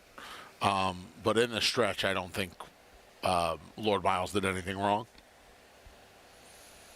So, but what are they supposed to do? Are you supposed to say, that was me, I did it? I mean, you're supposed to say the winner did it. Yeah, that's why it's a little silly. But every once in a blue moon, maybe you'll get something that tells the stewards some new information. But yeah, they're there to sell their case, and you got to take your shot too. If you're Manny Franco, you can't complain. You got to, with everything on the line, not just to get to the Kentucky Derby, and the horse is going to go anyway, but value of this horse down the line. Connections want him to take a shot in that situation. Yeah, I guess. If there's any hint, there could be a change. I mean, I like I think the best thing Manny did there was the 5/16 argument, because it's the toughest spot to say. It's the toughest spot to get a good angle, and it's the toughest spot to really make a call. And when you see all the other brushing and bumping, and you could say, well, he started it at the 5/16, I was just reciprocating through the lane. You could put a shred of doubt in the judges' heads and say, oh, maybe he started it at the 5/16. But without the video proof, they're not going to be able to make that change. No. Good try. A little bit of drama in the big one on that final stop here in New York on the road to the Kentucky Derby. We have the Nightcap coming up. We close with a good one. 6 furlongs, outer turf allowance, optional claiming field. This is our current favorite, Nothing Better. And Manny Franco shows up here on the Speedster. Let's go downstairs to Acacia. And Greg, I've been waiting for this race all day. Really competitive and very intriguing with quite a few layoff runners, including your current favorite in Nothing Better, who does have quite a bit of early speed, and a horse that we saw winning the Aqueduct Turf Sprint Championship 2 starts back before he looked like he was home in December in the Danis. And Belgrano, who beat him that day, is an old Florida class horse and often shows up when he gets the right kind of trip. So I actually thought that Nothing Better comes in here with very strong credentials, and we saw last year that he won his first start of 2022 off of a significant layoff. So he's shown he can run well off the bench, and he looks very fit here. Training at Stables for really well.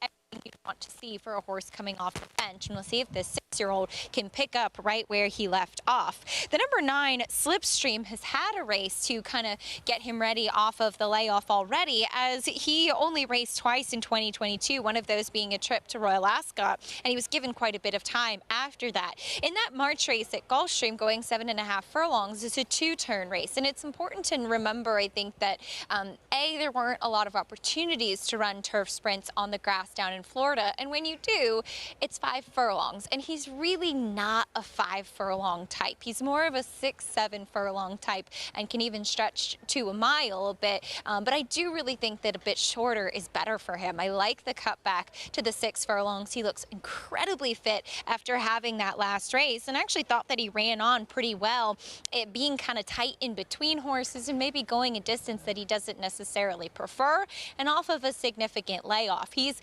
definitely a horse that's a bit of a character. He's got a presence. He's trained really strong down at Payson Park coming into this race, and this could be the right spot for him to really get back on track. The number 6, Straight Answer, is an intriguing one as he cuts back in distance after 2 route races, both at Churchill and the Fairgrounds, since coming here to the United States. But the majority of his races in Europe were sprints, including the first 2 wins of his career. And I thought it was interesting that he hasn't raced since January, but he was actually entered twice between then and now, both of them in sprint races. One was in a stake at the fairgrounds, and the other one was a race taken off the turf.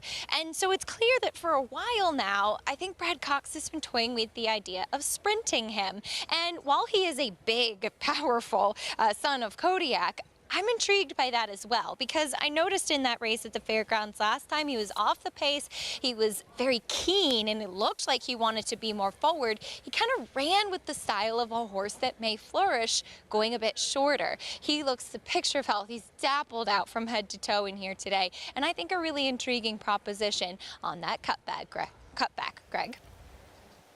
Acacia, thank you. 11-1 on Brad Cox. Here to close things out with a runner who's had success in Europe, sprinting 6 furlongs on the lawn on a couple of occasions. This one, though, we know, ultra quick. Manny Franco, a horse that's fresh as well, going to make probably that speed even more pronounced. Yeah, we'll see how much pressure into the Sunrise the number 3 puts on him coming out of the distance races. Maybe not as much as some of his rivals would like today. He could get loose in here, and that would not bode well for the others. We'll see much pressure. Even a horse like Yes and Yes, who used to have a lot of speed, and even though in his last 3 starts before the break, he didn't have that much speed, last 4 starts, I should say. If they leave this horse to his own devices on the front end, Nothing Better could very well make it 3 of his last 4. I don't know. I don't like betting this barn. We saw that horse earlier in the maiden race not fire at all. I don't like betting this barn off these. Proven, though. I don't like betting the barn off the layoffs. And this horse won off the layoff. I don't like betting the barn off the layoff, man, at the short price. And there's some real horses in here, Greg. Horse with this barn won off the layoff before, though. I know. That's what I just said. And I get that. I do. Overall, and they're individuals. We talked about that earlier. Overall, I don't like betting the barn off the layoff. Okay. 5-2 right now. Nothing Better should be the one setting the tone on the front end as we take a look here at the 9 here. Slipstream, grade 3 winner as a 2-year-old. He's dangerous because he's a turf sprinter, right? Throughout the first race, then he wins going 7. He wins the Futurity, he looks good. Throw out the Breeders' Cup turf. He looks good winning the Palisades. You see it right here. They take him to Royal Ascot. 7.5 is really a mile, and it's around 2 turns. Now he's got that recency I talked about earlier. He cuts back. He gets his turf sprint. He gets all of 6 furlongs. Jose Ortiz having a good day. He makes a lot of sense. His price isn't great. He's the same price as Nothing Better. Yet those two at that price, who do you prefer? So I picked Nothing Better ahead of Slipstream. Okay. Because of their overall body of work. But that tote board tells me something. Shouldn't Nothing Better be considerably shorter than Slipstream based on what they've done in their figs? I think he should be. That tote board's more often than not smarter than me, Greg. Clement takes so much attention here in New York. We're really very new back to being on the lawn. So his horse is going to take so much attention. See that he's a grade 3 winner. He ran the Breeders' Cup Juvenile Turf. That's going to get you extra bumps, obviously, on the tote board, right? It is. I'm going to tell you something. At these prices, I like this entry a lot because I think both parts of this entry can win, and they're giving you a heck of a price on this entry today. We'll start with Thin White Duke. It's going to be post 4 for the 1. If he can get a little pace in front of him, this horse had a really good season last year. He won 3 times, earned over $250,000. I think this horse is a big chance today, a lucky coin winner from last year. Stablemate, Yes and Yes, won over $370,000 on the grass. He won 3 times last year. He finished 3rd in the Belmont Turf Sprint, in the DeHaas. He had a pretty good place 2nd, actually. He had a good season as well. Rail to this one, the 3 into the Sunrise, Kendrick Carmouche. Coming out off a polytrack try down at Gulfstream back in January. He's had some success turf sprinting in his career. Nothing Better. That 3, by the way, does have sprint speed, but we'll see if it's dulled going longer last couple. Here's Nothing Better. We know he wants to go to the front. Yeah, turf sprint champion. He got beat ahead last time down at Gulfstream on Christmas Eve. That was the last time he was seen getting beat in the Janus. Rider change Romero Mirage on Coinage, who was a graded stakes winner as a 2-year-old at Saratoga. Yeah, he was. He was all right as a 2-year-old. He's kind of gone the wrong way since. We'll see if he can get back to his winning ways at a big price. Brad Cox, the one Acacia was talking about at 11-1. He's really interesting, straight answer. He was a turf sprinter back in Europe. He won going long last time, but I think his career is going to be better in the States going shorter. Comedy Town, interesting here at 7-1. There's nothing wrong with him either. He has a nice little resume. He just got beat a nose against Karakontie back in September at Laurel. And 5-2, Slipstream. Will this be number 4 for Jose Ortiz Yeah, he's today? taking a bunch of money in here, 1 of 2 in here for Christophe Clement. He cuts back off the 2-turn try at Gulfstream against a horse that's going to take money tomorrow in the Maker's Mark at Keeneland. As you said earlier, this entry, both halves with a big chance here in this nightcap. Let's go to Acacia for more. And I'm joined by their trainer, Dave Donk. And Dave, let's start with Thin White Duke, who comes in with pretty strong credentials. What have you seen from him coming back off the layoff? Yeah, he's done really well. Kind of typical for our stable. He got 2 months off. He's come back, and he's trained well. So, he's run pretty well here. I'm always a little concerned how quick the turf course is for this time of year, but he's done very well. You have Yes and Yes as well. He was on a tear. And then where do you think that form went from him?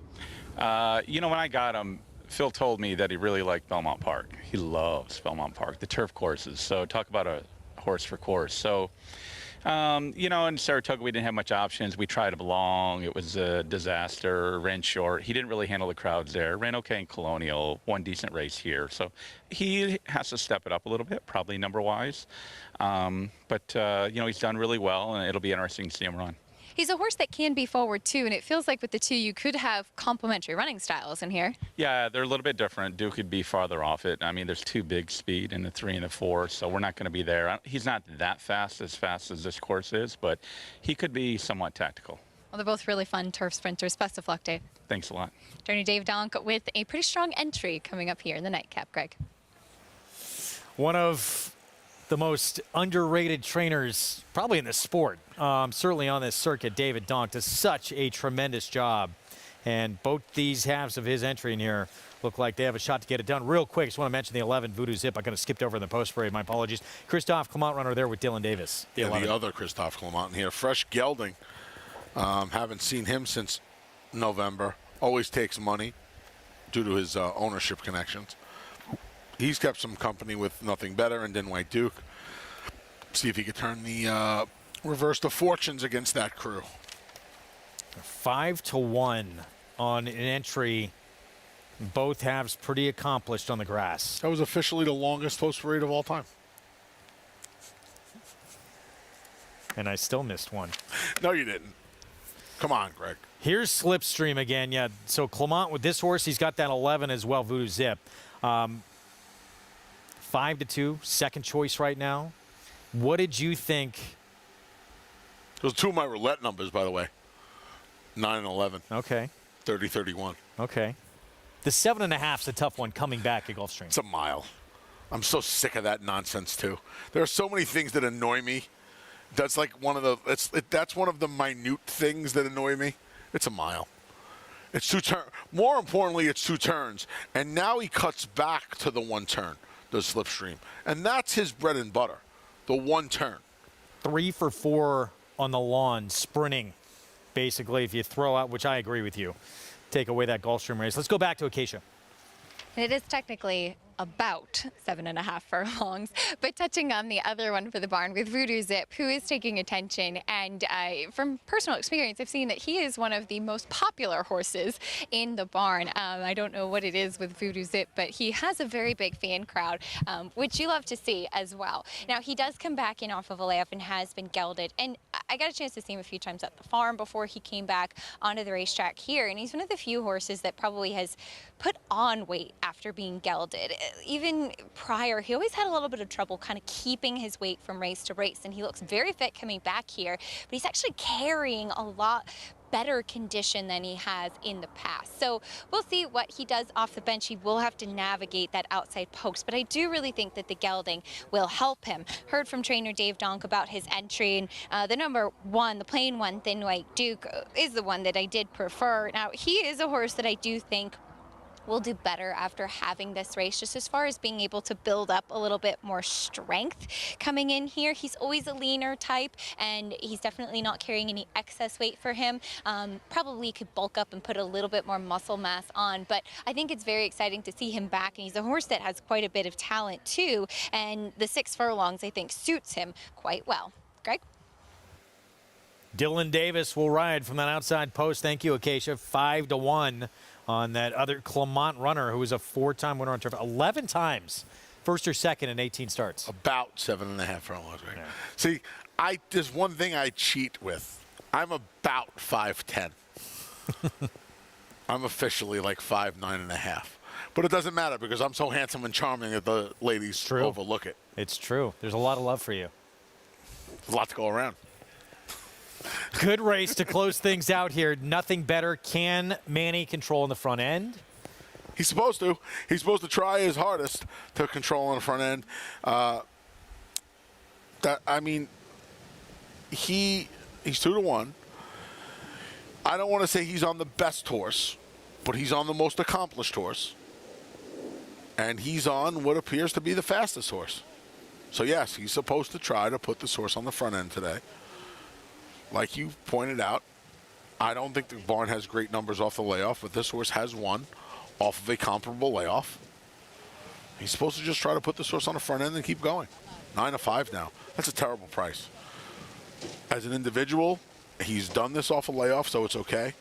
On the whole, this is a terrible price to take on the barn with the layoff numbers. And just 2 races ago, the barn had an awful experience with a layoff horse. Not for me at that price. We are set for the Nightcap 6 furlongs. Outer turf coming up. Can Manny control on the 4? Nothing better on the front end. We're set. Let's go to Chris Griffin. Here's Voodoo Zip. All set. And they're off. Good break for all. Into the Sunrise has early speed. There's nothing better, and nothing better now with the neck in front. Into the Sunrise is going to track in second. It's going to take back here, and now alone up front, it's nothing better.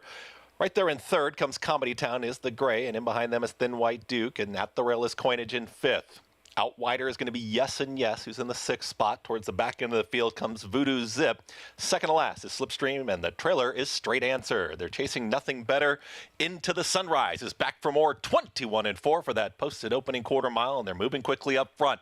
It's nothing better at 9-5, who's in front. Into the Sunrise, 21-1 is looming up on the outside from second. Comedy Town's got to run up on the outside as well. Thin White Duke is tipped towards the outside for a 4-wide run. Coinage is in behind runners. Nothing better kicks for home. Into the Sunrises, in for the fight, is not going anywhere. It's nothing better trying to shake loose. Into the Sunrise is now within a half length of that lead. From the back, Straight Answer is rolling late inside the final 16th. Nothing better is stretching out the margin again. Straight Answer from out of nowhere, but nothing better wins the finale. Nothing better gets it done over Straight Answer, who was flying on there for second. Photo for third in 1 minute 6 and 4. Do you hear that final time? If that time is to be believed, Greg, that's 2/5 of a second off that's a new course record by 2/5 of a second. How about that? Nothing better flying on the front end. New track record on the outer turf for 6 furlongs here. And Manny did the right thing. Put him on the front end. He went to the lead. He took the rail away from Into the Sunrise. He made Into the Sunrise go around and chase after him. Put that one away again. And then was able to hold off the big late run. Straight Answer, I'll tell you what, Straight Answer is going to have some season based off of that. 21-4, 43 and almost 4, just 100th of a second away from 43 and 4. 55 flat. Man, were they cooking on the front end. 106 and 4. Sub 107, 6 furlongs on the lawn. Don't see it a lot. New course record, and off the bench producing this time. Nothing better as a 6-year-old. Technically, they both set the course record. So did Straight Answer. He just had nothing better in front of him. 4, 6, 11, 1A. 11 was flying late, wasn't he? That horse was absolutely. That's a horse where, and you could say similar, same distance, 6 furlongs. When he gets to Belmont Park, a little bit of a longer. look out. That horse is going to have a big year. And he was coming into his own down at the fairgrounds earlier in the winter, and now it looks like Brad Cox cutting him back to the 6 furlongs. Maybe those sprint distances, those middle distances. He's going to be a dangerous hombre this year. That Straight Answer. He's going to have a good year. He was big price today, 212 to 1. Did I say the 11? I meant the 6. Yeah, Straight Answer. Big run from him, cutting back in distance, but nothing better. Gets it done. Controls on the front end at 9-5 and course record time. That was fun to watch to close out this Thursday card. Here's what we have coming up this weekend for you. Cross Country Pick 5 is back. It's going to be the Grade 3 Lexington, the truly last stop on the road to the Kentucky Derby. 20 points to the winner. Jenny Wiley, Grade 1 on the grass part of it. And then the Count Fleet, Grade 3 at Oaklawn. We'll have a ticket up. It's your last chance to beat the Big A in the Lexington. We being you? I'm the Big A. Yeah, you win a trip to the Belmont Stakes, Champagne Room. 2 tickets to the Champagne Room if you beat the Big A. Last chance to do it. Over at NYRABets.com. We'll have a ticket up for this cross-country sequence. I'm sure we'll play it on the program. And the Lexington, this is it. This is the last stop on the road to the Derby. 20 points to the winner to get into that race and disarm the interesting runner because of some points already collected in the Louisiana Derby. Steve Asmussen trying to get a horse to that first Saturday in May. The killer in me is the killer in you. Smashing Pumpkins, no good? I don't know. I doubt this horse is named after the Smashing Pumpkins song. I hope he is. I'm a big fan of the song. This was a good effort. This was just his second start. This was going from a mile to a mile and 3/16. That's a huge jump in distance for the second start off a layoff. Look, Kings Barnes, he was home Jerome at this point. This horse is running on late into an absolutely paceless race. Paceless race. I don't know about coming back. 14 and 3 for the 6 furlongs. Dawdling. Here he is at the spa. Jiggy jog at the spa. He's interesting, man. But the problem is, and we're always looking ahead to the first Saturday in May. He's going to have to win this to get in, and then he's going to have to come back in 3 weeks. Quick return. Yeah. I mean, obviously we saw, and you got to be doing right to do it. We saw Charismatic do it for Dwayne Lukas, win the first couple of legs of the Triple Crown. That was 2 weeks. He didn't have the 3 weeks back then. That was 2 weeks. Keep that in mind, too. The Vining Rod used the Lexington as a springboard to a third-place finish behind American Pharaoh in the Preakness back in 2015. He got nailed on the money by Taylor Verb after making a big run at Pharaoh right around the 7/16 pole at Pimlico. And you see that list, the top 20, especially after what happened last year, and it looked like in the stretch Steve Asmussen was going to get his first ever Kentucky Derby. Nobody in that top 20 right now, so we'll see if Disarm can be the horse to try and get him one there in 2023. Back to the Nightcap here in New York. Nothing better. Gate to wire and in course record time under Manny Franco. Let's go to Acacia. Winning trainer Jorge Duarte Jr. joins me now. Nothing better, I'm sure nothing better than winning, of course, but especially off a layoff. A nice performance today. He's been very honest. He's a barn favorite. He has done nothing really wrong. I mean, when he has his game face on, he's forward and he's fast. Very fast with the new course record. And as you said, the turf is very firm, but he just is so quick every step of the race. Yeah, I mean, that's his game, and Manny, put him on the engine, and he kept going, and hopefully he comes back good, and we'll go from there. You said maybe some big dreams with him for the future? On Derby Day, they have the Twin Spires turf sprint. It's 500. If he comes back good, we'll consider Rich and Al, and if that's a go, we'll try that. Well, we look forward to seeing him some stakes moving forward. Congratulations. Thank you, Casey. Nice race to come back with nothing better. A very fast turf sprinter indeed, Greg. Good as ever back as a 6-year-old. Nice when you can get things the way you want set up for you, too. That's ambitious, huh? We're going to run him back in 3 weeks off a track record performance? I like it. He's a barn favorite. Go where they go, strike when the iron's hot. And look, he got things his own way. Little token pressure from the 3. He's quicker than the 3, though. And this pick 6 comes back over $5,200. See, if you were alive for the All Bowl, you only got back $5,200. I'll take it. Only $5,200. Any day of the week, I'll take it. Me a bag of shells, Norton. Me a bag of shells. Well done if you put that together. And in hindsight, it's all so easy, isn't it? Sure. Hindsight's 10/10. It's not even 20/20. Guess who's going to the Kentucky Oaks? Ray Handel. Promise for America, 2 monster upsets in the Oaks and Derby preps here in New York. We'll take a look back to the Gazelle and who could make an impact that first Friday in May when we come back.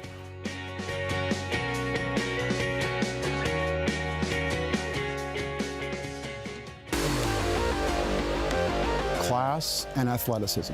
What we're seeing from Audible across the board are very athletic shapes. They've been good sized, great walkers. Strong, muscular bodies, looked like they would have speed and quickness and precocity. They look like they'd be early enough, but they have the feel to me of a 2-turn horse. Which is really what you want to see from a freshman stallion.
Kentucky Oaks snapshot. Take a look at some of the top 3-year-old fillies in the country and in the Gazelle.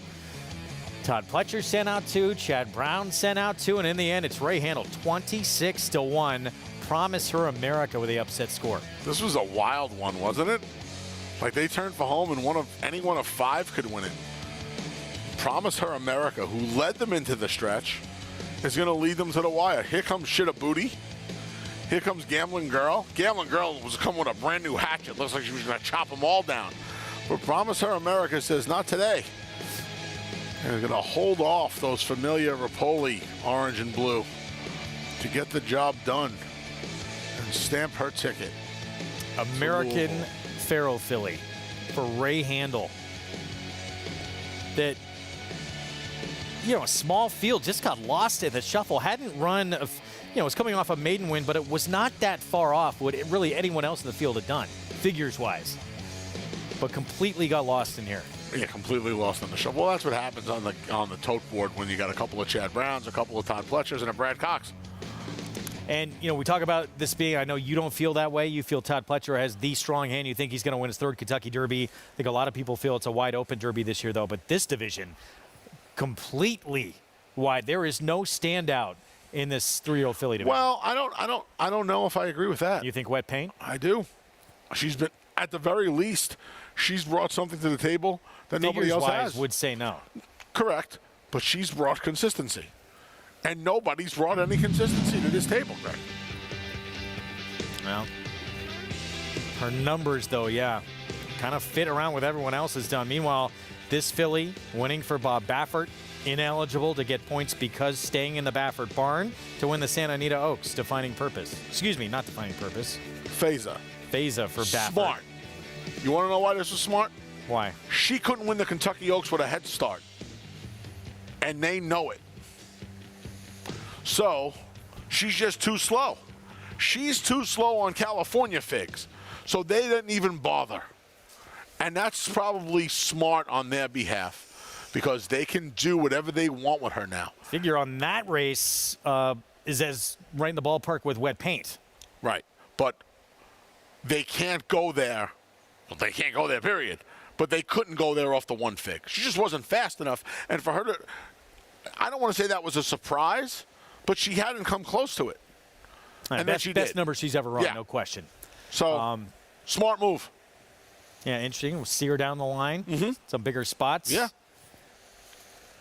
Meanwhile, fillies whose name I gave away, Kenny McPeak. What do you do with that? I mean, what do you do with this race? I don't know what you do with this race. See, this is different than the Gazelle upset because I think this race was looked at and interpreted as, well, Punch Bowl's going to come out of this, or Julia Shining's going to come out of this, and I mean, slow number as well. I will say this too for Punch Bowl. I mean, she got pinned in for a lot of the race, and probably she's going to get a mile and an eighth, short stretch too, I believe, right here at a mile and 16th Keeneland. Going to get a longer stretch, going to get more ground, and she did have a trip where she had to wait for running room. I'm using 2 horses in the Kentucky Oaks. You know, it's a lot. It's different. People are like, oh, how well you why do you want to commit to anything 3 weeks out? You know what? I've seen enough. I'll commit 3 weeks out. If she's not even on there, Julia Shining needs to get in, I guess, right? Not enough points. Yeah, Julia Shining gets in. I want Julia Shining and Wet Paint. You can have the rest of them. The rest of them are all yours. You might be in the rarity. I most believe, I mean, this seems like completely wide open this year with this Oaks group. Have the rest of them. I want Wet Paint and Julia Shining. You can have everybody else. It's hard to argue just purely on figures, and as fast as they've run, there is no standout. That's fine. Wet Paint brings consistency. Julia Shining brings, give me the 9 furlongs. Give me a little bit of a long, like, because you just mentioned the short stretch, the mile on the 16th. Let me get a little more time to figure things out here. Let me get a little more time. Let me get a little more pace in front of me. Let me get another, I guess it would be 4 weeks from that race. Let Todd be able to put his hands on me a little bit more. Give me Wet Paint and Julia Shining. Let her get in. You can have the rest of them. Going to be a fun first Friday in May. Wide open division, the Kentucky Oaks, Kentucky Derby too. You already have your mind made up. It sounds your handicapping's done already for the whole weekend. I would get it done early. You only want 2, right, for the Derby? I really want Forte. I'll figure the rest of it out as we go. I'm done. You're ahead of most of the handicappers at this point. We're back tomorrow, 1 Eastern start time. On our FS2 coverage. We hope to see you then. We got a long one tomorrow on from 1 to 6. It was my first love taking the co-feature. Eric Cancel, James Ferraro. 1/3 mile on the dirt. Went off at 8 to 5. And then nothing better. Manny Franco controlling on the front end. And 6-year-old returned to the races. 7th turf win in 16 starts and doing it in course record time. We'll see you tomorrow. Momentum continues for War Dancer as 26 Black closes to take the first turf race of the 2023 Aqueduct Meet. 26 Black in time! Now with over $5 million in progeny earnings, including Dancing Buck. Dancing Buck by a half dozen lengths. Long Shot Surprise Boss. Surprise Boss is not going anywhere! Surprise Boss, look at this effort! New York's #1 turf sire begs the question, shouldn't you have a War Dancer? Visit WarDancerStud.com to book your mayor today. This season at Oaklawn, we've got more of everything. More of the top thoroughbreds in the world. More days of live racing. And the largest purses in our history. All at a completely reimagined Oaklawn. Come be a part of this historic season at Arkansas's only casino resort. Nobody wants to fall into a safety net, but when adversity or hardship presents itself, it beats